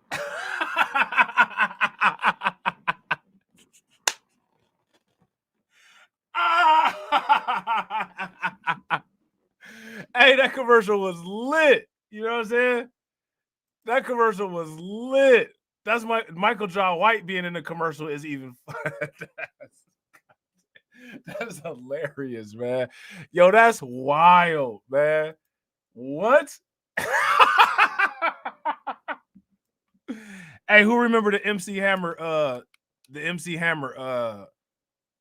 Taco Bell commercial? Y'all remember that?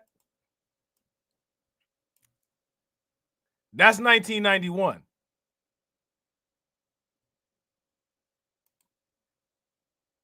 That's 1991.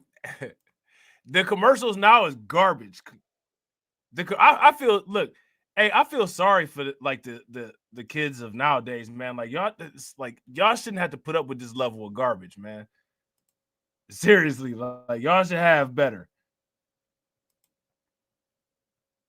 Hold on real quick. Yeah, y'all should have better. Look at this. Look at this. Shout out to AV Promotions. AV Promotions said Michael John White popping muffins in his mouth is wild. Yo, him with a muffin on the back of his head is crazy.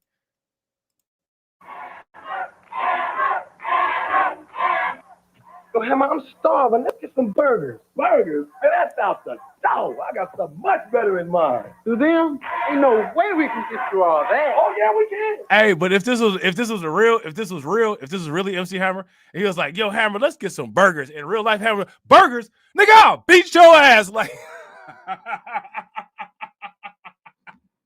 if this was a real MC Hammer commercial, yo, Hammer, let's get some burgers. Burgers, nigga, I'll beat your ass.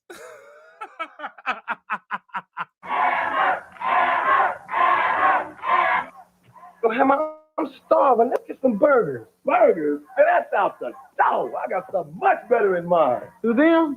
Ain't no way we can get through all that. Oh yeah, we can. Come on, let's break.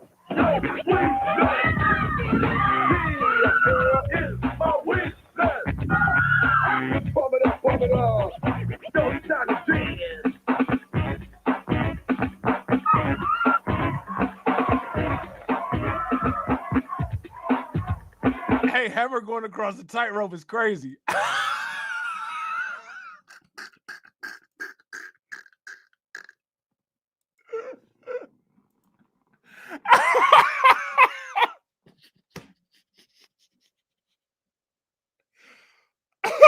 Hey, Hammer going across that tightrope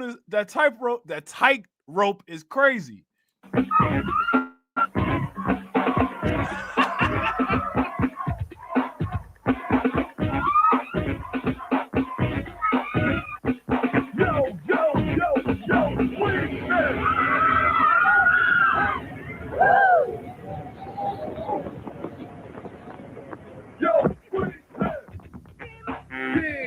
Now that's the way the Hammer runs for the border. Because the border's in order.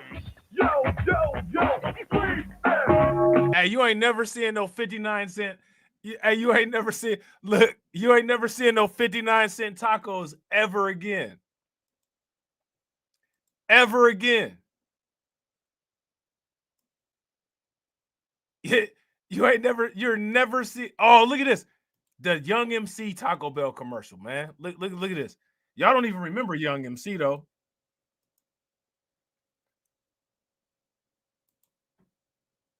How many of y'all remember Young MC? Hold on real quick. Let me see. Default view. Let me see.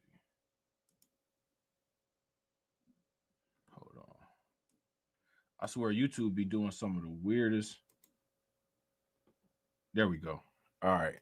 Who remember Young MC? Yeah, Bust a Move. Man, this is hilarious, man. Look at this. Look at this. Hey, real quick, if y'all haven't smashed the like button yet, do me a favor. Take a moment, smash that like button. Also, if you guys haven't hit the bell, take a moment, hit that bell. Also, please share the stream to your social media. Look at this. Hold on. Look at this. Hello, I'm Young MC with a story to tell. I just got a free cup from Taco Bell. NMTV makes the whole thing fun. Buy a giant-sized Pepsi and you'll get one. 4 cups in all, so don't stand still. And if you have an empty cup, you get a free refill. Go to Taco Bell and you see it's true. They got these 4 cups there just for you. Taco Bell only has them for a limited time. That's why I'm coming to you with a limited rhyme. To get these cups, you gotta place your order. So take my advice, you better run for the border.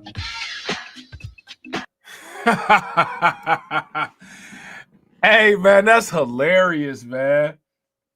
Yeah. Look, hey, Taco Bell was ahead of the times. And all those commercials, 59-cent tacos. You ain't never ever seeing a 59-cent taco ever again. Them days is done. It's over with. You see, shout out to the young people in the chat. You know what I'm saying? Like the young cats in the chat. Shout out to Hurricane and Win Lose a Rug. They probably don't even know a world with 59-cent tacos in it. You know what I'm saying? They don't even know a world with 59-cent tacos in it. It's crazy. Now, look.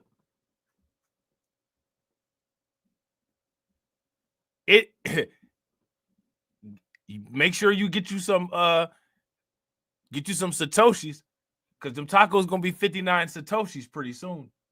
They're probably more than 59 Satoshis now. But it's funny though, like when you go back, shout out to Cameron. What's good with you, bro? When you go back and you look at those commercials, like when you look at all of that stuff, that's when you can really see the effects of inflation and how money ain't worth anything. Yeah, a White Castle burger would have cost around that much too. Not no more.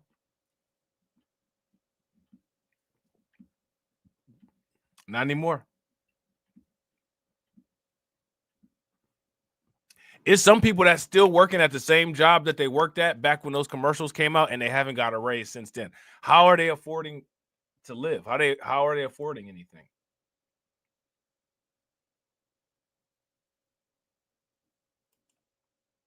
You know what I'm saying?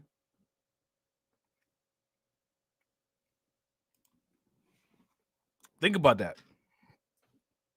Oh, the cost of living just so high. Yeah. You know what I'm saying? Yeah. The cost of living is just so high. Now, look at this, right? If you got the right investments, even if the company that you work for doesn't give you a raise, you can still have a raise.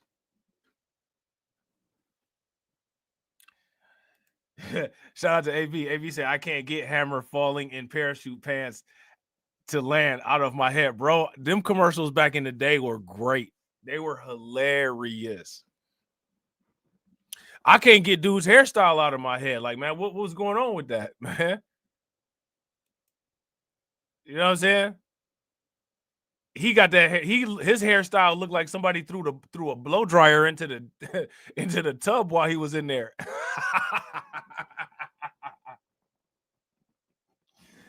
He got that blow dryer in the tub style. You know what I'm saying? Don't try this at home, kids. You know what I'm saying?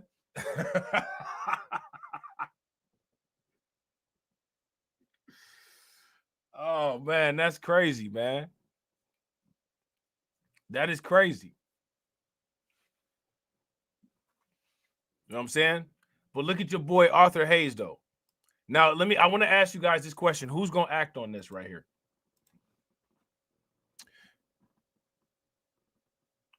You know, MC Hammer, they say that MC Hammer punked third base.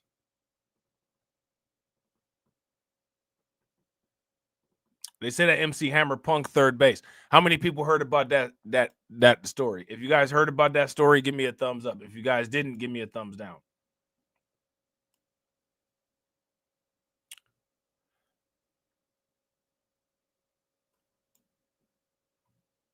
So former BitMEX CEO Arthur Hayes believes that Bitcoin is poised to rapidly climb to new all-time highs, driven by a wave of liquidity from U.S. Treasury buybacks. All right.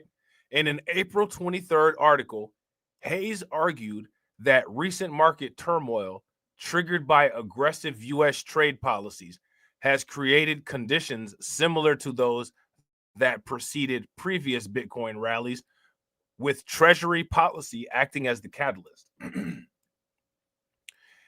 Hayes cites President Donald Trump's tariff escalation earlier this month as the catalyst for volatility in bond and equity markets. The MOVE Index, a measure of bond market volatility, surged near record levels before moderating after a swift policy reversal and shift in Treasury strategy. According to Hayes, this pivot included a renewed focus on Treasury buybacks, a mechanism he says could serve as a backdoor source of liquidity. All right. So we've read about this before in a different article, but we're just reiterating it. Basically, author Hayes is saying that because of the current monetary policy, right? Because of current monetary policy, these will provide conditions that will increase the Bitcoin price. You know what I'm saying? Shout out to Black Free Thinker. Black Free Thinker says, "Dear God, how static and clueless do you have to be to work at the same place for 30 years and getting little to no raises?" Right. Right. Wait a minute. What? Oh yeah, Redman. Redman. It's actually a YouTube short where Redman talks about that. It's actually a YouTube short where Redman be talking about the whole issue with Hammer. It's hilarious. You know what I'm saying? But yeah, I mean, again, how many times do we got to say the same thing? The story is not changing. And it's not gonna change.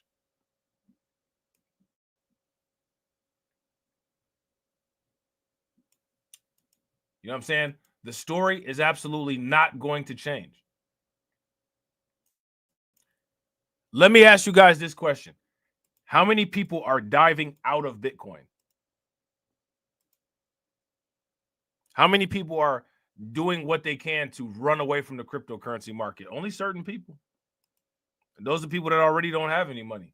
So not really anybody taking anything they doing or really paying attention to what they got going on, right? TD Cohen says 21 reflects most meaningful validation of Strategy's Bitcoin treasury operations to date. Okay.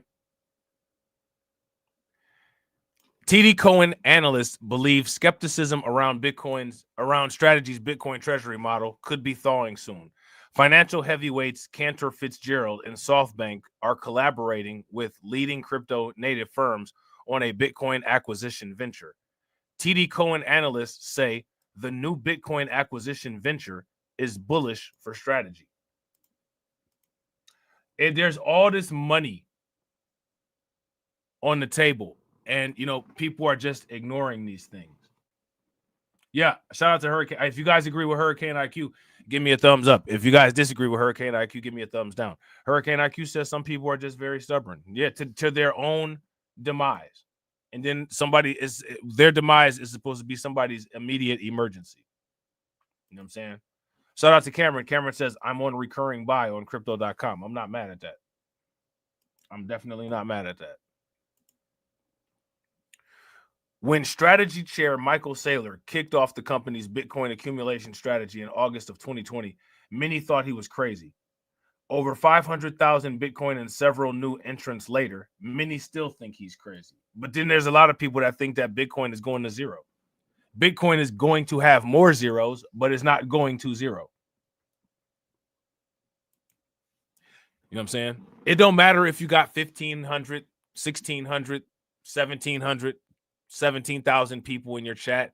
It don't matter how many times you say it, you are not going to talk Bitcoin going to zero into existence.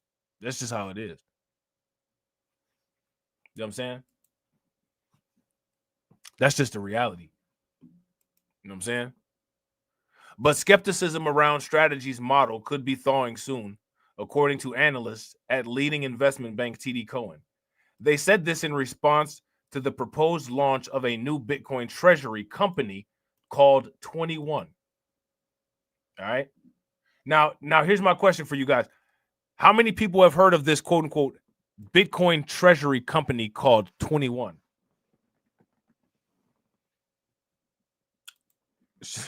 I'm not mad at that. Shout out to Black Free Thinker. Black Free Thinker said, I'd revert back to Christianity before I dive out of Bitcoin. Bro, facts.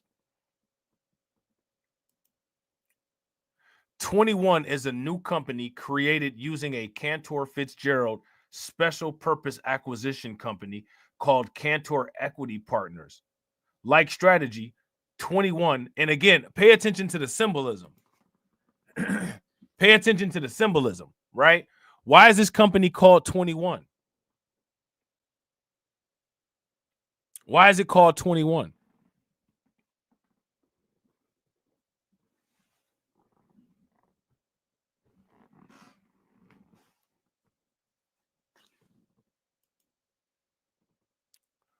Why is this company called 21? Like strategy, 21, which is set to be partly owned by leading stablecoin issuer Tether, its sister firm, the crypto exchange Bitfinex, and Japanese investment company SoftBank, intends to build a business around granting shareholders exposure to Bitcoin, promising to grow Bitcoin per share. Okay? The firm intends to launch with over 42,000 Bitcoin, currently worth over 3.9 billion on its balance sheet, which will be the third largest Bitcoin holdings of any publicly traded company. It has also reached agreements to raise an additional 585 million to purchase more Bitcoin after the launch. Could you imagine? I want you guys to tell me.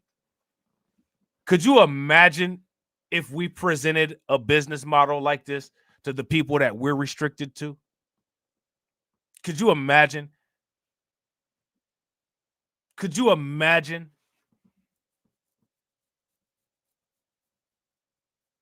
I want you guys to describe to me with your most vivid detail what would happen if we brought a proposal like this to the people that we're restricted to. What the reactions would be. And this is what I'm saying about our people won't make us great.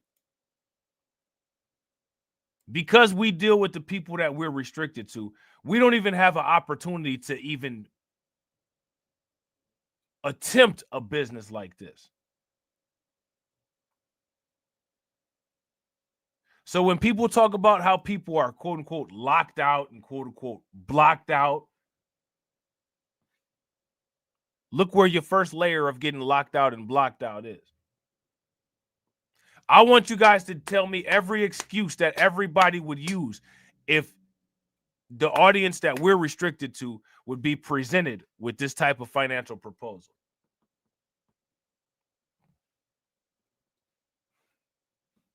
And I want you guys to understand this. People say these things, and they say these things strong with their chest out. So make sure you guys say it strong with the chest out, because people don't like to be falsely represented. So we're going to represent these people the way that they would represent themselves. Shout out to Hurricane IQ. Hurricane IQ said, oh, we didn't know. Facts. AB Promotion said the reaction will be, Ninja, you think you smart because you can read. Right. Right. So how you supposed to get beyond that barrier is my question.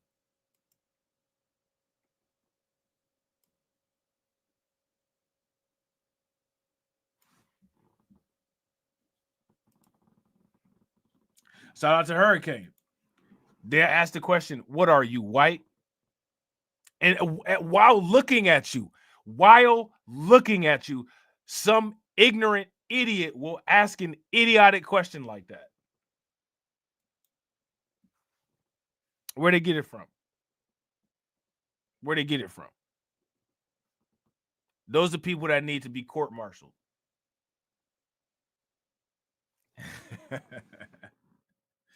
Shout out to Black Freethinker. Black Freethinker said, oh, snap. Here we go again. Side that damn off-code alert. Yeah. Facts. Shout out to Hurricane. Oh, that won't do anything for us. Right. Which is fascinating, right? Because people have already kind of made their minds up on what will do anything for them. The only thing that'll do anything for anybody is worthless dollar bills with former slave owners on it. That's the only thing that'll do anything for anybody. I'm sorry, not my cup of tea. And this is what I'm saying. Anybody that's complaining about Shannon Sharpe, you know what I'm saying, you know, with the slave play, come on. What's in your wallet? What's in your wallet? Because Bitcoin don't have no slave owners on it. But most of what's in your wallet does. So who's actually doing the slave play?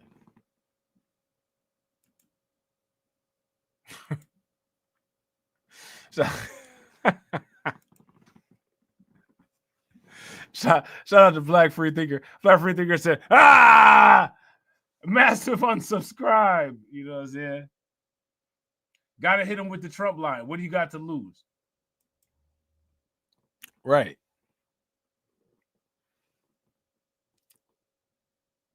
We ain't even got to hit him with no Trump lines, bro. We could just hit him with some stuff that they've said. They've said enough. We've got content until my funeral. You know what I'm saying? We've got content.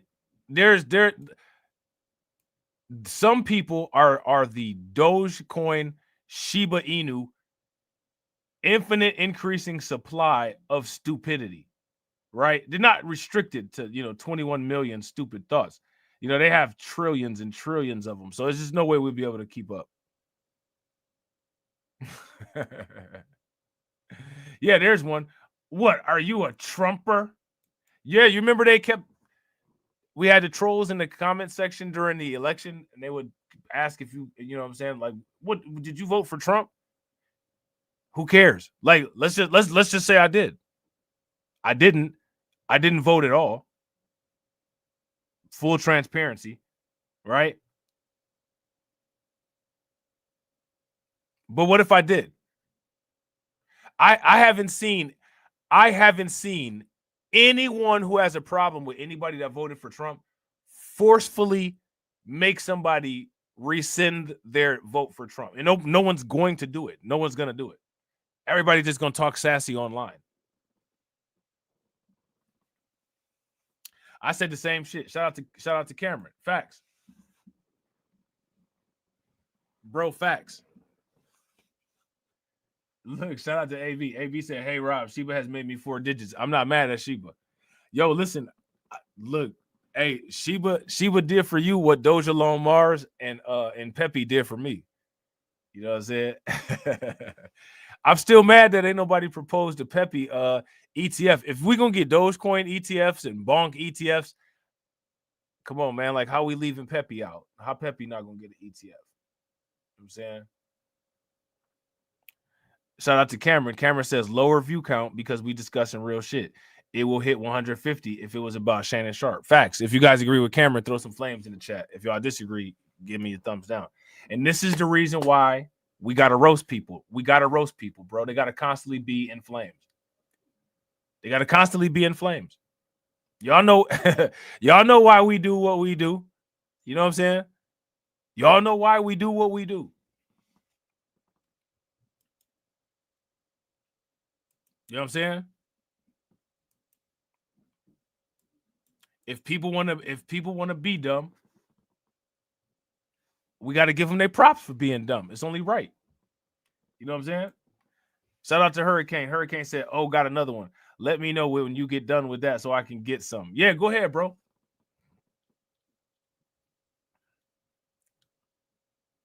Yeah. Shout out to AB. The F shit gets hella views. Yeah, fact. Shout out to my man, the Reaper. Shout out to the Reaper. He going along with the Fox shit. Don't touch me. I'm about to change on your ass. I'll beat your ass with my elbows. Werewolf style. And this is why. Right. And look, shout out to Hurricane. Another one. Why should I help you? Or what's in it for me? Right. Right. And this is the reason why there should be no sympathy given to broke people. Shout out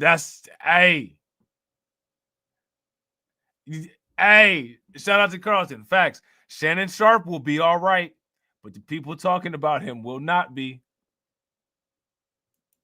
They will not be. That's a fact. Shout out to Black Free Thinker.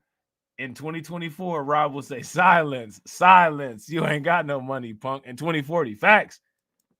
Facts. Man, listen, I'm telling man, when we get them crypto millions, bro, we are going to be we're going to be the most hated YouTube community that no one's gonna do a damn thing to in the history of YouTube. I can't wait. We're gonna be the most safe, hated YouTube community that no one's gonna do shit about on YouTube. I can't wait. You know what I'm saying? I cannot wait. So now here this says the proposed launch of 21 reflects the most meaningful validation of Strategy's Bitcoin treasury operations to date. Analysts at TD Cowen wrote in a Wednesday note, asserting that the new venture could be the catalyst needed to change the skeptical perception of Strategy among institutional investors. Now, you know, anytime you hear something like this, for the most part, this really, all this is just more whales buying.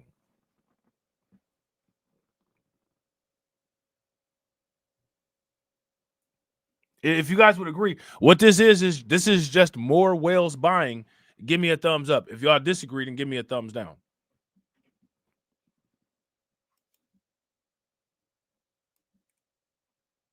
So let's see what else they say. Just a bunch of data. You know, who likes data, right? Who likes data? Hey, I should do a stream about the Shannon Sharp stuff though, just to roast. You know what I'm saying? Just to roast everybody and everybody talking about it and how they talking about it. You know what I'm saying? We should do that. That would be fun. But I ain't got. I really truly don't have time for that. I truly don't have time for that. You know what I'm saying?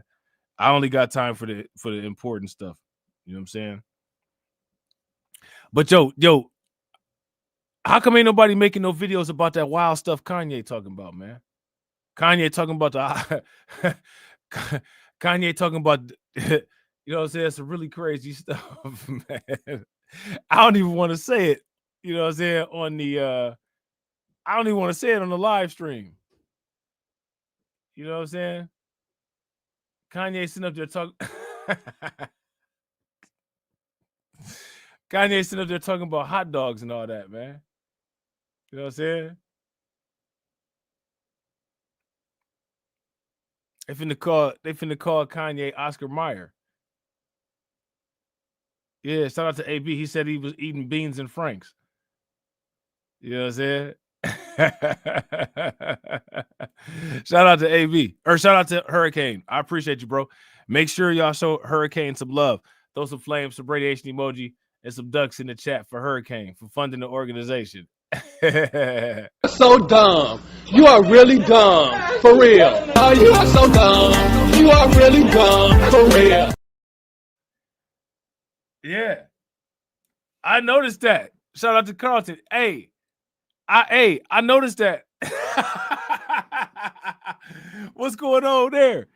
Shout out to Carlton. Carlton said the lift is not really covering the Kanye situation.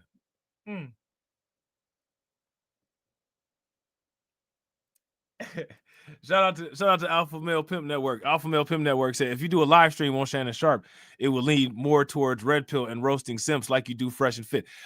Here's my thing. I wouldn't roast. I actually don't have any. I have the usual roast for Shannon Sharp, right? The usual roast for Shannon Sharp. But I don't really have no roast for Shannon Sharp for real about this particular situation.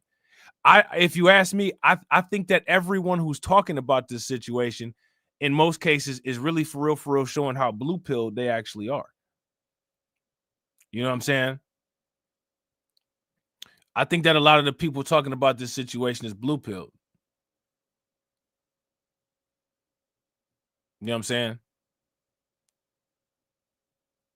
If you I want to ask y'all this question. What's the most believable angle that you all have heard on this Shannon Sharp situation? Stephen A. Smith threw Shannon Sharp under the bus.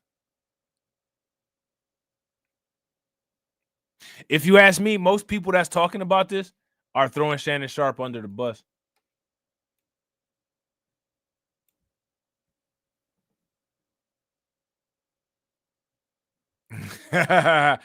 Shout out to Black Free Thinker. Black Free Thinker says, "Hey Rob, why don't you incorporate Anton, the homeless dude, when talking about the future of the monolithians?" I shall.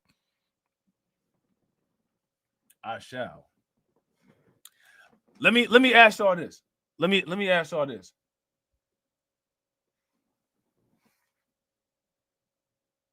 Do you all believe that Shannon Sharpe committed a crime? That's my question.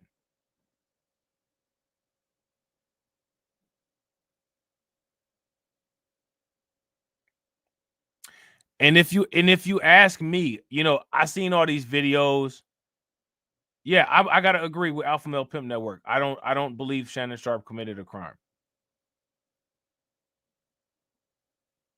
You know what I'm saying? I don't believe Shannon Sharpe committed a crime. Again, you know, shout out.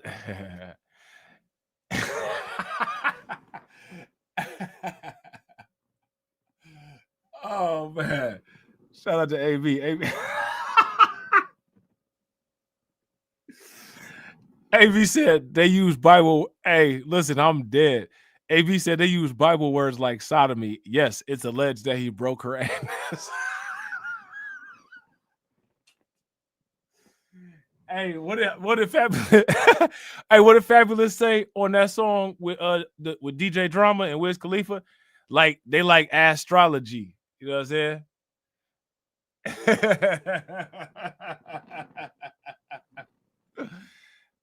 That's an occupational hazard.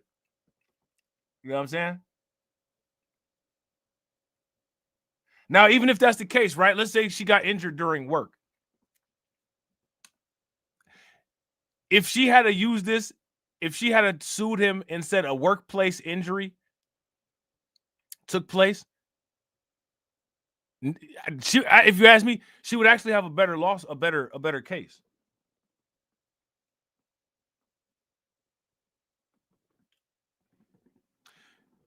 Shout out to Alonda. Yeah, if you watch, he's saying that Shannon Sharpe should step away from ESPN and all that. He just put out another clip from his podcast. Go check it out.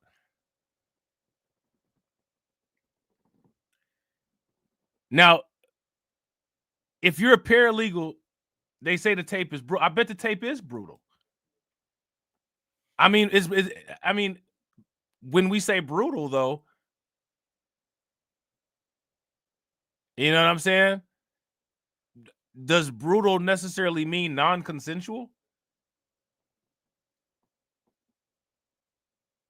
I mean, when I hear brutal, what I'm thinking of is she wasn't ready. Like, maybe next time you agree to something like that, maybe get you some measurements first. You know what I'm saying? And then say, you know, maybe, you know, I might not be built for that. It's okay. It's okay. Sometimes people just ain't built for certain things. Sometimes, you know, people that's really big shouldn't really try to stuff themselves inside of an elevator. You know what I'm saying? It shouldn't really try to stuff themselves inside of a roller coaster like that. It's okay.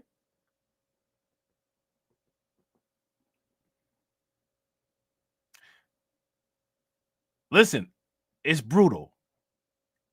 Right? Now, we all adults here. Right? We're all adults. Right? So, you know, sometimes, right, when things go right, you get a phone call, right? And the phone call will tell you certain injuries that somebody might have possibly enjoyed during a quote-unquote encounter. Does that mean that it was quote-unquote brutal? This is what I'm saying, and why I'm saying that is I'm saying that to say this. All of a sudden, people act like they haven't. You got people that have kids that are now acting like they don't understand how kids are made. I can't believe any of this. I can't believe any of this. Are you serious? How long you been married to your wife? How long you been messing with your girlfriend?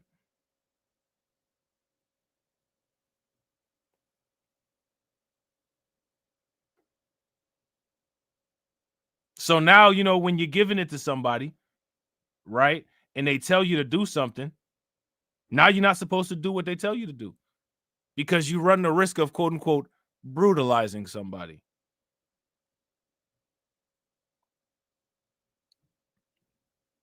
You run the risk of brutalizing somebody. Oh, man. Man.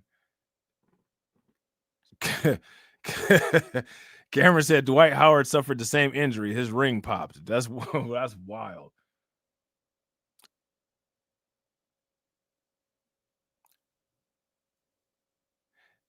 Now, again, what I see as the problem, right? Shannon Sharp, what his issue is, and his issue is the same issue as a bunch of other people. People no longer are taking into account the risk that there is in dealing with paralegal sex workers. Stop dealing with paralegal sex workers. You know what I'm saying? Stop dealing with paralegal sex workers. Paralegal sex workers come in all shapes, all sizes, all walks of life. It's not just, you know, not just Instagram models.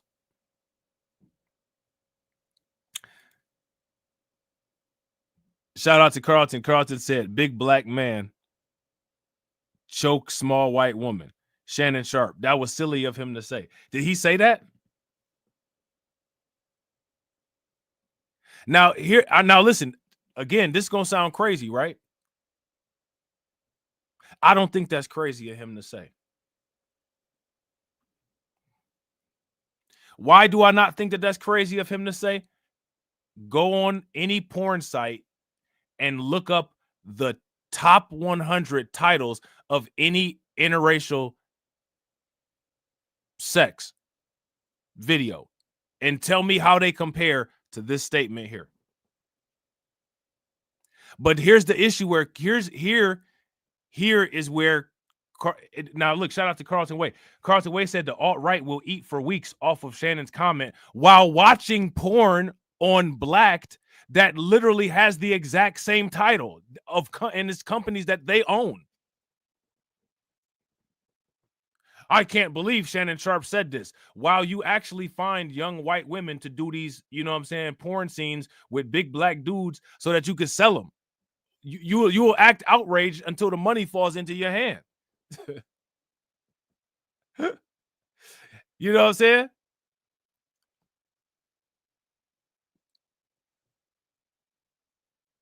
Right? So again, like my thing is like we got to rationalize these things and we got to look at them. Right?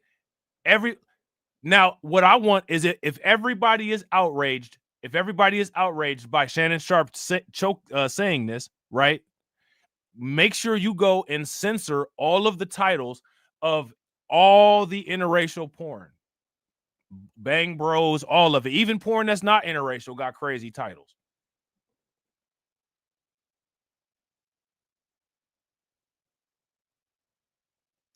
Black Free Thinker said that the alt-right is fantasizing about eating the cream pie. You know what I'm saying? That's disgusting. You know what I'm saying? It's trifling.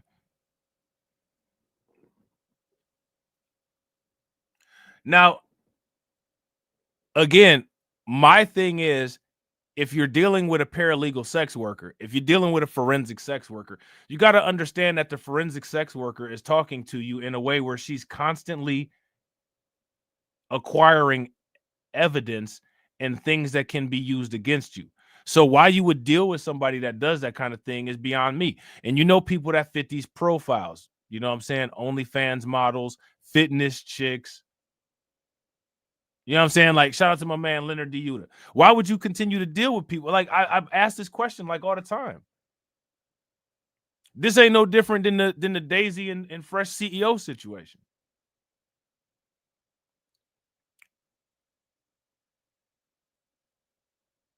You know what I'm saying? Shout out to Cameron. Cameron said the girl was a 4 or a 5 anyway. Listen, I don't know about all that. I'm not trying to be funny because if that was the case, I think she would have been a little bit more durable. You know what I'm saying? 4 or 5s know what they got to do. So, you know what I'm saying? I don't think she would have I don't think she would have been dealing with quote unquote wreckage. You know what I'm saying? If she was a 4 or 5, if she was a 4 or 5, she's gonna be used to getting beat up. You know what I'm saying? Now, YouTube manual reviewer, quote unquote, when I say quote unquote getting used to being beat up, no one's talking about domestic violence situations. We're talking about consensual experiences and encounters between two consenting adults. So, I mean, my question is basically like, you know, the alcohol is a date rape drug. You go to the bar with a female and they say, you know, I want to buy a drink. You buy them a drink. You've given them alcohol. Now, whatever they do as a result of drinking alcohol that you bought, you're responsible for. So you're going to jail.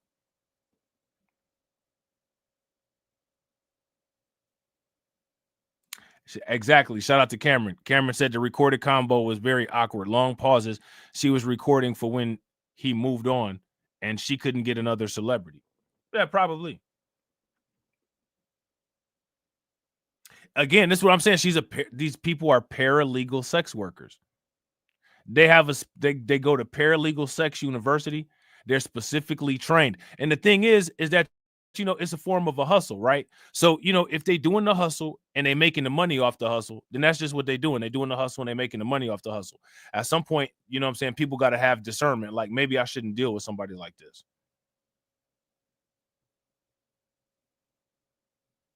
But in the environment of today, it's accessible to where all women are able to move like that. So if a woman asks you to take her out on a date and y'all go somewhere where they serve alcohol and you buy her some alcohol, she's allowed to have the regret of legal consequences. If she don't like the fact or something that went down on a date, all she got to do is say, hey, this dude took me against my will. Here goes the proof. He bought me alcohol. I didn't want to be here. I'm allowed to be embarrassed.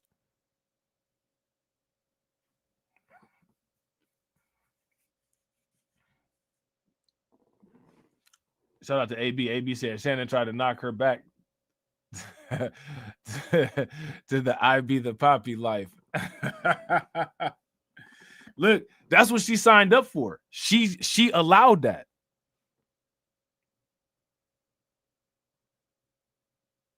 She allowed that. It was consensual.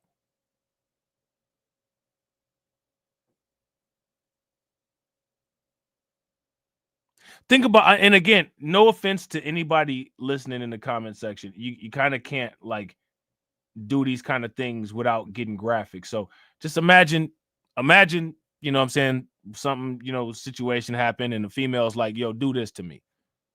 And you like, do this to you. And she like, yeah, do this to me. You like, okay. Then you do it to her, right? Then all of a sudden she crying, this person did this person did that. Now you the bad guy. Oh, I can't believe. Oh, what a scoundrel. I can't believe you fucked her like that. Oh, she asked me to. The fuck? But because there is no repercussions or no consequences for anything in regards to what a woman does, especially in regards to a black man, you going for the settlement. Shout out to Cameron Jones. Cameras in your crib. Again, never text the kink. Never text the kink.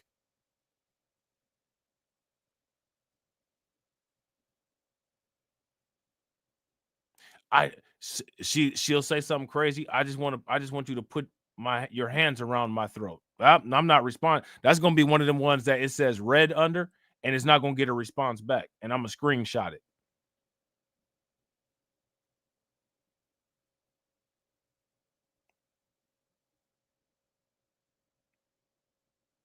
But at the same time,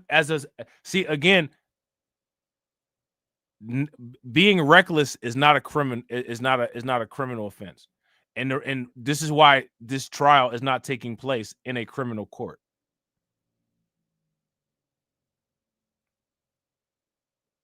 This has implications for divorces too. I mean, just imagine if, a woman wants to say, I'm going to just go down the line of all the sexual things that we did. You know what I'm saying? Like, this is private type stuff. This is private. Really, this isn't made to be discussed publicly. Right? But we're going to discuss it publicly to get the point across.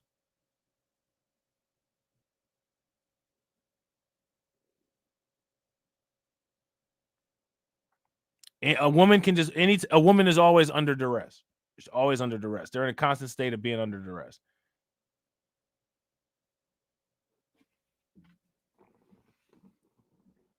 So, with a lot, everybody, it's interesting.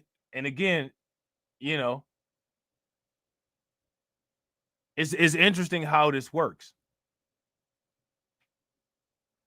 A lot of people throwing Shannon Sharpe under the bus.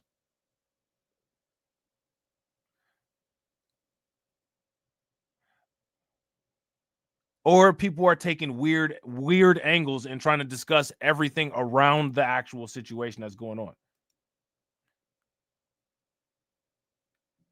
Shout out to AB Promotions. AB says Umar suggests that she puts things in writing is actually a good idea.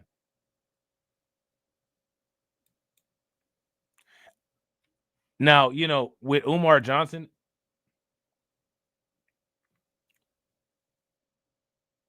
he's got women saying stuff about him too. You know what I'm saying? And the thing, and the thing is that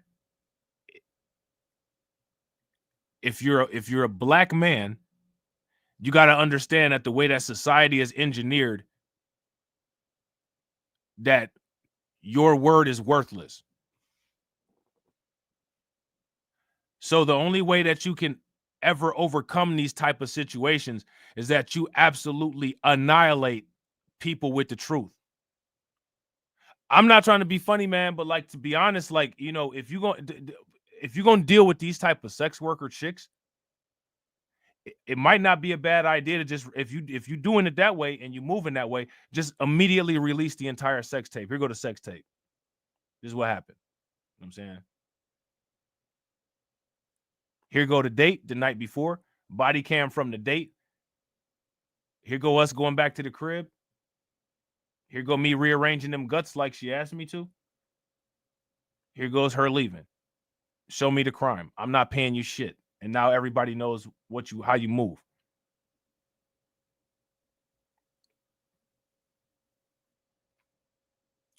Oh my God.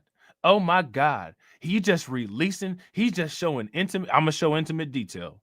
I'm going to show the intimate detail. I'm going to put it all out there. And the reason why it's going to get all put all out there is because if I don't put it all out there, it's going to get chopped up and cut down and booted up like some heroin, booted up with fentanyl. Nah, we're going to put the raw out there. This is the raw. This is what happened. You know what I'm saying? This is how them guts got rearranged. You know what I'm saying? We first went to a dive bar. You know what I'm saying? Second, we got something to eat. You know what I'm saying? Third, we went back to the house and kicked it a little bit. You know what I'm saying? She told me she liked my plays against XYZ team. You know what I'm saying? I took her to a place that she ain't never been to before. You know what I'm saying? And then she left after breakfast in the morning. You know what I'm saying? Show me where I did something wrong. I'll make all these bitches Kim Kardashian. You notice how Ray J ain't getting in trouble for forcing anything on Kim Kardashian. The only defense that dudes is gonna have in the future is a sex tape. Put this. Hey, sorry about your career. Now everybody knows how you get down. Because if you don't do that first, it's gonna somehow turn into you are this big brutal criminal monster that did all this to this poor innocent, you know what I'm saying, woman that she just, she charges $15 an hour for this.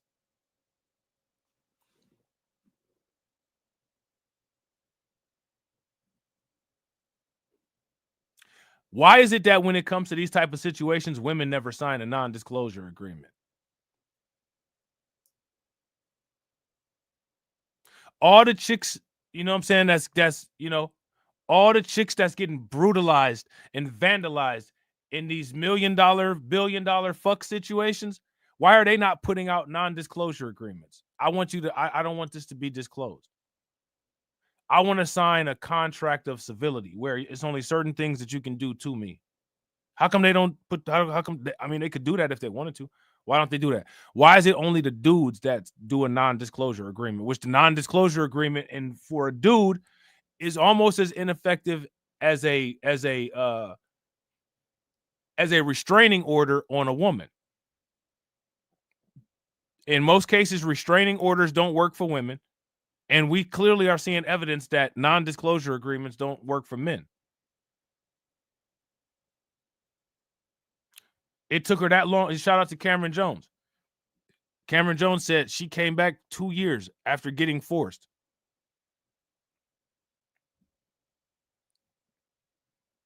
She stood up for 2 years, and finally, after 2 years, when she was able to sit down comfortably, she said, "Now is my time to do something.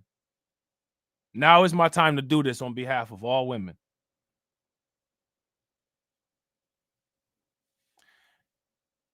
If you take the intimate things that people share between each other and you try to exploit those kind of things, it's always easy to make somebody look bad.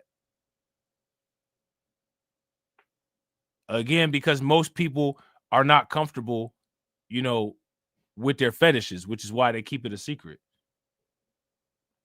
I don't necessarily know. I mean, to me, like the safest way to deal with that kind of thing is, if you got a wife, make sure that you got a wife that's compliant with, the kind of weird shit that you like doing, and, keep the trust amongst somebody that you can trust. I don't know if you can really, do that kind of thing with somebody that you don't know. Here, make sure you keep the secret. You know what I'm saying? Like, you paying me $50,000 right now, but I could get 50,000. See, like, you're paying me $50,000 to keep this a secret, but I could get 50 million if I put the secret out there. So I'm gonna take the 50,000 and I'm gonna go for the 50 million. You know what I'm saying? And Shannon Sharp is an old dude. He's an old school dude. You know what I'm saying? He probably believed the sugar and spice and everything nice. You know what I'm saying? It's not a nice chick. These women ain't nice. You know what I'm saying? There's no flowers and roses involved in none of this shit. You know what I'm saying? Shout out to AB Promotions. AB says, what's your thought on China cashing in their bonds and the impact of Bitcoin and crypto as a whole? I'm laughing at your other comment. You know what I'm saying? Yeah. It's speculation if China actually cashed in the bonds. Some people are saying that China did it. Some people are saying that Japan did it. Really, the effect on crypto, I'm not really certain what the effect on crypto would be, but definitely the effect is increasing the interest rate on U.S. Treasury bonds. You know what I'm saying? Which is creating issues with dollar strength.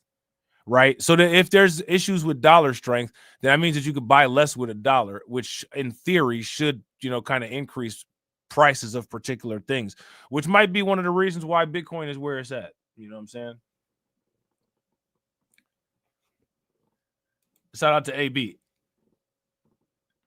Now, and again, I don't know if you've ever watched any type of court TV or like even Law and Order SUV.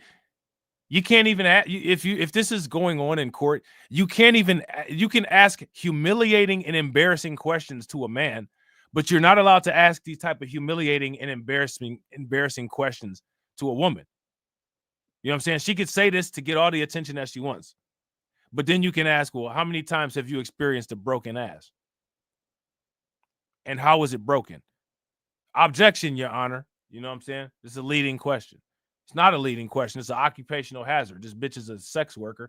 You know what I'm saying? A broken asshole is a occupational injury. I'm asking about work history. Oh, these are and then you have a judge that's a simp. Yeah, these are inappropriate questions. I mean, we don't really have to go into the private life. We're talking about fetish, judge. And you're sitting there saying that we don't have to go into the private life. And this is what this entire thing is about. Somebody's private life. You know what I'm saying?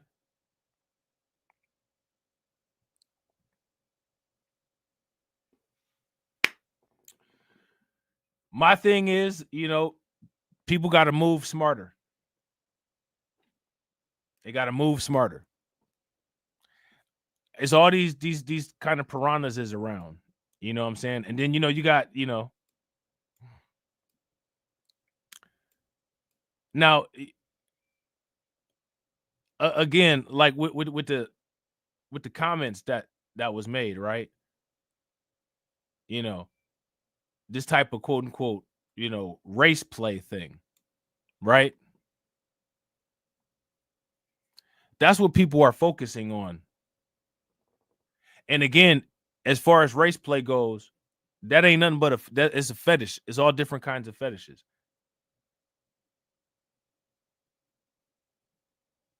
The real issue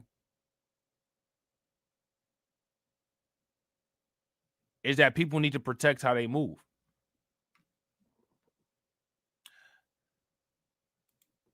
Shout out to AB. AB says, so any predictions on when the money printer will be turned on, because that's when we will become millionaires, and they know it. Facts. They say that the liquidity is supposed, the Fed might print some more money in June or July, is what the rumor has it. Now, I don't know if this is a guarantee or if this is what's going to happen. This is just what people speculating about. Now, Trump trying to put pressure on Jerome Powell to print more money. You know what I'm saying? I don't know if that's going to happen or, make it happen faster, but that's what's going on right now. I don't think that a lot of these people that's talking about this Shannon Sharpe situation, I don't think a lot of these people have enough experience really with a lot of these type of situations to really, deal with any of these things. Shout out to Carlton Way. Carlton Way said, they said she was sent to take another black man. How many of y'all believe that?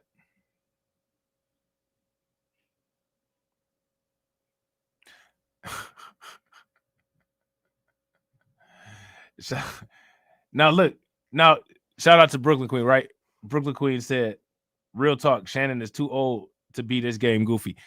I think a lot of old dudes are game goofy. And a lot of old dudes are game goofy, and they think they actually have game. A lot of these old dudes is dumb as hell, and they'll proclaim some of the most stupid shit that you've ever heard in your entire life, like they just sat down and broke down the theory of everything and quantum physics and string theory, and you're sitting up here like, man, you a complete idiot. You know what I'm saying? I can't believe you just sat up here and wasted my time with this dumb shit. You are too old to be this stupid. You know what I'm saying? So I don't think that that's a thing. I don't think that that's a thing that's necessarily restricted to Shannon Sharpe. I think that that's a thing that's actually abundant to more old people than we would like to admit. You know what I'm saying? Any old simp that calls every woman baby girl, y'all know the people, baby girl, you know what I'm saying? BABAGUL, baby girl. Any old Wild Irish Rose MG 2020 drinking simp that calls any female baby girl, you know what I'm saying, would do the exact same thing, if not worse.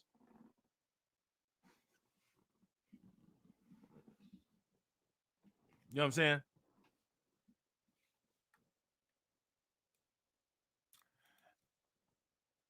I'm gonna be one of the oldest anti-old people in the entire world. Come here, girl. Yeah, that shit right there. Shout out to AB Promotion. Come here, girl. You know what I'm saying?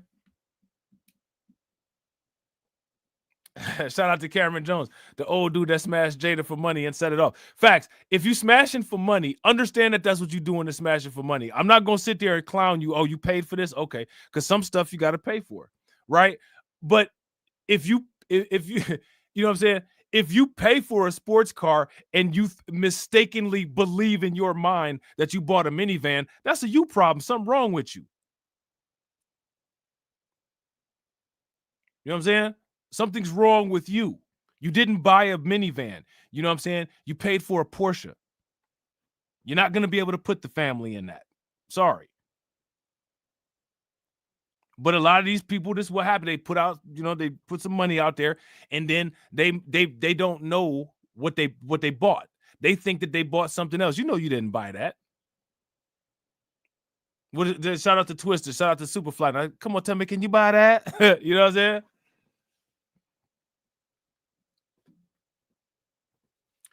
Shout out to Alpha Male Pimp Network. Alpha Male Pimp Network said most old simps are game goofy because they didn't start having options with women until late in their life when they started accumulating high peak value income. And I mean, you know, you hear this all the time. People make this mistake. It's the same thing. No authentic relationship can be financed. You know what I'm saying? No authentic relationship can be financed. You can't authentically finance a relationship with your kids. You can't authentically finance a relationship with any other person. You can't buy a friendship. You can't, like, none of that. It gotta, like, if you're doing a transaction, you're doing a transaction. You see somebody, you know what I'm saying, and you out and you got it like that, and you like, that gotta happen by any means. You know what I'm saying? Here go what I'm willing to pay to make that happen. Understand that that's what you're doing. You're paying to make that happen. You're not paying to make a lifetime happen. You're paying to make that happen. You know what I'm saying?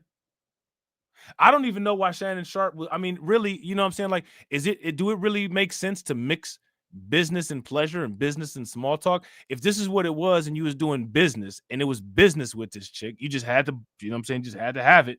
You just had to buy it. Why are you having small talk conversations? It should have been like, can I place your order? Yeah, this is what I want. I want these items off the menu. I'll sign the receipt when I'm done. Have a nice day. Why are you sitting up there having small talk? You a lot of times, usually, you know what I'm saying? Like, when I don't do a lot of small talk when it comes to, you know what I'm saying, exchanging hands with money and stuff like that. Shout out to Cameron. Cameron said he probably used to tell her she had a nice booty like it was better than a sister, or he the type of dude to talk bad about black women just to have her come for everything he has. I don't know, really. I don't know if I make that assumption or not. Now, you know, again, some people like different kind of booties. You know what I'm saying? You know, maybe he liked, maybe he liked the way she was shaped. I don't know if the comparison mechanism was going on there. Some people got they, you know what Kanye West say. He said, up top, 2 bee stings. You know what I'm saying? Right? That's what Kanye said. You know what I'm saying? Now he said up top, 2 bee stings, right? But then you look at Kim Kardashian, it's you know what I'm saying? It's not 2 bee stings up there. You know what I'm saying? But you look at Sensory, the new chick that he about to lose, right? It's more than just bee stings. Look, more than mosquito bites, right? You know what I'm saying? So, like, you know, I don't necessarily know. I don't know if Shannon Sharp would be doing all that. That to me sounds like a narrative that somebody like a Cynthia G would take and say that to smear, you know, people's public perception of Shannon Sharp, you know, to make it go along with her content strategy. But I don't know. I don't know if Shannon Sharp will say something like that or not. And you know, me personally, I don't really know, you know, whether you like, you know, big BBL booties or, you know, little tiny biscuit booties. I don't know what anybody would be doing inside of one, though. You know what I'm saying? So, you know, that there's that whole there's that whole issue, right? Like, I don't, you know. And then, you know, for it to be public like that, but again, some people got their fetishes, right? And that's not, you know, that's not the issue that Shannon Sharp should be judged against. The issue is, did he do anything wrong? Was it some non-consensual shit popping off? And I don't think that there was anything non-consensual. You know what I'm saying? I don't think it was anything non-consensual.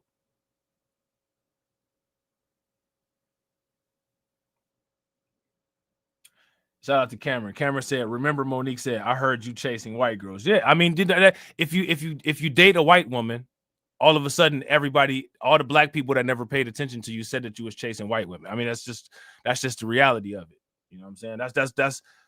That's what people do. You know what I'm saying?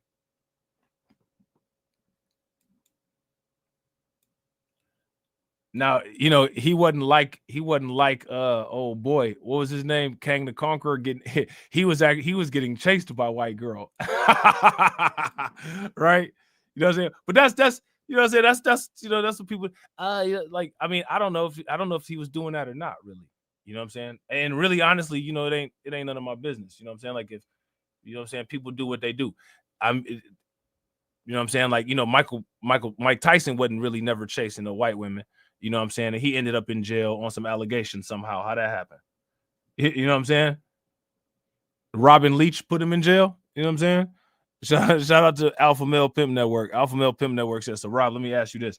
What's your advice for these old heads who got a lot of money and they are interested in young women and they are trying to avoid dealing with women their age? Buy Bitcoin with that money that you about to pay for that twat with. You know what I'm saying? That's my advice for him.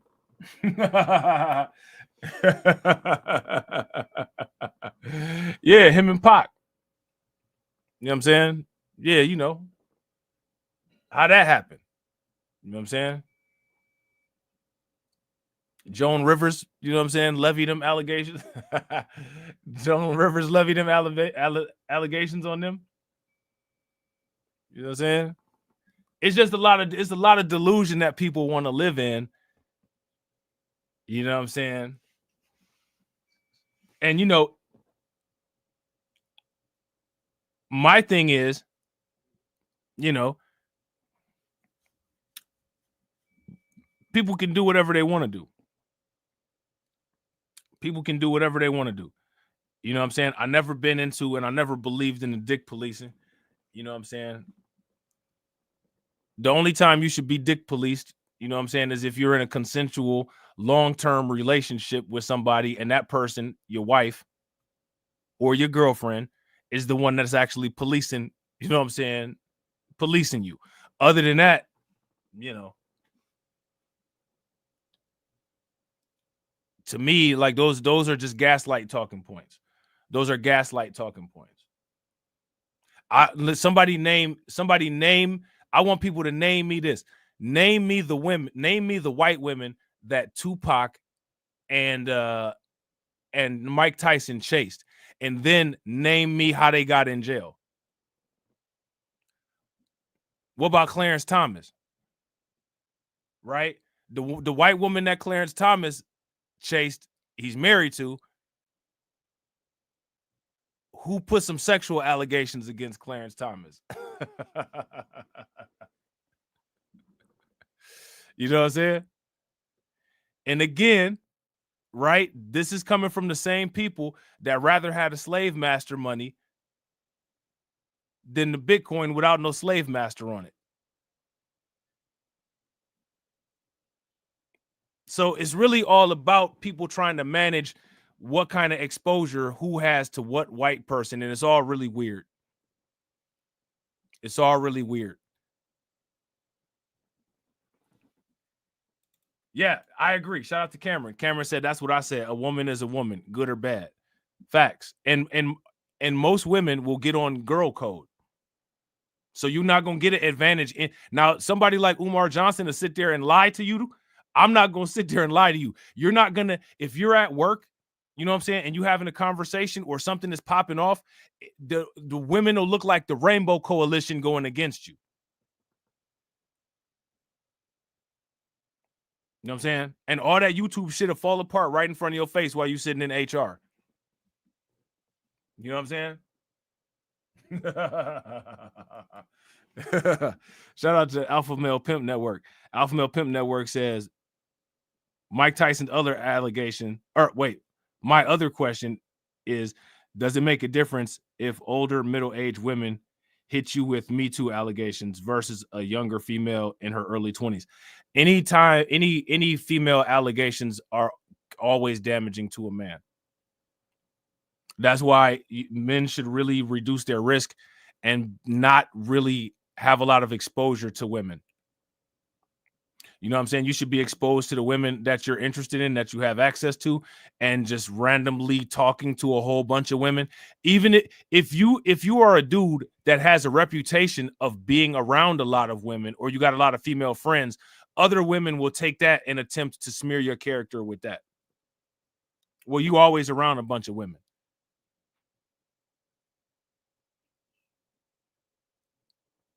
You could now let's go back to what Monique said about Shannon Sharp, right? You could work at a place, and if you work at a place, it's a bunch of white women, and you friends with some of your coworkers, and you go out. Oh, you just every time I see you, you with white women. Okay, well, actually, every time you see me, I'm with coworkers. So what happens is everybody's gonna turn the truth into how they want to make it. So in order for you to maintain control over the truth and over your narrative, you got to limit unnecessary exposures. It's the same thing. It's the same thing with investment strategy. Investment strategy go hand in hand with engagement strategy. Shout out to Carlton. Carlton said, "Find you a woman at the library. Boom, job done. You're welcome." Facts. Even sometimes. Listen, nowadays everything is a meme, everything is a character. You can find some chick at the library that's like the quote unquote freaky librarian, and next thing you know, you done got yourself into a horrible situation. This chick is ridiculous because she want to be the freaky librarian, the chick with the glasses on. You know what I'm saying? Like, it's nothing is safe out here anymore. The only thing that's safe is Bitcoin. You know what I'm saying? Bitcoin and gold. That's it. You know what I'm saying?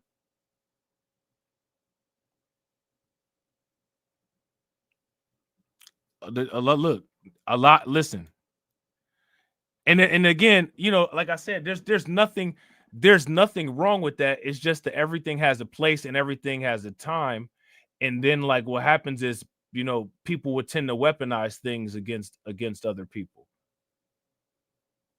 You know, this thing that this lady is doing with Shannon Sharp, you know what I'm saying? Like, she's saying all this stuff. This is the same thing that somebody would do, you know what I'm saying? Like, you know, when women be in a relationship with a dude and then they get out of the relationship with the dude and then they body shaming the dude.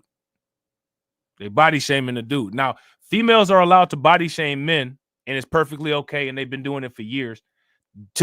And men habitually copy women. I don't understand why this happens, right? But then you notice that men start saying the same thing about other men that they heard women say. So, you know, women body shame men, right? Talk about their private areas. And then men start doing the same thing. Now, if you call somebody fat, you're just the worst person in the world. And fat is actually a controllable thing. You can actually control that. Some people, you know what I'm saying, they can't change their equipment. You know what I'm saying? That's what they're born with. Women can change their equipment. They can go get a surgery. They can go get stuff hacked. They can go get stuff put on. They can full on Mr. Potato Headed out here. You know what I'm saying? But it don't really work like that for men, right? It don't matter how many pull-ups and sit-ups and push-ups you do. Certain things are fixed like Bitcoin, right? Certain things are fixed like Bitcoin. You know what I'm saying? But, you know what I'm saying? Women can get cut. They can get stuff pasted on. They, like I said, they can full on Mr. Potato Headed out here. And if you make a comment about a woman's adjustable appearance, you're just the worst person in the world. You're the worst person in the world. But if a woman body shames a man, the world agrees with what she says, even though they have no proof.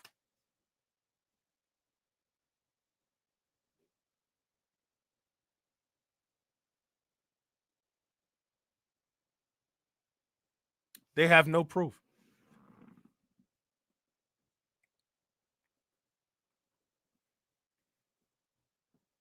Think about that.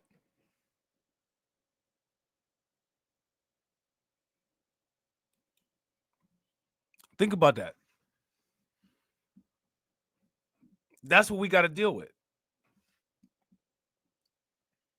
So this is the reason why I say, you know, Shannon Sharp's biggest issue that he did was he didn't properly protect himself from risk. It's the same thing we talk about with, you know, with crypto, with anything. You know what I'm saying? He jumped into the market and he wasn't hedged properly. You know what I'm saying? And then, you do risky stuff. You know what I'm saying? Like, I mean, you kind of got to be careful of doing something that's going to kind of resemble a crime. You know what I'm saying? You know what I'm saying? You dealing with stuff that, somebody could go to the hospital and be like, some domestic stuff happened. I don't know how you would deny. I don't know how you would have plausible deniability in those cases. So you got to be careful, man. You know what I'm saying? It's certain. You got to have limits on what you will and what you won't do. I don't know. Like I said, you know what I'm saying? There's certain stuff, you know what I'm saying? There's certain proposals. If people came to me with them particular proposals, I'm gonna look at you like you crazy and keep it pushing. Let's do this. Let's not. Let's matter of fact, not only let's not do that, let's act like we don't know each other anymore. Yeah. Shout out to Carlton. Carlton said, I've heard some horrendous things. Girl, he got a micro weenie. Now, what if you said this fat bitch had a gunt the entire time I was with her? She never stepped foot in a gym. You know what I'm saying? And she smelled like an open bag of salt and vinegar potato chips because she didn't know how to wash in between those folds. She wouldn't go to the gym and lose. Now, what would people say about you if you said some shit like that?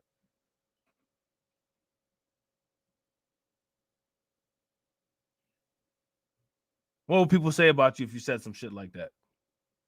You're the worst person in the world. You're the worst person in the world.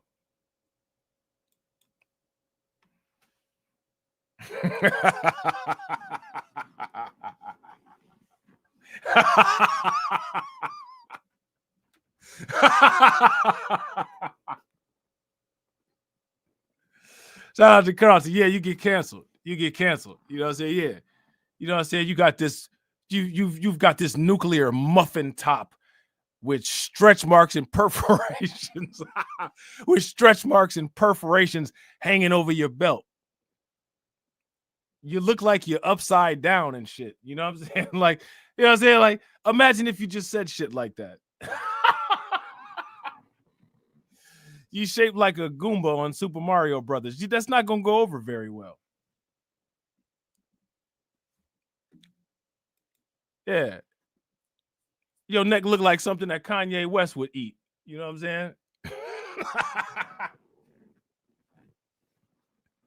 It's not going to go over real well. But they can sit there and talk about you. Say all kind of stuff about you.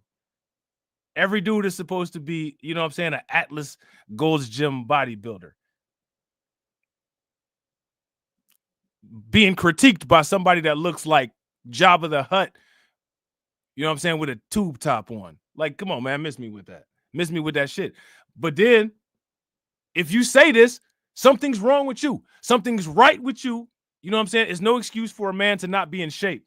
But it's plenty of excuses for a woman to not be in shape. It don't make any sense.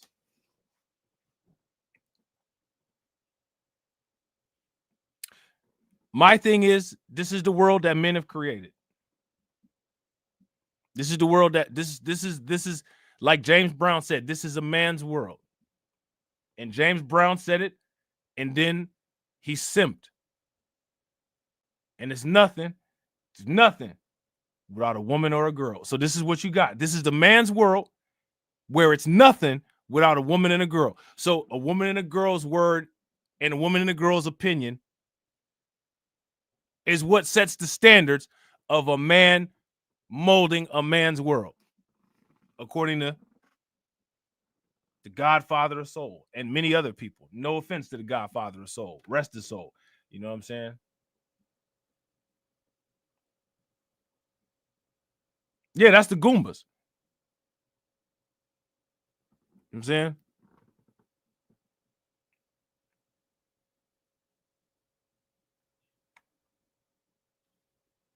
I don't know what to say. I don't know what to say. The world, the only thing that there is to say is that the world is correct. It is always correct. The world is never not correct. The world is always in a state of being correct. Yeah. Think about this. Imagine how insane that is, right? Imagine how insane this is. If you are not attracted to a woman who is repulsive, somehow you're legitimate. I think the opposite. I think that if you're attracted to repulsive women, that makes you closer to being legitimate. If you like a woman that's built like the Ultimate Warrior and has a goatee, I'm looking at you kind of funny. Because I mean, you're approaching. You're approaching.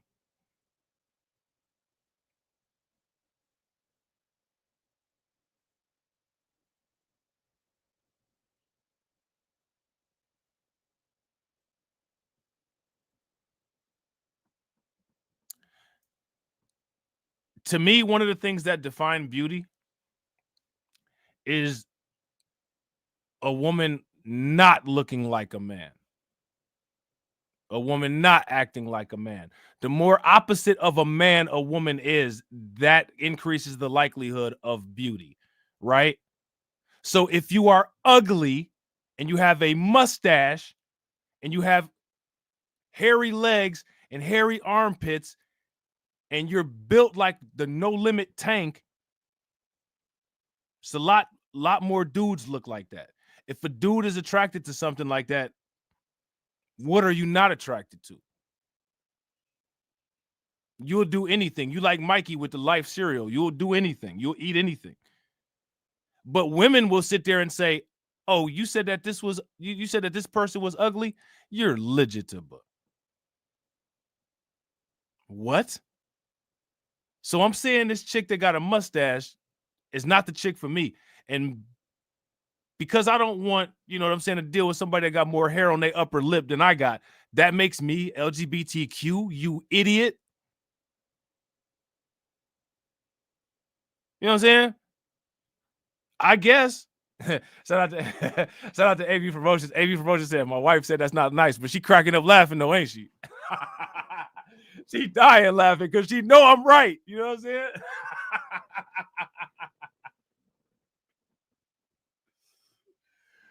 Oh, man.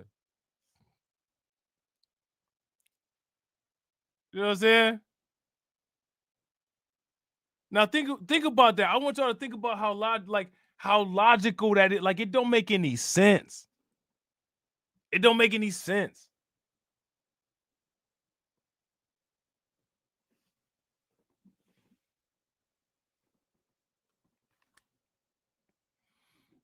But that's what I'm saying about it's never no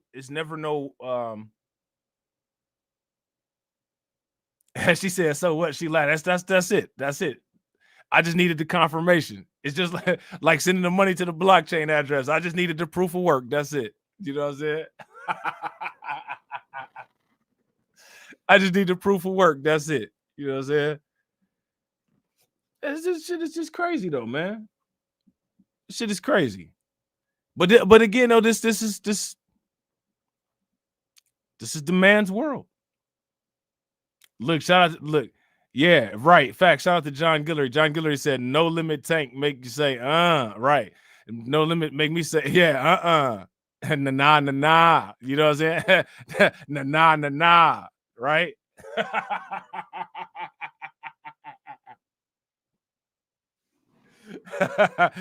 Make them say, nah. Nah, hell nah. You know what I'm saying? Oh man, but that's wild though. Like, like I said, I don't know what to say, man. Look, shout out to AV. AV said, my wife said, nah, yeah, nah, hell nah, right? Oh man, y'all got me dead, man. But yo, I gotta go. You know what I'm saying? So let me shout out everybody, you know what I'm saying, who supported the stream. I appreciate y'all, man. Shout out to everybody coming through. Shout out to Brooklyn Queen. Make sure y'all show Brooklyn Queen some love. I appreciate you, Brooklyn Queen. Shout out to my man, Alpha Male Pimp Network. I appreciate you, bro. Shout out to my man, DSB. I appreciate you, bro. Shout out to my man, Fanteezy. I appreciate you, bro. Shout out to Alonda, as appreciated as always. Shout out to my man, Alpha Male Pimp Network, man. Make sure y'all show my man, Alpha Male Pimp Network, some love again. Shout out to DSB. You know what I'm saying? My man DSB almost bought your boy a whole Solana. You know what I'm saying? Shout out to DSB. I appreciate you. And it's again for DSB. Again! Shout out to my man Carlton. I appreciate you, bro. Shout out to Black Free Thinker. I appreciate it. Shout out to Katsy. I appreciate you, Katsy. Shout out to Brooklyn Queen. I appreciate you, Brooklyn Queen. Make sure y'all show Brooklyn Queen some love. Again! Shout out to my man John Guillory. I appreciate you, bro. Shout out to Hurricane IQ. I appreciate you, bro. Shout out to Black Free Thinker. Again! And shout out to my man Hurricane IQ. Again! And as always, ladies and gentlemen,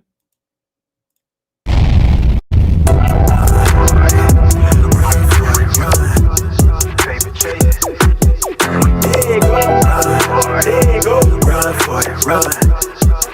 Yeah, hey, okay, I'm fresh up out the package. Sign my deal, I pay my dues. Affiliated to this paper, I need freedom for my family line. Draw my life design up like fine art. I'm jumping off just an unfamiliar coordinate. Topped off the porch like I could touch the sky. Red, it's not one trill. The ism talk the water out your faucet. Look at me flossing, I'm so wavy, I could change the tide.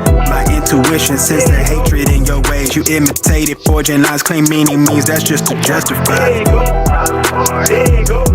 Yeah, right. West side, born maritime. Creole baby, my bloodline. My lungs clouded, my thoughts crowded. Say all I see is these dollar signs. Finna make a play and that sound delay. On mamas, I testify. Run for it. Run for it, run. I'm out here paper chasing. Looking for the funds. Run for it. Run for it, run. I'm out here paper chasing. Looking for the funds. Run for it. Run for it, run. I'm out here paper chasing. Looking for the funds. Run for it, run. I'm out here paper chasing, looking for the funds. You ain't recognized game. I'm from the Bay, okay, I'm versatile and my slang is different. I'm lane switching with the same people that I came up in this thing with. My head swivel, I'm homebound, got a target back on my backside. The cat peeling with the cast iron, better run for it, run before I catch you. Niggas out ball it, block it, trying to stop my blessing. Gamble with your life, don't bet it, don't bet it. They can't stop my blessing. You do best not to test it. Yeah, you right. Real all in my blood supply. To get ball up top, finna make a play. I catch the lob like I'm Jalen, baby. No co-signer, no co-pilot. They pen pals, my flow designer. My brain signal out of range with it. My palm mission, it's a dollar sign.